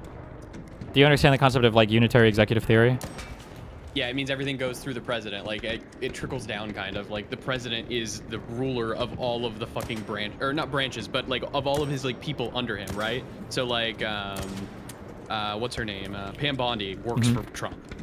Yeah, kind of. Yeah, basically, yeah. The idea is that right now the executive branch has agencies, most of which are established by Congress, and then there are kind of safeguards. They're not supposed to operate necessarily by order of the president. The president doesn't boss around the DOJ and everything else. But, like, I think unitary executive theory basically posits that the president in and of himself should be able to do every single job on his own, but simply due to the fact that he's a human being, he can't do that. So he's tasked with other members to carry out his will, and they should only ever be carrying out his will at all points in time. But when you have something set up like that, and you've got a man that desires that much control and power over the executive, you're probably almost always talking to some type of authoritarian-esque figure, Yeah, that feels like it literally nearly gets you to a dictator. Almost, and the yeah. only things, like, stopping that is Congress and the Supreme Court. Yeah, but the man who would want that much power is probably not listening to Congress or the Supreme Court that much, Yeah, especially if they have, like, the whole judiciary behind them. Sure, yeah. In our thing on Monday. That was opposite of that. And was willing to do it. I 100% was. If that was true, you would have let me flesh out the hypothetical. Don't you understand that? If that was actually true, and you were prepared to, like, allow me to arrive to some kind of answer in good faith, why would you not even want to grant the hypothetical? Why would you want to just drill down? No, just answer. Like, that's not a trying to be good faith, right? So I listened to you when you asked, well, I would need to know Epstein's political opinions. And I'm like, why? I say, why would you need to know that? You didn't need it for JD Vance. That's me addressing what you're saying. And maybe there's an explanation there. Maybe you don't like that. I think it's obvious. Well, I think it's obvious that the reason would be that I think that Hassan is maybe more powerful. Like, political opinions? Yeah, this is distinction. Yeah, but he's saying, why did you need to know for Hassan or whatever, I think, but not for JD Vance? But again, it was because when Hutch originally made the statement, the assumption is that, well, Epstein is probably some kind of, like, liberal-esque person, whereas for Hassan, he's not. So he would need more information between, like, Hassan and Epstein or whatever. And it's being brought up in a second point when initially Hutch just kind of, like, threw it out of, like, I would vote for this guy over I would vote for a fucking child rapist over Trump. And then Pisco later on is like, well, let's test this child rapist theory out. And it's like, well, this wasn't, like, a super well thought out. Yeah. But it's also he probably knows Hassan's, point of view. I have no defib. but he I'm so doesn't- sorry, but I He can't doesn't manage know Epstein's, and that is the crux of the issue. I'll be back. I'm getting a track back. I threw 5 wolf packs at that thing, and I got trapped on... What the hell is that enemy called that jumps at you? A leaper. I got trapped. I couldn't... This guy's just couldn't even move, bro. blog posting like crazy. Well, I'm sorry. Are you trying to get to the extract? Yes, sir.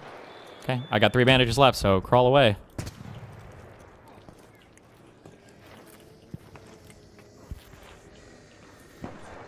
I think the obvious implication there is that Hassan is palatable in a way, potentially palatable in a way that Vance and Trump are not, which indicates that I don't actually think that Hassan is like materially worse How you know than I'm good Vance and. faith? Hutch, how you know I'm good faith is I still don't know your answer to either of those questions. I don't know what your answer is to JD Vance versus Hassan or Hassan v Epstein or whatever permutation that is. I don't know the answer. And so it strikes me a little like, how can I be bad faith if I generally, even now, I don't know what your answer is to those typos. So if you want to be good faith, then steel man, okay? So I want you to steel man right now. Why do you think I would struggle making a decision between Vance and Hassan? That's good. Thank you, sir. Oh, just kidding. You get HP back. I'm sorry. I'm an idiot. Okay, good job.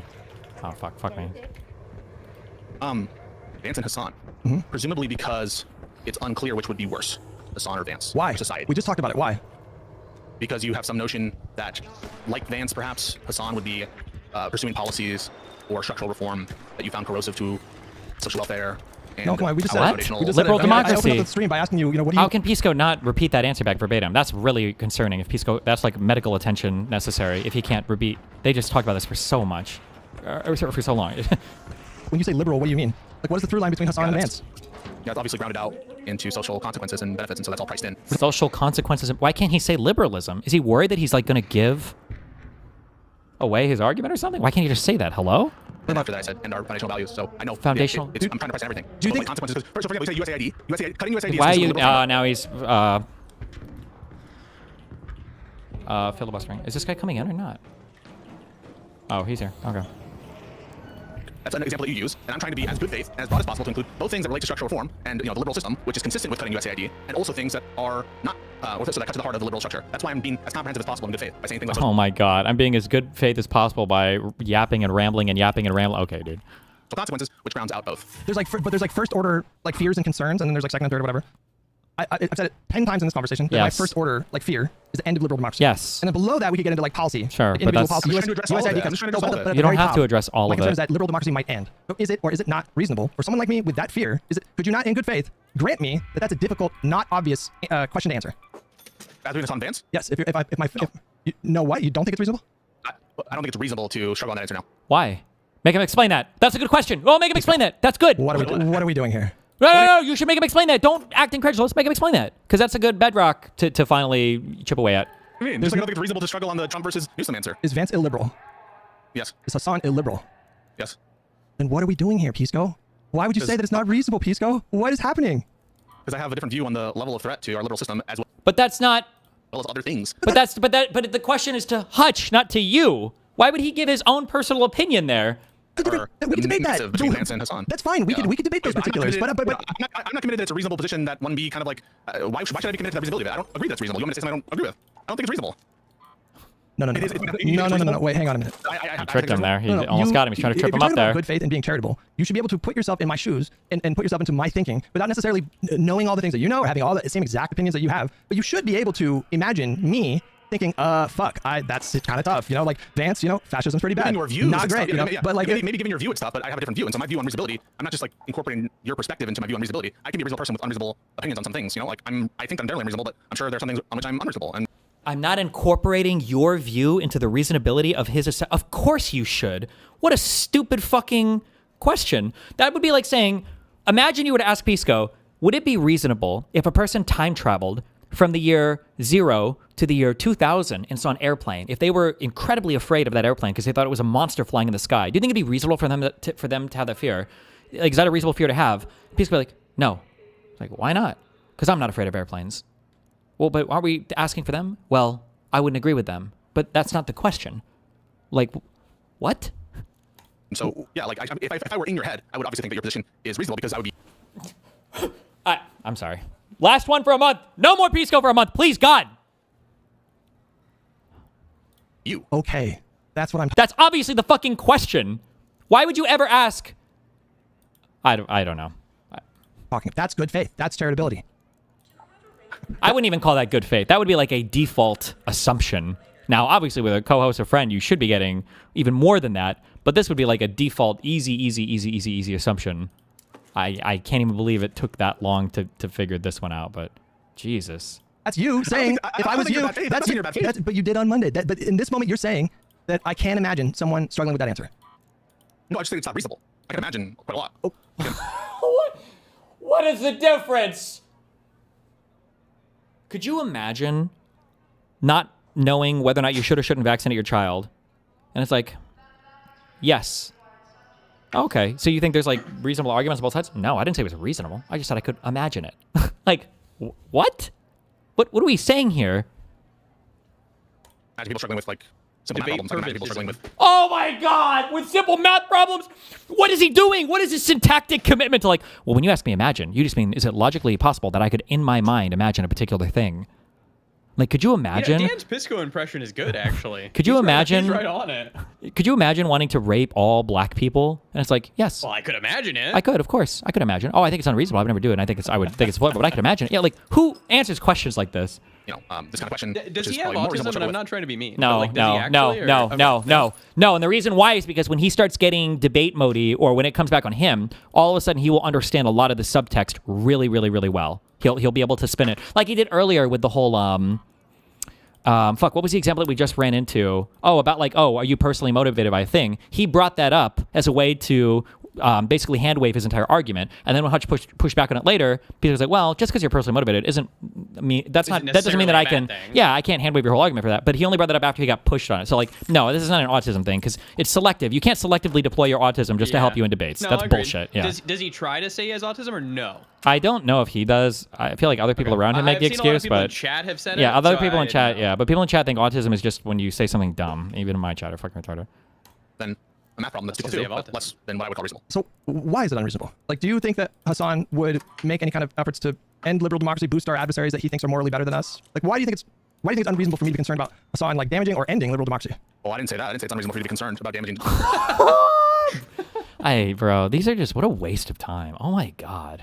Institutions and democracy. I said it's unreasonable to think that it's a tough question as between him and Vance. That's what I think is unreasonable. Not whether or not Hassan poses a threat. Like, I would obviously grant that. I mean, notwithstanding our it's funny people send me this message as though we get a tough question. Notwithstanding like the personal conflict or whatever. I would vote for Destiny over Hassan. I would pick Schumer over Hassan. I would pick maybe not. I wouldn't pick Fetterman over Hassan.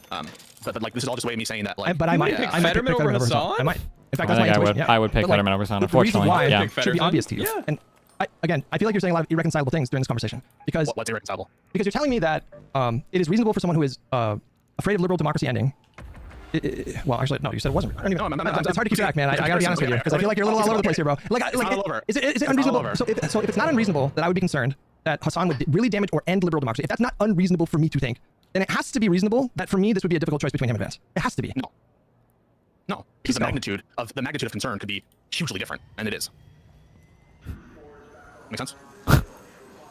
I think the reasonable position for you in this spot is to say, yeah, I can understand why that would be a difficult choice. Now maybe we can have a debate, and that could be like a fun exercise of like, here's why I think the magnitude would be worse over here. Here's why. Like this again. I hate these conversations because like Hutch is explaining stuff that Pisco already knows, and it's just like the most reasonable. Like any human being should instantly be able to know this ever, and Pisco already does know this. It's just stupid. What do you got for us, Hussein? Real fast. What do you got? What's up? I just want to like reinforce one of your points you've been talking about with these left-wing liberal debates. I read a really interesting journal article recently about like specifically about Ethiopia and the Derg, and how in the Derg when they rose to power after they overthrew the monarchy, they kind of like they just murdered and like destroyed all like even like social democratic, like liberal, even left-wing people who are less like radical than them. Okay. They absolutely like just murdered all of them like it was called the Red Terror in Ethiopia. So I just want to say like if you want me to link you that, I feel like a lot of people are like really fucking weaselly when they talk about like these issues and be like, oh, do Marxist-Leninists actually like do violence when they get into power? Yes, they do. There's like historical process which this occurs in. Like this, it really happens. It happened in Russia. It happened in Ethiopia, which I'm more familiar with. So I just want to add that. And I think it's like the debate pedophiles who like say, oh, like it never happens. Can you point to like, oh, can you point to an example? Can you point to an example? Can you point to an example? I can give you those examples if you need me to give you it. Sure. Yeah, I agree. Okay. Okay, that's all they wanted to add. Be careful. Much love. magnitude would be not as bad over here. That's fine. Like, I mean, I would be down to have that conversation because I feel like there's enough of Hassan's rhetoric for me to say that I think that this guy was like Daenerys Targaryen, basically. Okay, but like, you can have a different view of that or whatever. That's fine. Like, we could dive into the minutia of that debate without you saying that it's unfathomable that this would be a difficult choice for me. I didn't say unfathomable. I said unreasonable. Unreasonable for me. I can't fathom it. Well, no, in my view, Bro. No, that's awesome. I love that. This is like I can fathom it. He's like male Kelly Jean, unironically. That's awesome. I'm not saying it's unreasonable for you. I'm saying I think it's unreasonable. Pisco, For you, it's very reasonable. listen, you are my boy. You are my boy. What is I it do love you, consistent? but sometimes I wonder if I'm your boy. What the fuck? Do you know? Do you know what I mean? Of course you are. Sometimes, no, but I don't know. I'm trying Sometimes, to be as honest as possible and answer everything. I let you drive the conversation. do you think it's reasonable that I sometimes question if I'm your boy? No. There you go. See, that's better. That's making an effort to meet me in the middle and maybe repairing. Oh, sorry. I say I'm think your. it's reasonable. I say you're my boy all the Yes, I think time. it's reasonable, yes. Why would I want to hurt you? I don't know. I don't know what drives. What's in your heart? You tell me. I don't know. Is it because I'm wanna bald? hurt Is you. it because I'm bald? Do you think I? Oh, You think I can this is silly. choose This is what some God people gave like me? whispering in your ear that I want to hurt you. Like I don't know. Oh, the white blood cell accusation. When was my last DM to Hutch?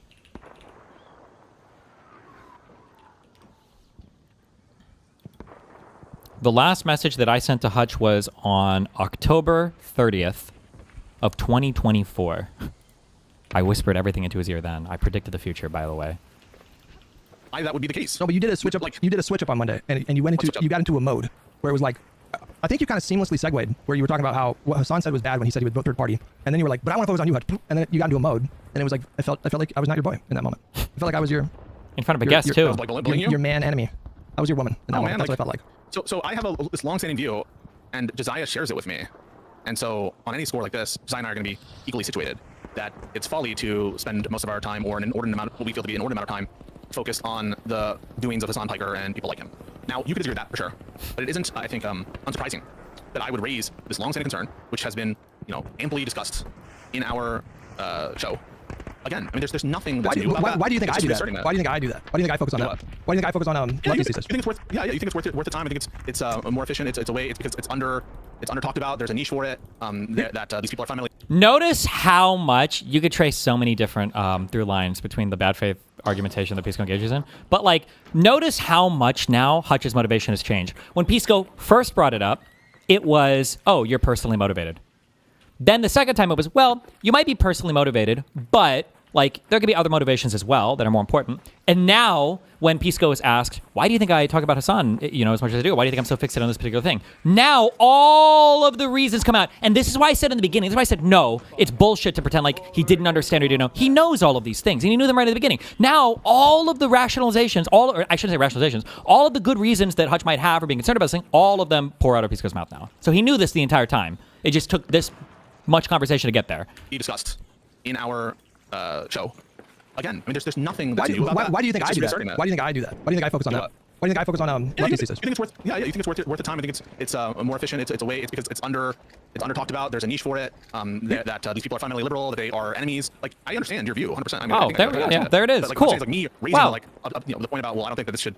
Why as between this and Piers Morgan, I'm offended by both. I'm offended by fucking both. Whenever I see these enlightened centrists start fucking talking about Trump and sucking his dick, it makes me want to vomit. And so Can I try to explain myself a little bit Yeah, 100%. to help you understand? Sure. The way that I see it is Hutch should have okayed that because it was a good explanation that Pisco gave, and for that was like the first time that Pisco was able to mirror a thing that Hutch had actually said to show that he had some level of understanding there. you have a collective pool of political content creators, and they all kind of specialize in different things. Like you, like I would go to you and ask you a question about the newest Supreme Court decision. Well, what does that mean? What is this other case they're referencing? What's the implications of that? Is this just at the state level? Like I trust you with a lot of that information because I have not been to law school. I really know very little about the law. Just the same as you might have YouTubers that are exclusively focused on, say, gun rights issues or issues of tax policy, economics, anything you can think of. There's like different specializations that liberal pundits that they fulfill, that they are qualified to opine on. I don't have a degree. I did not study economics. I did not study the law like you did. I don't know what kind of degree that Josiah has, but what I can tell you is that I've been on the internet for 17 years now, and I've been kind of politically engaged for about 10 years now. And as that time went on, I got more and more engaged, and eventually I just abandoned gaming altogether. And so I have had, like, ask my chat, thousands of conversations with different types of people, MAGA, centrist type people, far lefties. Okay, and so I'm like a lore master when it comes to like these arguments and fallacies that I have picked up on over time. And I think that this movement that they've built is very corrosive. And so if you want to focus your time talking about MAGA and the law, we are actually working towards the same goal, I thought, which is netting more votes for Democrats. Like sounding the alarm about the danger that MAGA and Trump pose, the potential danger that JD Vance poses. That is what motivates me. It is not spite. It's not personal animus. It's not spite. I feel like they are a threat to the country, literally. And I mean like the people with the highest levels of influence that are bad faith, that are malicious actors who will not hesitate to make something up and smear you. I'm watching that cult of personality, and to me, when I look at it, and you can say this is not reasonable, it looks like MAGA. It looks like MAGA inversed. There's a lot of connective tissue between this cult of personality. Oh my God. Bro, just again, Pisco's chat. Now this is 10 minutes in the future, but Hutch says PV didn't pay him well. You got $2,000 for doing nothing, dude. Behind right now, but Hutch is really, really concerned for poor baby Israel. We get it. Hassan bad. Yep. What? You can't even get your story straight. I'm not taking Hutch's word for it or accepting his evidence. Hassan can't do hyperbole. That means he's a Chinese agent. Hutch frames everything in a lie. Hutch has got to stop dodging, answer the question. LOL, Pisco's getting tired of this. What happened to vote blue no matter who? Guess you're not part of the coalition. Oh my God. Jesus Christ. Hutch could barely handle Vadim. Hassan would own Hutch. Hutch would get blown the fuck out. Oh my God. Hutch, you don't believe socialists deserve to have their own party. That would terrify you. You don't want them to have a voice. You want them to do what the Dems say. If that would terrify us, then go make one. Now over here and Trump. God. Interesting. I think we are going to the same place. And if what you would like is for me not to like raise my views on the concentration thing, and just like let it go. The concentration thing? Oh, you mean my focus? Do you want me not to like be like, oh, you know what? I just don't know what like was gained by us spending our time going over what Hassan said about this or that. Unless there's something like truly offensive and truly whatever, right? Like obviously there's always opportunities to do that when it's relevant to do it, and sometimes it is. Sometimes I don't think it is as much. But if you would like me not. I would have to see how this comes up on Live and Learn, obviously, because I only watch when these types of debates are happening. Well, not true. I watch others too. But like, if the show was like just focused on here's what liberals are saying, here's the current fight against MAGA, and like here's what's going on, and Hutch was constantly trying to bring up Hassan or whatever, I would say like, okay, well this is kind of cringe. But I feel like when the people that are visiting your show are people like the fucking Vanguard or like these other like Hassan Dick Sucks or these like tankies that are coming to your show all the time, I feel like the conversation is much more likely to veer in that direction. And I think it's fair to say that like deservedly so, you know? But I don't know, I guess, what the root is or the source of these types of conversations coming up all the time. If Hutch is provoking all the time, then I'd say maybe this is more legitimate. But, you know, if they're just having these tankies everywhere, then, you know, maybe that's not a legitimate criticism. Maybe Hutch is right to bring it up, you know? I don't know. To like speak up and be like, I don't know if I like, what do you want me? Do you want me like not to, like to just agree? No, so for me, I don't know. I think those arguments are like fun. They're fun until. Do you want me to just agree? Bruh, he's a master. When your partner brings up a genuine issue that you have and you realize that you're wrong on it, then you catastrophize and hyperbolize the entire thing, right? I don't think it's fair that when I come home every day, you call me a stupid fucking bitch cunt. And you're like, fuck. That's probably a good argument. And then you turn it into like, okay, fine. So you just don't want me to talk to you ever. It's like, I didn't say that. Oh, so you don't want me to tell you when I'm annoyed? Well, no, I didn't say that. Okay, so I can never say a cuss word at you ever. No, obviously I'm not saying that. Okay, so I can never say a mean thing to you? Like, what is the fucking argument, right? It's like, Jesus Christ, what the fuck are we doing here, guys? Intellectual exercises. It's exhausting. And they force me to think about, like, they force me to reflect, like, why am I doing this? Because if I haven't thought about it, I haven't reflected, I'm not gonna have a good answer. And so, like, I appreciate these kinds of exercises because it forces me to be sharper and more intentional. Like, I should be able to articulate very clearly what motivates me. And I think at this point in my career, I am. I could go into so much more detail and cite you like so many thousands, like probably hundreds of examples of this kind of destructive things off the top of my head. That's not the issue. To the point of unitary executive theory, the Constitution is pretty clear that the executive authority lies in the president, not the branch. I get what you're saying about it seeming authoritarian.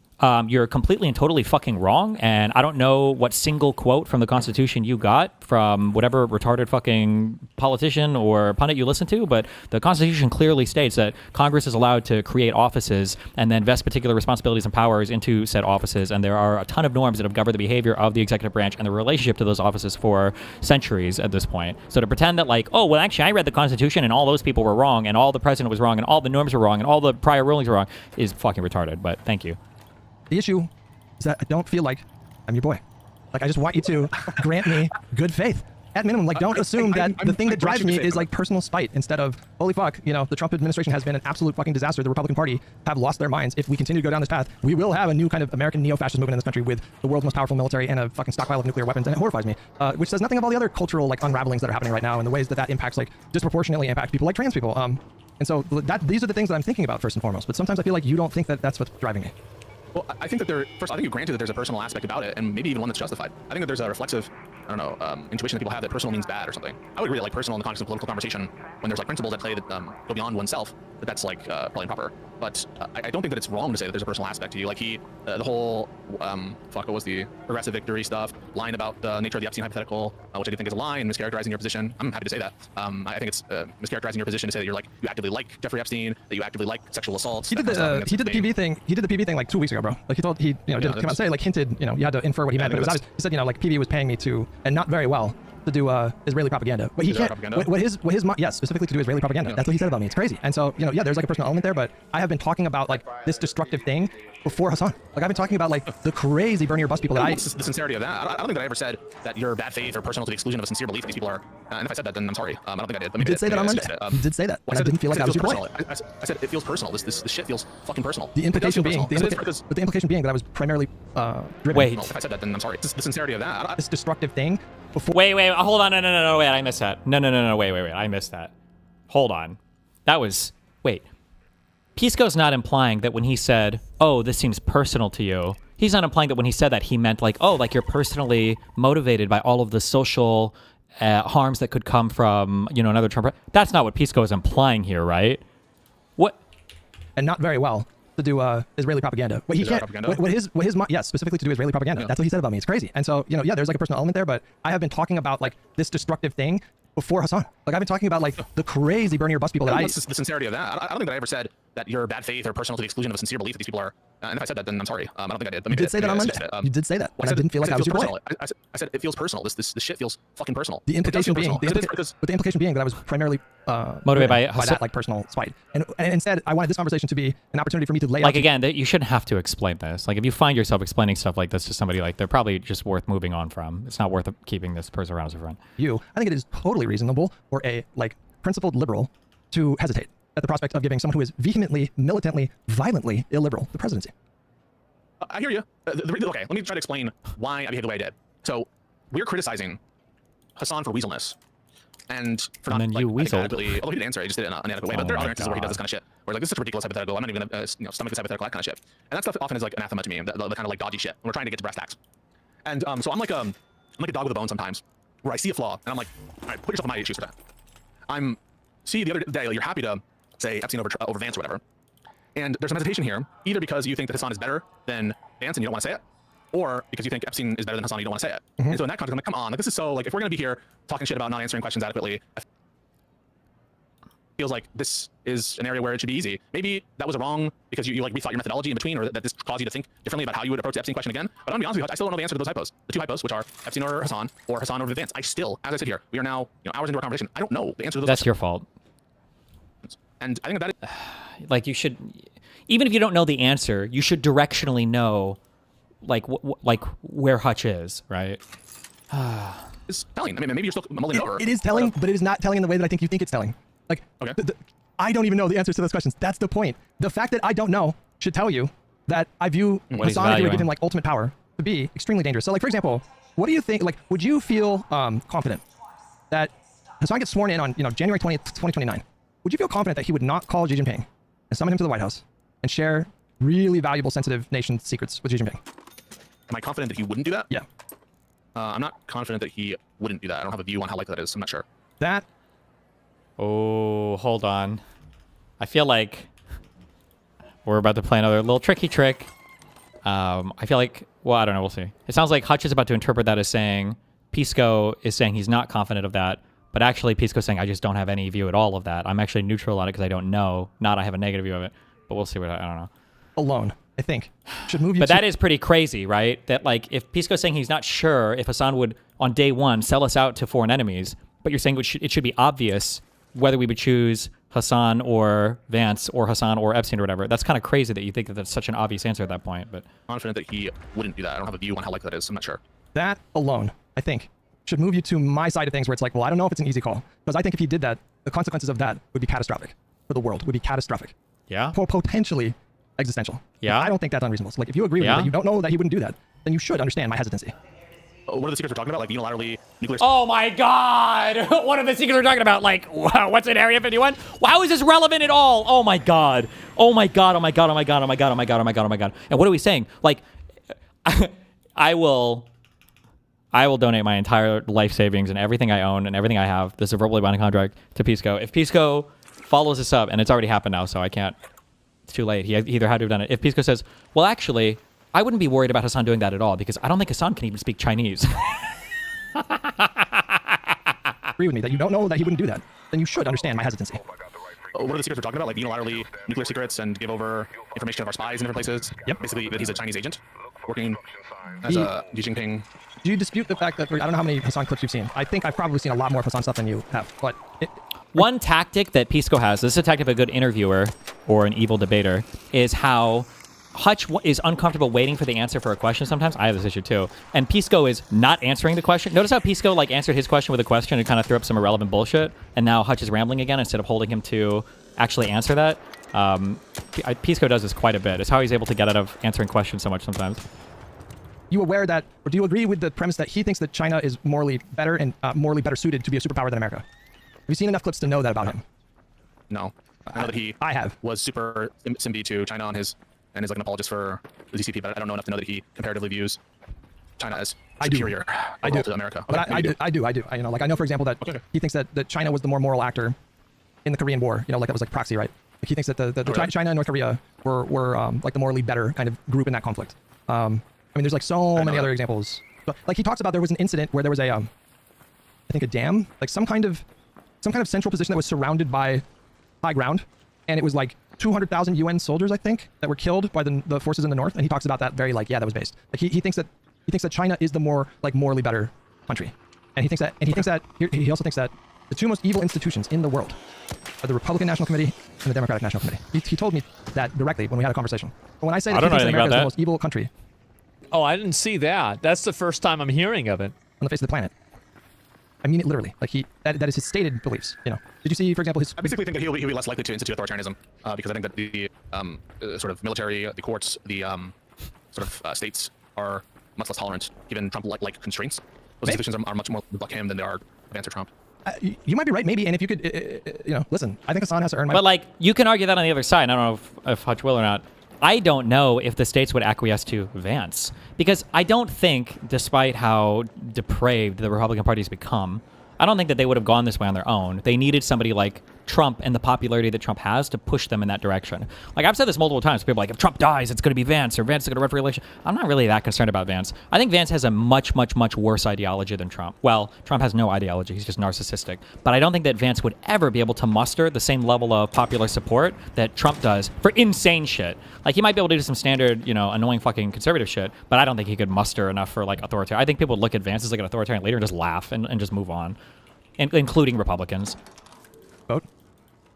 I don't know why I would give up leverage. We haven't even had a primary yet. So, like, he could persuade me to vote for him versus reanimated whoever, Pol Pot or whatever the fuck. He could persuade me. And if he did persuade me that he wouldn't give up our nation's secrets, that he wouldn't try to end liberalism, you know, maybe there's a pragmatic side of him where he thinks, you know what, I don't think I can do that. Why don't you have a conversation with him? I mean, listen, I would be down, but he does not have these kind of conversations very often. I think you've mentioned that he's having a conversation with Mockler later. We'll see how that. Why not just have a conversation with Hassan Piker, a challenging conversation about his ideology?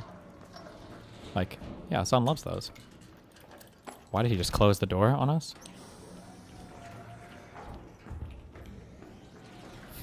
Spooky.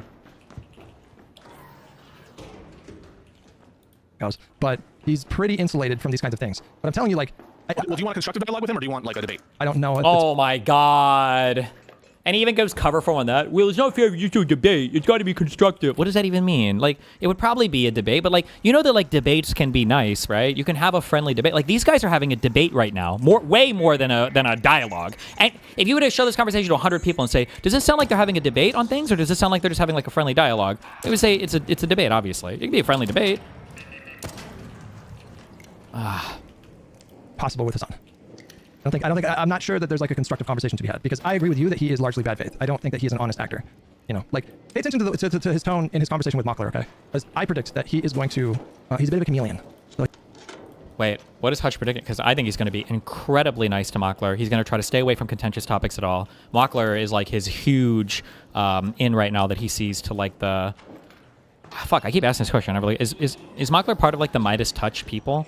Like, I think if he can get like a good conversation with Mockler, he's going to point to that conversation for like the next like 2 years as him being nice to liberals. What? Yeah, I do. Oh, okay, cool. Thanks for the offer, though. Appreciate it. Yeah. Yeah, that convo's in like an hour. But yeah, Hassan will point to this conversation. It'll be like my fucking conversation with fucking conservatives, although mine will be more contentious, or probably than the ones coming today. But yeah, Hassan's going to use this as like liberal credit forever, showing that he can talk to liberals and talk to people with dramatically opposing views. But he's going to be such a little soft femboy twink fuck conciliatory bottom bitch for the whole conversation. He'll hide his power level. So if he's having a conversation with like a center left person, he'll describe himself as like a progressive. Yep. He'll I talk just about, want like, social healthcare. democratic policies, I just want kind of, single-payer like, positive healthcare. light. And then he goes on a podcast. Are you familiar with the deep program? Yeah. So like yeah. So they're like two kind of like radical Marxist people, right? Which I'm not even using that as a pejorative. Like they are just like radical Marxist types, right? He'll go on there and he'll talk about social democratic policies as a temporary necessary evil. That's how he'll frame it in that kind of setting. And so I think he is like Littlefinger. You know, like I think he sees chaos as a ladder, which is why, frankly, I think he prefers. And it. you even have proof of that of the beginning of the show that Pisco pretended not to understand when he's talking about how like, oh well, we need to get in good with Brian Tyler Cohen guys, so we need to be nice, you know, right? That was literally the start of this whole conversation, basically. Trump won in 2024 because I think for him it seeds ground, or it makes the ground kind of more fertile for like a left-wing populist, maybe even revolutionary movement. That's what I think motivates him. And so. Interesting. Well, listen, I hope that one day you guys are able to talk. I mean, I would talk to him, and I think that it's important to use these platforms, these different people to try to convince as many folk about the need to fight this administration. And I think that, for better or worse, and there are people in his audience who are willing to hear that message. I want you to be aware that, like, I just behave on that podcast the way I do in any of these discussions. Like when I say, I want you to say da-da-da-da-da, that's just a formulation that I will often put in any kind of like debate situation that I'm in. It's not like I don't want to give lefties more opportunities to farm you for clips. It's not my motivation. And on the personal thing, I think that that's, the implication was you're not sincerely motivated by the threat that they pose. I withdraw that, and I'm sorry. My whole point of it was to more argue that, like, I think it's not the most efficient, and I would prefer if we spend more time on MAGA. But I'm not trying to like fuck with you or anything. I'm just like, I like to argue, and when I see someone kind of like weaseling on some shit, and remember, Soy Pill started that. Soy Pill was the one who asked you, hey, Epstein or Vance, and I just noticed your answer. I'm like, what the fuck is bullshit? You get the answer. And so, oh my god, he's so good at also like rallying support. He really is. He's like a male Kelly Jean. I think that's a good descriptor. Because, like, notice before, he's like, me and Josiah are aligned on this. And also, Soy Pill, he's the one that started this fight. It's like, the problem wasn't Soy Pill asking the question. It was you drilling on it like crazy. That's my instant reaction to it. It's not like I'm preparing to ambush you or anything. It's just like me reacting in real time. And if that offended, He never said you were ambushing him. No, listen. It may be difficult to believe in this moment, but I mean this with all sincerity. I fucking like that about you. I like tangoing with you. I think it's fun. Like, I don't know if you've ever hurt my feelings. Maybe a little bit. Maybe a little bit on Monday. Maybe you hurt my feelings a little bit on Monday. But like, generally, I genuinely like it, and I fucking empathize that the idea of like somebody says something to me and it doesn't make sense, and I think it's inconsistent. It's like a splinter in my mind that I can't remove, and so I can get singularly focused. I think that's on full display this last week. I can get singularly focused on, oh my god, this is a really stupid bad idea, and hella people think the thing. Like, it's the same kind of morbid fascination that I have with MAGA. Oh my god, they're saying cannibals are eating cats and dogs, and rapists are gonna come in and fucking eat your children. This is crazy. And so I have a similar kind of draw to that. But your experience of, I just get into a mode and I just kind of, I like to argue about these things. Like, I'm the same way. Just notice, I don't Older and I, like, I know that he's a deranged lefty, whatever. But I think that he's, I'm friendly with people who I find are insane on politics a lot. And I can even have like a good time joking around with them sometimes, whatever. And I think he's been unfairly harsh to you. But just like know that behind all of these lefties or whatever, they're people too. And I'm sure it doesn't feel great when I do that kind of like questioning to all that. I don't like this political disagreement thing. There's a difference between political disagreement versus being I shouldn't say interpersonally, being like rhetorically a piece of shit, I guess. That even goes beyond just being friendly or not friendly with somebody. Like, there are people that I know that are politically similar to me and that are politically different that I could have good conversations debates with and really bad conversations debates with. I don't think that has to do with how different their politics are. It's just some people are just geared more towards it or not. And it doesn't matter what their politics are. And I know this sounds super soy as fuck for me to say to an audience of like probably mostly liberal people, but it is also the case that when I do that to conservatives, there's a person behind there, they feel bad about it, and lefties as well. And I know that there's like a difference between a fellow lib and a lefty and a conservative and all that stuff in terms of the friend-enemy distinction. But sometimes it's like, I'll acknowledge it's just like, I will just want to say what I feel is on my mind, and that Oh my god. I don't want to ascribe too many fucking. I don't want to go into the full Kiwi Farm psychoanalysis route, but like, there's so many like red flag things. I just want to say what's on my mind. There's a way of like framing. Oh, fuck, I don't want to do this analysis. This will be the only one I do this one because it feels weird to get into this. But like, there's a way of framing disagreements such that you're only doing a particular thing, and that thing has been like stated so broadly and generally that for you to oppose it would be basically abusive, or it would be unreasonable. And people that can consistently do that are very mind-fucky to deal with, right? It goes back to that example I gave earlier where like somebody calls you a stupid bitch cunt coming in, and you're like, can you not do that? And they're like, oh, well, you know, I'm sorry, but like, you know, sometimes I just really want to express my feelings. And it's like, fuck me. Like, okay. Well, I'm not trying to, I guess I don't want to tell you not to express your feeling. Right now you feel like, now you somehow, they take the complaint that you've given to them and they've flipped it on you. Now you actually feel like the asshole somehow, you know? You're like, fuck. Am I telling him not to express his feelings? Maybe that is unreasonable for me to make that ask, you know? Ugh. Sometimes cause people to be uncomfortable in terms of the nature of a conversation, which is more combative than they expected. You know, I can try to tone it down a bit. Like all of this, like, and then these like bullshit. Oh, fuck me, dude. I'm sorry. All these bullshit concessions, like, oh, like there could be a conversation that makes them feel more uncomfortable and blah blah blah. Like, I don't like it too because it makes Hutch seem like a bitch boy, right? And he's not really. Like, for whatever reason or whatever, I don't know where he got his fucking black belt in fucking conversational whatever at, but Hutch has done a very, very, very good job at engaging very well in these conversations. And for Pisco to be like, I guess it's just too combative, bro. Like, I guess your like shiny bald ass head just can't really hack it. And I you know, I'll try to tone it down for you, I guess, you know? And it's like, excuse me. No. The issue isn't how combative you're being. It's that you're basically ascribing malice to his arguments. You could be not combative much at all and still do that. My guess, no, I don't know this. I do know this, actually. I would say with 100% certainty. Hutch would prefer somebody screaming at him like, you're so fucking stupid. Obviously the choice is Hassan over Vance. This is such a dumb fucking opinion. I can't believe it, blah, blah, blah, and going back and forth like that versus like the calmer being like, I understand why you'd say that. I think you're just personally motivated, though. I think it's just spite-based, you know? And I don't really want to get into it more, but, like, I think you're just spite-based, right? Like, the first one is more, quote-unquote, combative, but, like, the second one hurts more, especially if it's coming from somebody who's supposed to be your friend or knows you, right? Ugh. But yeah, that's just my nature, man. And I think it's good content for some people who, Oh my you know, maybe God. the Monday went too far. But yeah. What was the thing about Monday? Okay. Like, at the start there, it got off on the wrong foot because I heard Jose, who seems like a chill dude, say something I found, like, more offensive in the dead-ending Gaza voters, which was like, even if it would hurt Democrats, we should have stayed with Biden. And I'm just like, that is worse than being a dead ender on Gaza and on genocide. Like, that is such a stupid line to draw. And so when that happens, you're like, oh my God, why do you start so combative? Not you necessarily, but people, like, you have to understand, I'm hearing that, I'm like, what the fuck? Even if Democrats would lose down the line, like, you would stick with Biden just because that's what strong is? Like, that's so stupid. And so I felt that you were like, Was that his whole argument? I don't think I heard that part of it, so I don't know. I made this wrong, not letting me put that out in front of the audience so they can understand how evil that is. No, as soon as he said that, I knew you were gonna jump in and like really push back, and I had a similar reaction, I guess, with Jose. Jose is like very, very normal. He's like a very, very normal person. He was like too normal. Like, anyways, I've been following him for a long time. So if I'm having a conversation with a normal person, I'm gonna change my tone a bit. Like, I'm not gonna necessarily. I'll phrase it like, well, don't you think maybe that's right? So like, that was worse than anything that like. No, but you didn't. I was gonna jump in and say that. I was gonna be a bit more calm about it. But like, I was starting to say it, and then you were like, why don't you say something? Say something. Like, I was like going to do it. I was gonna phrase it in a more kind of like normie coded kind of way because he's just like this normal person who's, you know, like if anything, the juxtaposition of him being there for that episode was fucking hilarious because I just like that's just not his like normal thing. But you know, touching back on what you were talking about a moment ago to give you maybe like more insight into how my brain works and why I react the way that I do. I am fully aware. Listen, I am 42 years old. I've done a lot of years of therapy. I should probably start making sessions with my therapist again.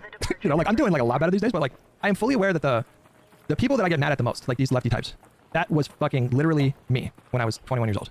I don't know if therapists do this in general, but I feel like it is really important. Maybe some therapists are really good at teasing it out, I guess. Dr. K could, because that guy's a genius, okay? But you really need to see the fights that people have with their significant others, or whether that's like a recording, or whether that's like having them both come in, although the circumstances might change the way they interact, but like you really need to see how people are engaging with others. Because like there's a lot of times where I'll hear somebody say something, and if you've had enough experience seeing toxic relationships or not toxic relationships or just seeing different communication styles, a person can describe a thing that seems completely reasonable, and then once you actually get the context of it, it's like, okay, well, hold on. Actually, maybe this is like a completely different thing, you know? Where your therapist like susses it out though over time. Hopefully. Yeah, if they're good. Yeah, it's hard to tell because I've heard like Anna was a great example. It's the Anna Frills or Anna War or whatever. Sometimes people weaponize the fuck out of their therapist, which is super toxic. But I don't know if that's just them doing things that their therapist would advise them against, or that they're just like making up or inventing. It's hard to tell, obviously, because I'm not at their therapy sessions. Yeah. Was the guy that was just like Democrats and Republicans are two sides of the same coin.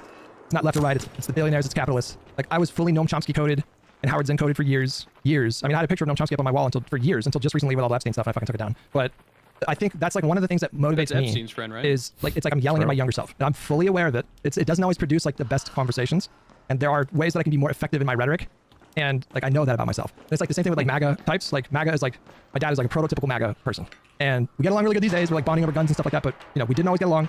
And so like when I was yelling at MAGA people before, you know, that's like proxy shit for it. Like I firmly believe it just all goes back to your family. And so like we're all kind of like working through our family shit. And so I'm aware of these things. I could be more productive in many ways. I will continue to work on that, and that's fine. But like I just want you to know, I really like that you're very argumentative, and I do generally like 99.9% of the time like sparring with you. It is fun. I don't think that you're this like bad person. I've never thought that. So I just want to put that out there. No, I appreciate it, man. Like, honestly, I also, like, everyone has their fucking shit. Like, I know that I will come across as, like, arrogant, obnoxious, whatever, and shit sometimes. And, like, I think sometimes it's about time and place and whatever. But yeah, no, I can totally get that. It can be, you know, looking back at who you are in a previous life and be like, no, don't do that. I mean, frankly, that's how I felt in the 2024 election generally. I'm like, guys, we can't make this mistake again. It almost sometimes feels like we're doomed to have these cyclical little, you know, fucking moments in resolving similar questions. Even sometimes questions about, like, Pisco's like trying to find an answer, though, and it or can be like suss out what is like the correct. Hold on. God damn it. Haha, debit card. I'm still on hold. Yeah. Or suss out what is like the quote unquote correct opinion. I think he's literally just trying to win.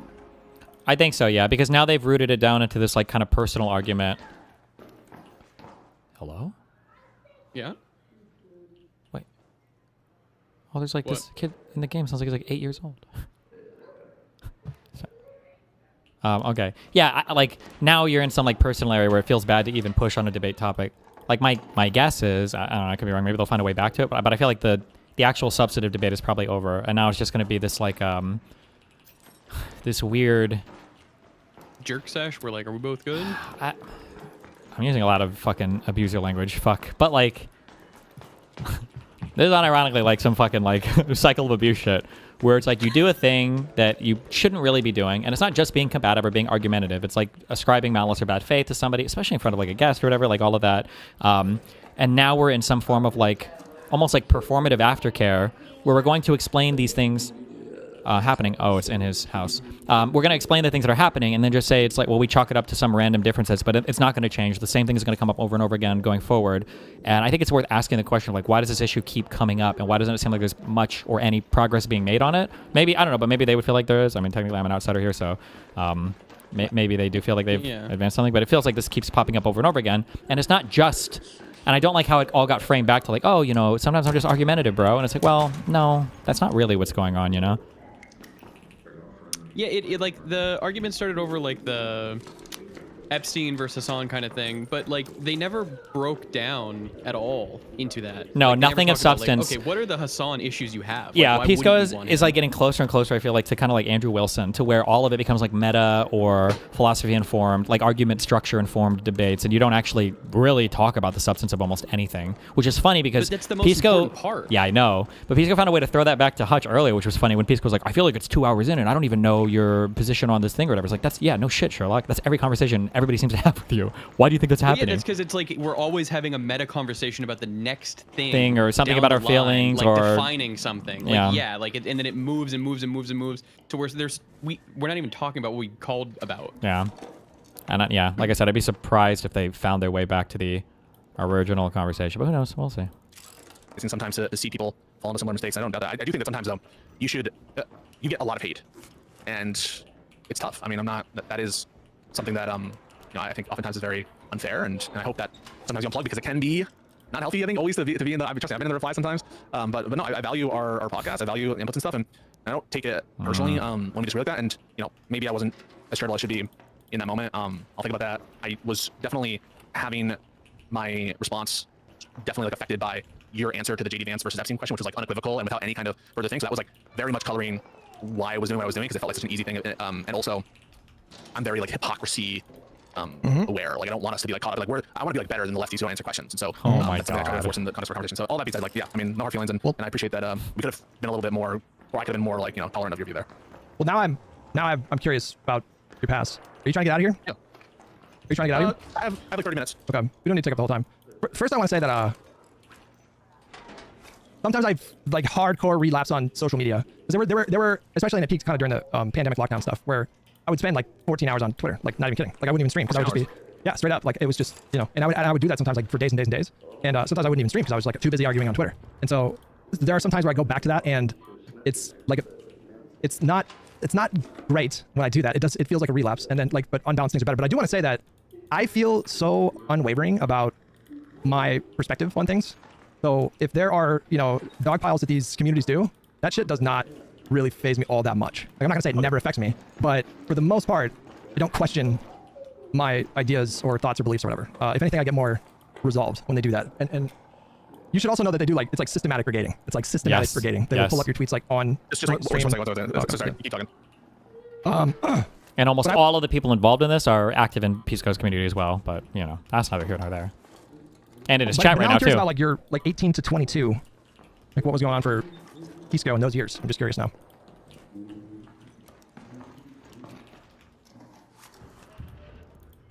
I bet. Oh, there you go. Go for it. Yeah, no, I was asking what was 18 to 22 Pisco like? Like what was your political like awakening genesis, whatever? I've always been a Democrat. I've always been left wing. My influences were Jon Stewart, Christopher Hitchens. Hitchens. That is the least surprising thing you've ever told me. Yeah. People like. Did you read the? Who else? Did you read the God Delusion, Dawkins? I did, yeah. And God is not great. I was also influenced by like people more local to me, teachers and stuff who were liberal and Democrat. But in college, I took like an active stance against identity politics. I never fell into that like Sargon of Akkad, Milo Yiannopoulos sort of cycle. But I remember feeling a little bit excited, but also sometimes a little sad at the following. I published, I think, some articles. I know some articles that like upset certain like left-wing identity politics sensibilities on campus, and I found that exciting. I found that being I don't know, contrarian in that moment. Most of these are things that still hold, which is like you should let white people wear sombreros and stuff like that. But it also had its like effects in terms of people being like, oh, you're an Uncle Jose, you're not like a real Hispanic, which isn't true. I'm a first generation. My family's from Peru. But so in that context, I was like very much I don't know. I disliked this totalizing framework of identity politics. I really didn't like it at all. But over time, and especially through law school, I think I always viewed Trump as a humongous threat. I voted for Hillary. I voted for Biden. And then obviously Kamala. But through law school, I felt, I reasserted my priorities in that, to be honest, I don't spend much time at all worrying about CRT or safe spaces and stuff like that, because even though I think that a lot of my positions on that were right, I thought that it wasn't worth my time. I joined an affinity group, and it was a lot of fun. And I don't think that there's anything wrong with that. And I think affinity group, like a Latin organization. I'm not extracting, but you can extract. Go for it.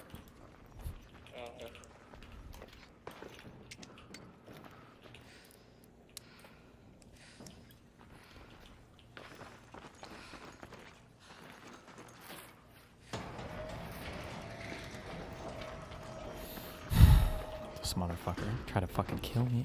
Does this count as inside? No clue.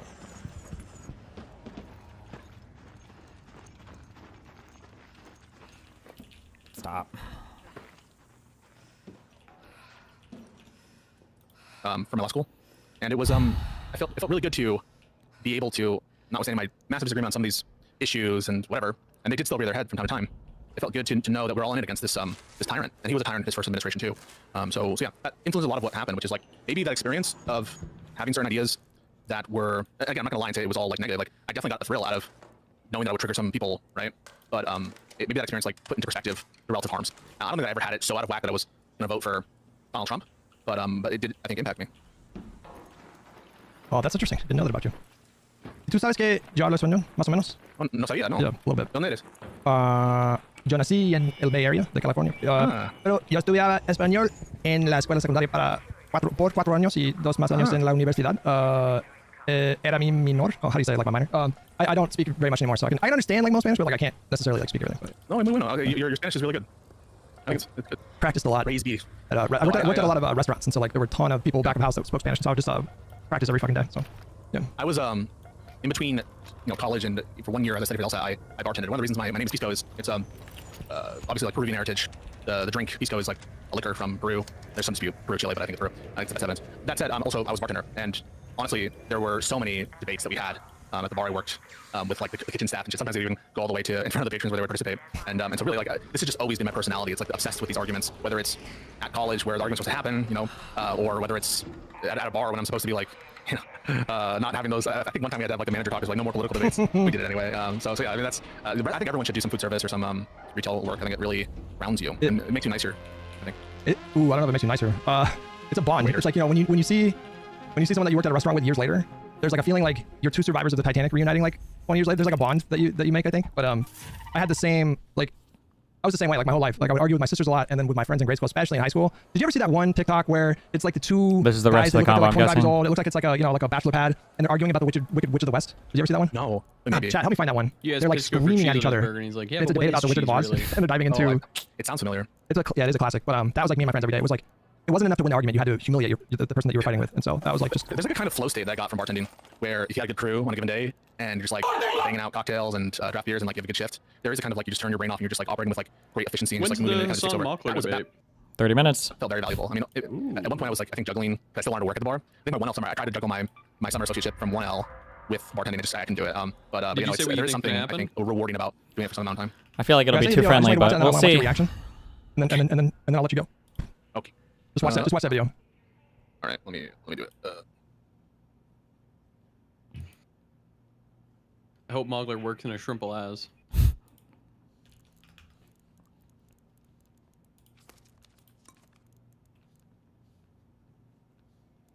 Wait, what'd they say they were doing? Why'd they mute? I think they're watching a video or something. I don't know. Oh, well, that's gonna be All right, Pisco. Listen, enjoy your weekend. Thanks, brother. Hey, so I want you to think about this hypothetical because it's really important. No, I'm joking. I thought you were serious. I was like, no. No. I don't think we need to like to relitigate all that shit, but just keep in mind, I'm not coming from a place of like I want to fucking destroy you. It's counter to my interest. And if I was just trying to grip for lefties, I would be doing a better job at it and saying things. I could get them to fucking share my name. I have genuinely never thought about you. Like I've always had the thought that you like arguing. That's always been my position. Chat will back me up on this. I've told Chat 1,000 times. I think Pisco really likes arguing. But yeah, anyways, enjoy your weekend. We're gonna have Rashad Crenshaw on Monday, and we're gonna be so normal, right? We're gonna be so normal. So segregation examples. Do not. If you bring up, did we get anywhere with all this? I don't think so. Did anything change? Nope. Nothing. Nope. Just like every other Pisco conversation. Didn't really. Yeah. Nope. What are you gonna do? Okay. Nothing ever happens. Chud wins again. True. Holy shit! There he is. It's a king. segregationist. No. When he comes on the podcast, I will fucking walk. Okay, I will walk. Just so you know. All right. All right. Well, stay cool and we'll talk soon. All right, brother. All right, bye bye. All right, later. I swear to God, if they bring up segregation when we have a black guest, I will fucking lose my mind. Okay. We do have to watch this. Hold on. We do have to watch this. This is like literally one of the greatest internet videos of all time.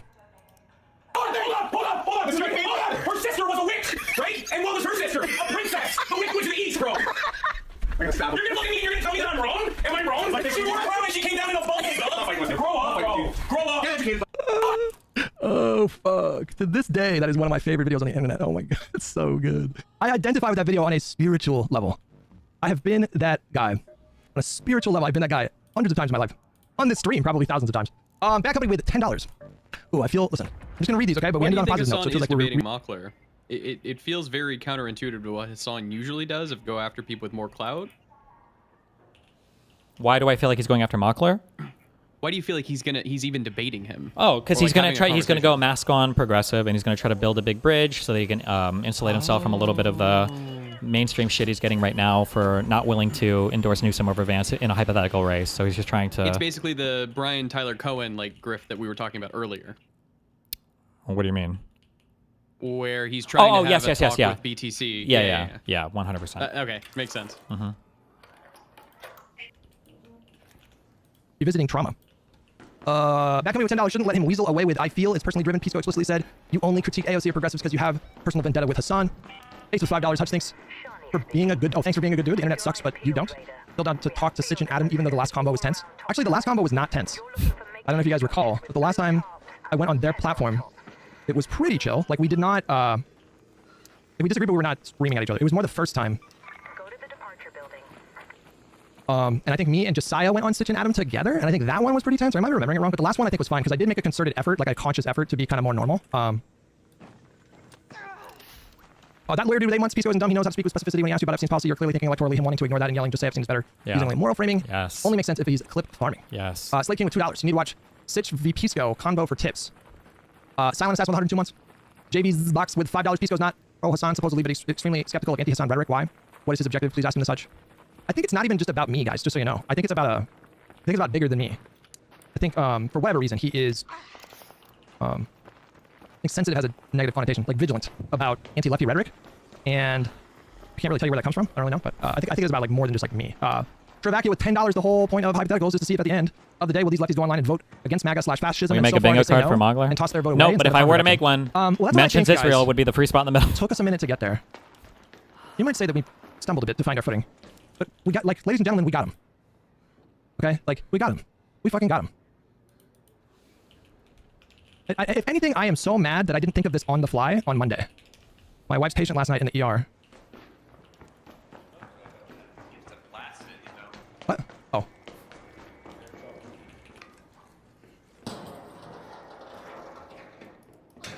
You want me to read this out loud? You want me to read this out loud? Hassan will bring up Destiny, wait, is this giving real? Mogler free ammo.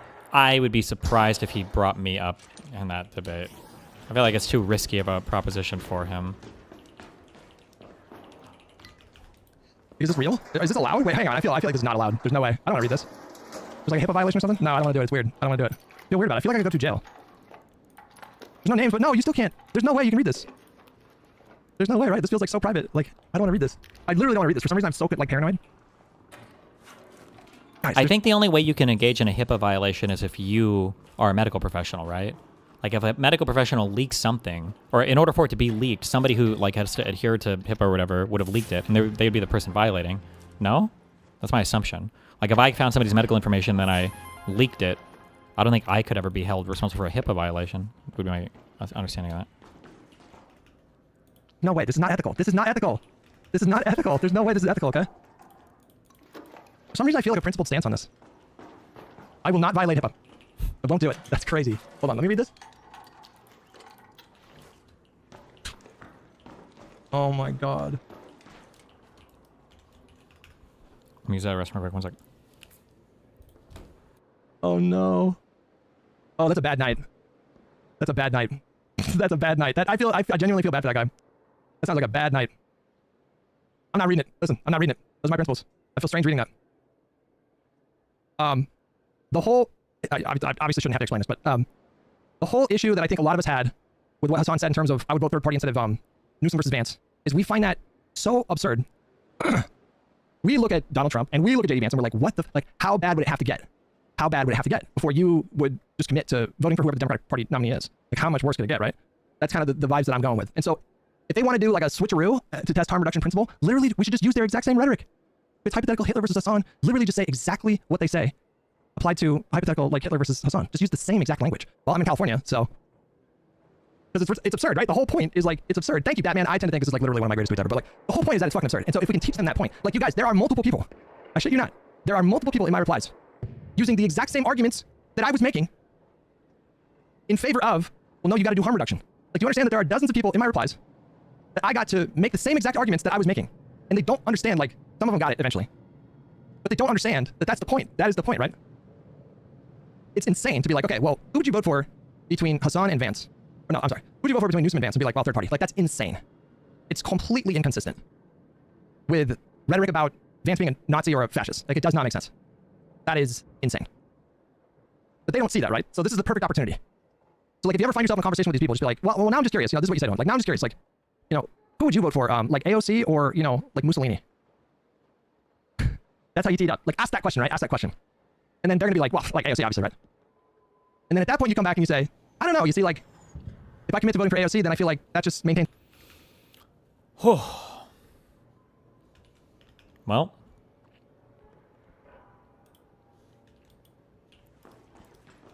What do you think is going to happen today? Okay, that's good.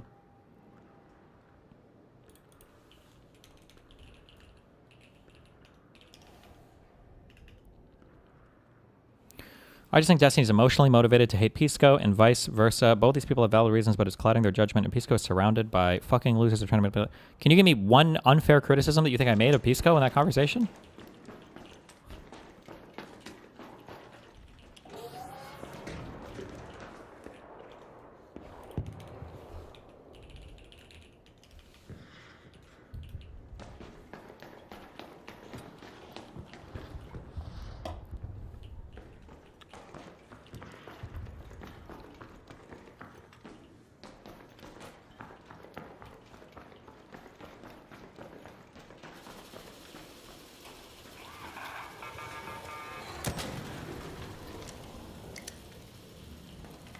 I'm waiting. It's coming, I'm sure.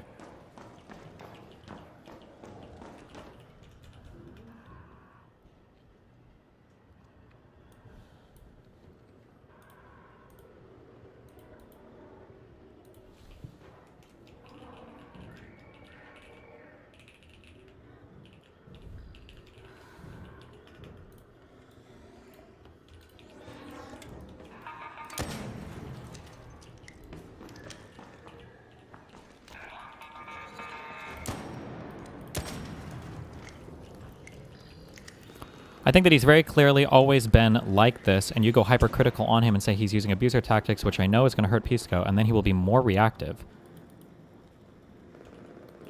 I don't know what you just said that was that I made an unfair criticism or whatever. I think Pisco has always been very kind of like hardcore debate brain. Yeah, sure, but like I enjoy those conversations, and I feel like I don't mind handling those conversations. If I feel like somebody's being unfair or whatever, I can scream at somebody or shout at somebody. I don't mind that.